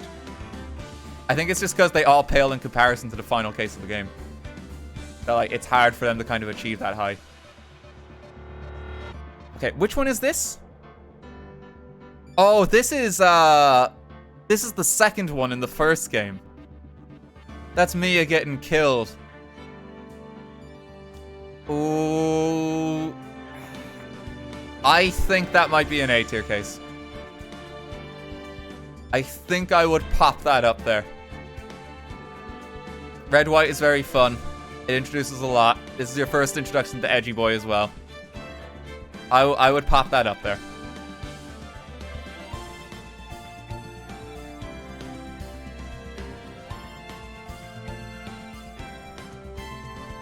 Does it have Deus Ex Mia though? Yeah, I think that Deus Ex Mia is unfortunately going to make that another B. The Deus Ex Mia in that case is like to the ludicrous, stupid degree where it's like Mia just comes and solves the case at like the final moment, and it kind of takes the feeling of solving the case completely away from you. Yeah, that drops it all entirely. Yeah, because I'm thinking about it, it's like, does this case stand on par with the final case of the second game? No. No, it does not. I think it's weird to place this one so high, but that actually is a really solid case. Deus Ex Mia. I say Mia beats Deus Ex Mia. It feels really weird placing this one so high, but it is like quite a solid case, honestly. And it didn't have too many like contrived bits.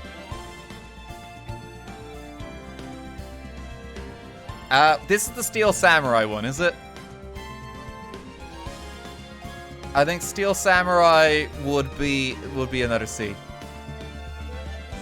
There's a lot in the B pack here. I think Steel Samurai is about C. It's just a very long case again. It's very long, and it feels very repetitious with all like the locales that you have to keep going to again and again and again and again. This one has some of the problems that even Rise of the Ashes has, where it's like it's like a torturous chain in the investigation era. Because like that even brought this one down. It also has Old Bag. Yeah, Old Bag takes it down to a C. Yeah, I would say those are my rankings. So you have like the worst ones here. Big Top is in a complete league of its own. It's just fucking abysmal. The last case was pretty bad. The one we just did was pretty bad too. These ones, the tutorial cases, you can't expect too much. Fun enough villain in this case. This is the first one, so you know, you can't expect too much. Steel Samurai, just a weaker long case. Red White, it's fun enough, but Deus-Ex Mia. Better twist on tutorials. Fun, but way too long. Very just solid average case. Very solid and average. This one was quite fun, but look at me. Ridiculous. Genuinely good case. Absolutely the best case in the series. Yeah, that would be the list for now. No way tutorial cases are better than 3-4. Absolutely. They absolutely are. The only way I would revise this list is I would pop this to F and maybe pop the tutorials down here. Yep, 3-4 I thought was really bad. I just didn't really enjoy that last case.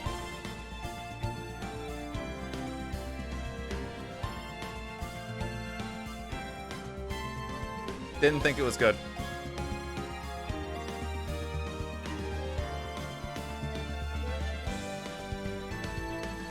E tier. I'll move this in E tier if you want.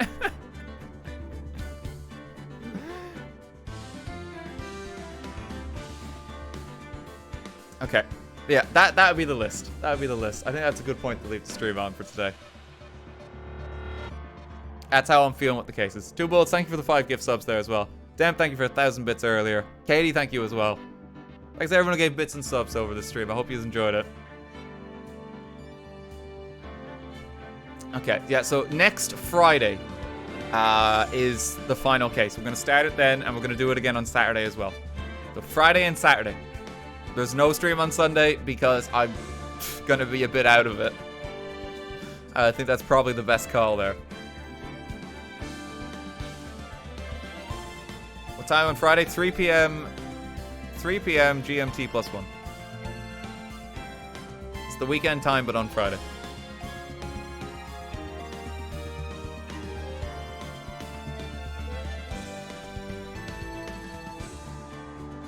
Oh, God. Yeah, I'm excited for the last one, though. I'm sad that Phoenix Wright's going to be over. But I think it's the best point to leave it. You know? I'm hoping the next case is good, because the last two have been kind of rough.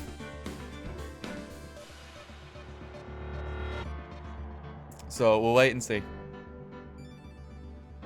Apollo Justice? No, there's other games I want to play. We're playing different stuff. This is the last one. It's different stuff on the horizon after this.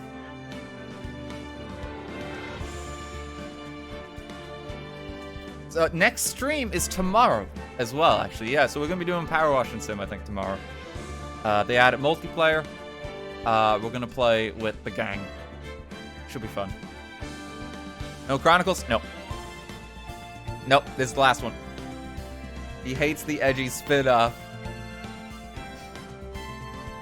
No, this just feels like the best point to leave it, because it's just other games.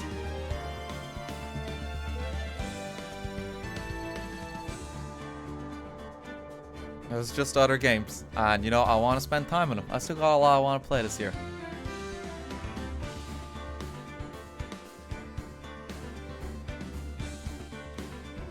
Why leave it, though?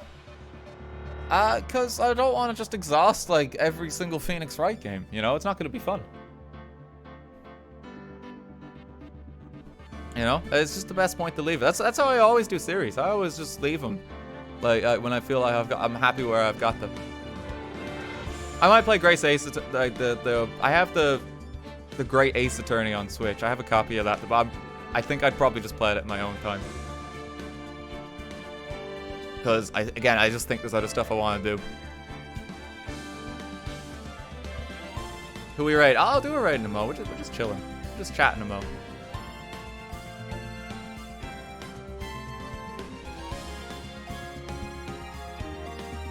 Totally understandable decision. A lot of people find that they like the original 3 games most anyway.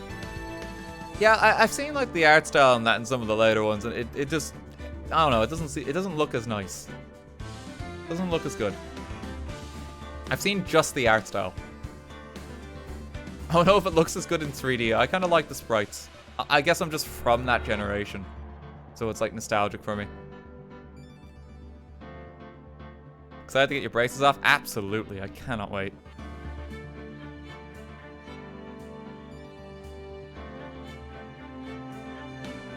I'd like to see what RT thinks of Amori. I will not be playing Amori. I tend to stay clear of those games. They're just a bit intense. There's a suggestion box on the Discord, though. And you're welcome to post stuff there. I like on that Discord suggestion box every day, and I talk about a lot like games that I'm looking for the channel and why I feel like some games are a bad fit. Amori would be a very bad fit because I don't think people want to see me play Amori. I think people want me to have a particular reaction to Amori, and if I don't have that reaction, they'll be very critical. And I think that's the problem, and that's why like I absolutely just do not want to stream it. Because I think even if I have like even like a small criticism, I'll be eaten alive. And it's just not worth it. I don't like playing games with that kind of pressure, and I only did Undertale for the meme. That's the only reason.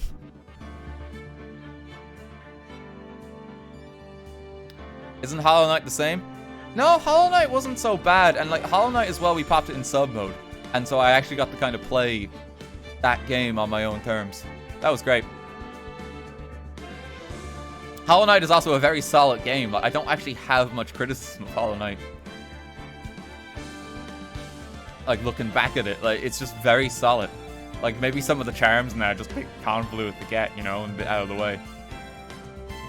It's probably the biggest criticism. But, like, for the content that's there, for, like, the price of the game, it's like, yeah, it's actually a really good experience. I understand why it's popular.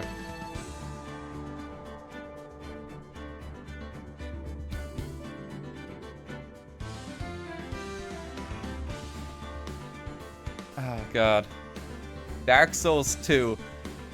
I do actually want to play the other Souls games at some point. I did Elden Ring this year, though, so I feel like I got some of my fix.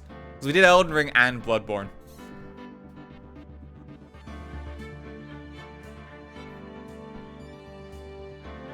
So I think I'm good for a while. No, I've got stuff on the horizon that I want to do. It's different, is the best way to describe it. I know I'm pretty confident, and I'm pretty sure and certain of most of what I'm doing for the rest of the year. I've got a lot in my backlog that's just kind of been sitting there staring me in the face. So it's like, you know what? Let's go. It's just a case of getting around to it. But we'll take our time. We'll get there. It's finally Fortnite. If you're looking for a cool visual novel, does Digimon survive? I never really liked Digimon. That might be heresy. It just wasn't for me. I'm a Pokemon man. In my peanut brain, right?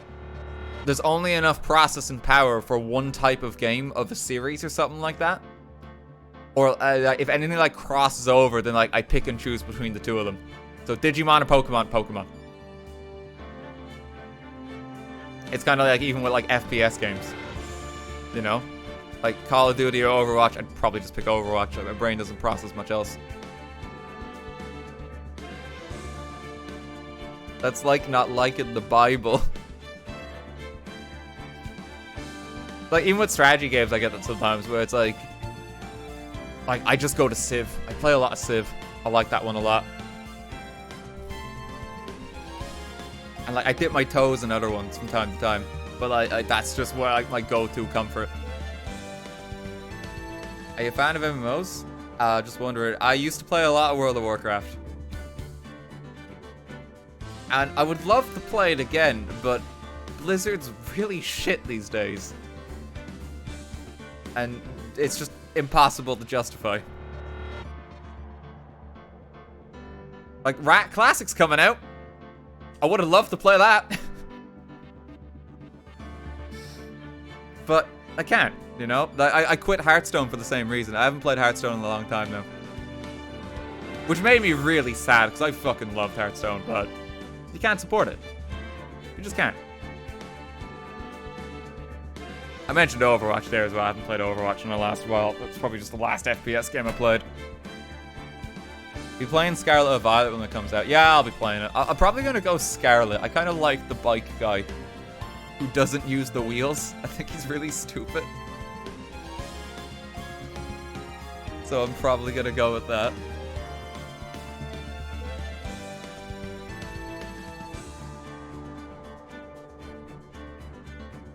Which starter? At the moment, it's the Fire Lizard. But it depends completely on what their final evolutions are. I have no problem spoiling myself for what Pokemon are available in the game beforehand. And I'm simply going to wait and see what the final is before I pick a starter. But at the moment, it's Fuecoco. Yeah, that's his name. I like the little lizard.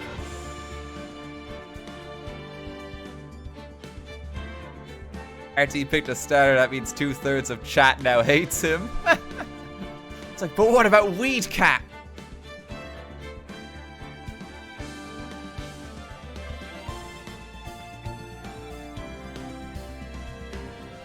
Gonna be everyone's gonna be having a fucking Weed Cat, I think. Or Donald Duck. I feel like Donald Duck's been tossed to the side. I haven't seen a lot of love for Quaxley. The thing is, Quaxley might win out for me, because I'm partially convinced that Quaxley is going to be some convoluted reference to Don Quixote, ultimately. And if that's the case, he's a literary reference Pokemon, which means I'm obligated to choose him.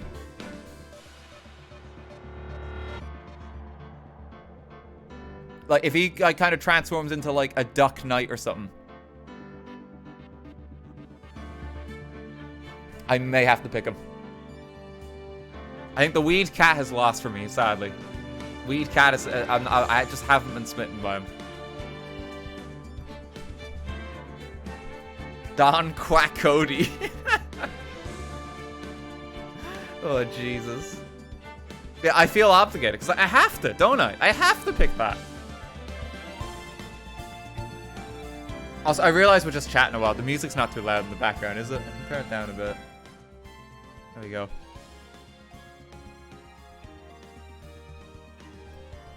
I'm excited for like the Pokemon that they're adding. The new Wooper looks cool.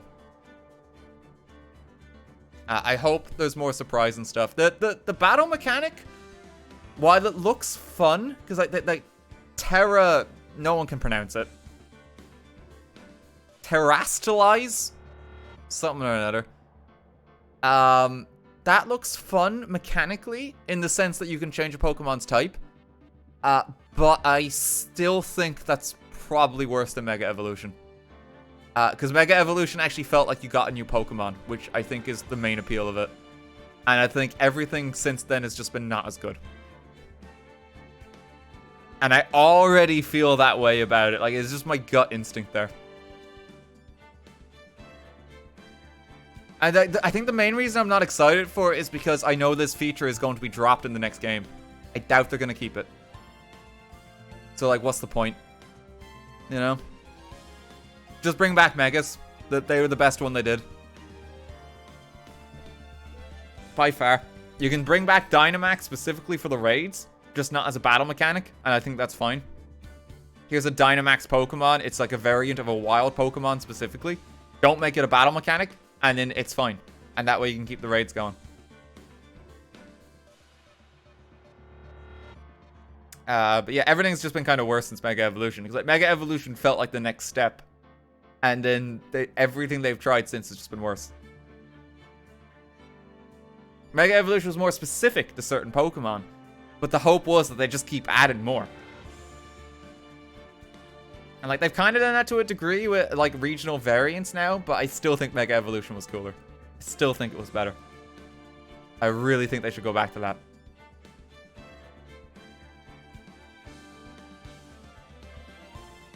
Z moves were dubbed. Yeah, no one really cares about Z moves. No one really, like, there's no point. Regional variants are really cool, though. Yeah, regional variants are great. I love the regionals. Just breathes new life. I just wish that, like, they did. I just wish they just did regionals and megas. That would be perfect. Two of them together. I think that's, like, the ideal combo.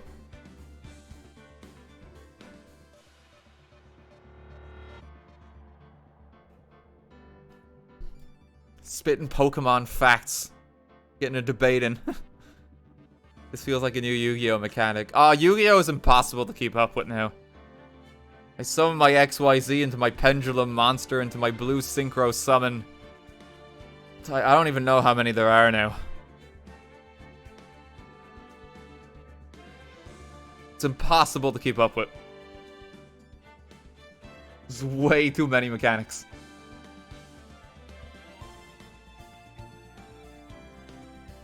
It'd be like, Yu-Gi-Oh to me is like if Pokemon added like 2 new types every generation. That's just how it feels. Like, I'm so overwhelmed. I've had like a look at it since. It's like, no, there's too much going on here.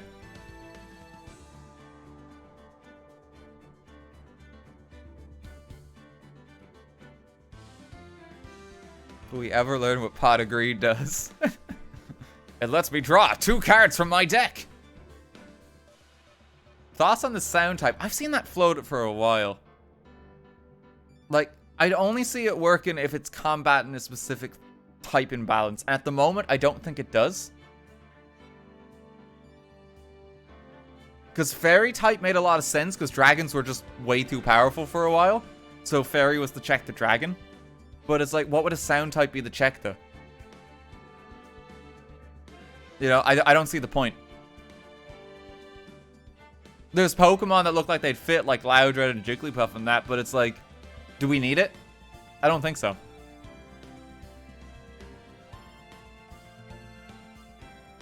Need to make Steel stronger. Yeah, but you don't add a type just to make another one stronger like that. Because, like, if it's just to make Steel strong, then that type is just gonna feel a bit worse, you know?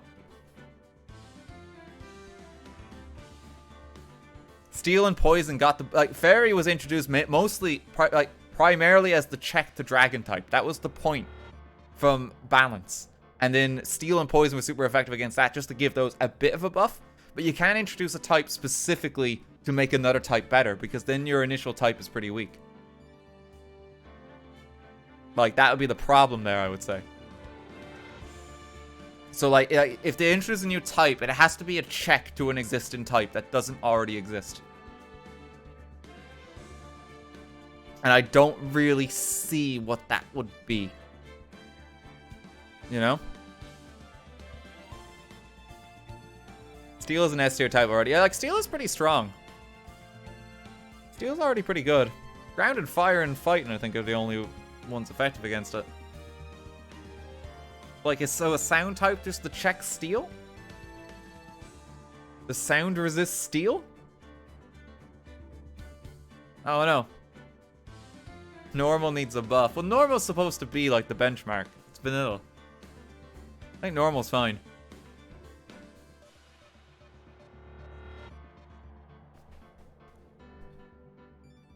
You gonna join any Pokemon tournaments again? I'm more than happy to join them. The last ones were fun, honestly. I wouldn't say no if another one came up. When's stream end? We're just chilling. We're just chilling. If you want to hop off, thanks for coming. We're just chilling a moment. We're chatting.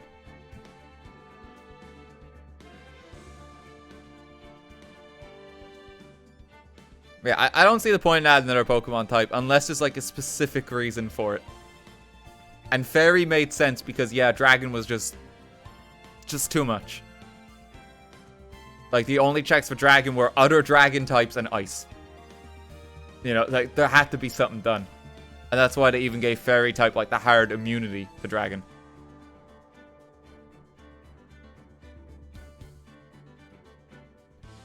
The game needs new evolutions. I mean, I doubt we're gonna get another evolution, honestly. I think just more variants of stuff will be cool. I always like to see more Gen 5 love in, like, the regionals and stuff like that. Just anything that kind of revamps interest there. But I think Gen 5 is some of the coolest designs.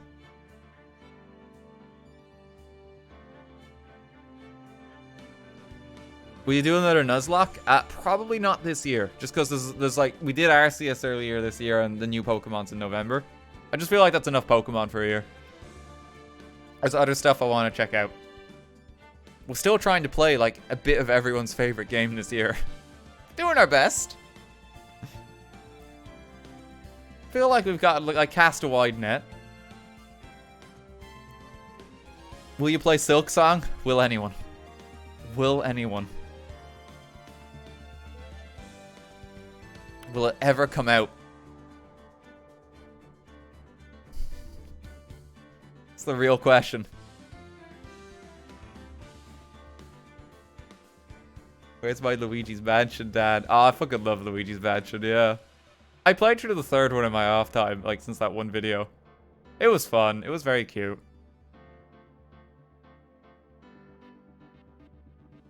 Can you play Animal Crossing City Folk just for the meme? I don't know what I'd be able to do with that, though, that I wouldn't be able to do in New Horizons. I have an old City Folk town from way back in the day. Had a Gold Rose Valley. I worked very hard on. Cuphead DLC. Oh, God. So, yeah, Cuphead DLC.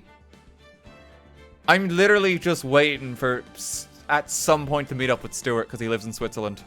That's it. And it just hasn't happened. So that's why, like, that's just gonna take forever. Like, maybe at Christmas we might catch him. I don't know. We've tried to do it over, like, Steam Share and that before, but, like, it's a bit laggy for Cuphead, sadly.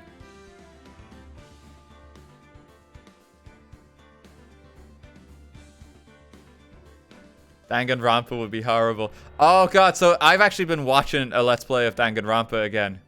The version 3 one. From Joseph Anderson. Just felt like watching it again. Just like something nostalgic. I like having, like, series on in the background. Oh, God, like, it's all fucking over the place. I forgot how stupid some of the cases are. I've kind of forgotten the details of the first one specifically, because it's been a long time since I watched, like Joe's playthrough of that. I remember fucking Leon. Like, wait, Leon? And everything about that.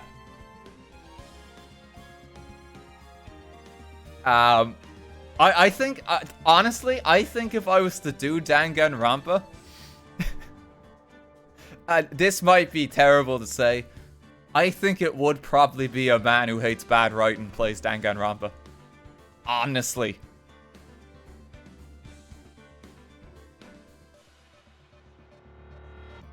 I think that could be I don't know if that would be a good experience. And I've always shied away from that. I've shied away from it definitely this year, because like my rule for this year has just been like good games. We're playing good games. And I've been trying very hard to kind of stick to that. You know, except for Undertale, of course. No, I'm kidding.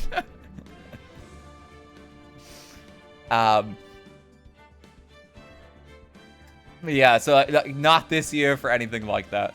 I would love to find like an old Telltale game. We had like the CSI one. That stream I think was lost to time. I had like an edit of it done, but like that was back before I even had Chloe on board for edits. So it's like I think it just got lost. I would love to find just some obscure shit like that again and just play through it. Yeah, that shitty CSI crime game we played before. That was Telltale. That was amazing. Have you played Heavy Rain? I really want to do more David Cage. I would love to. Those games are so stupid. I would like to do one at some point.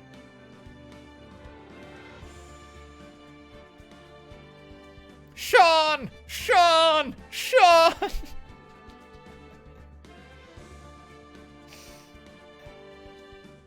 I've seen that meme. I've never played it myself.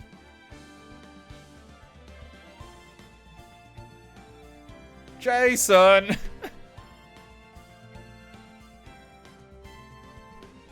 Oh, God. Yeah, there's a lot of games just on the list at the mo. And I'm doing my best to get around to them. I think for like the next week, the main thing is that we just wrap up Phoenix Wright. Tomorrow we're doing some power washing. I think Tuesday we're doing 2 Point Campus again as well. That's pretty much the week of streams there. Might do something on the Thursday. Actually, no, because if I'm doing 2 days of back-to-back Phoenix on like Friday and Saturday, I probably need to like... I probably need to not stream on Thursday.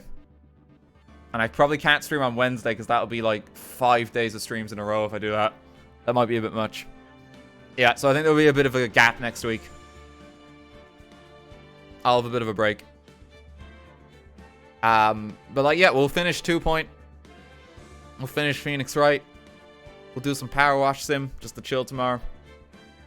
And then from the week after that, clean slate again. And we're going to start something new. That I'm sure people are going to be excited for once they see what it is.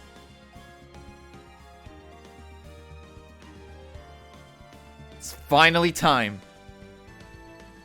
for Fortnite Fridays.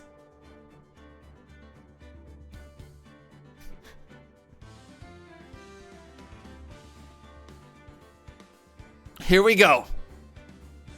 So anticipated, we're not even going to stream it on Friday. It'll be a Monday series. Get hyped.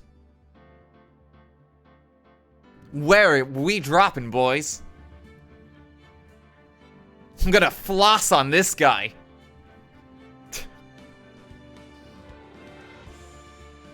Oh, God. Okay, I think we wrap it up there. That's a good point to leave it. Who is streaming? Hang on, let me have another quick look.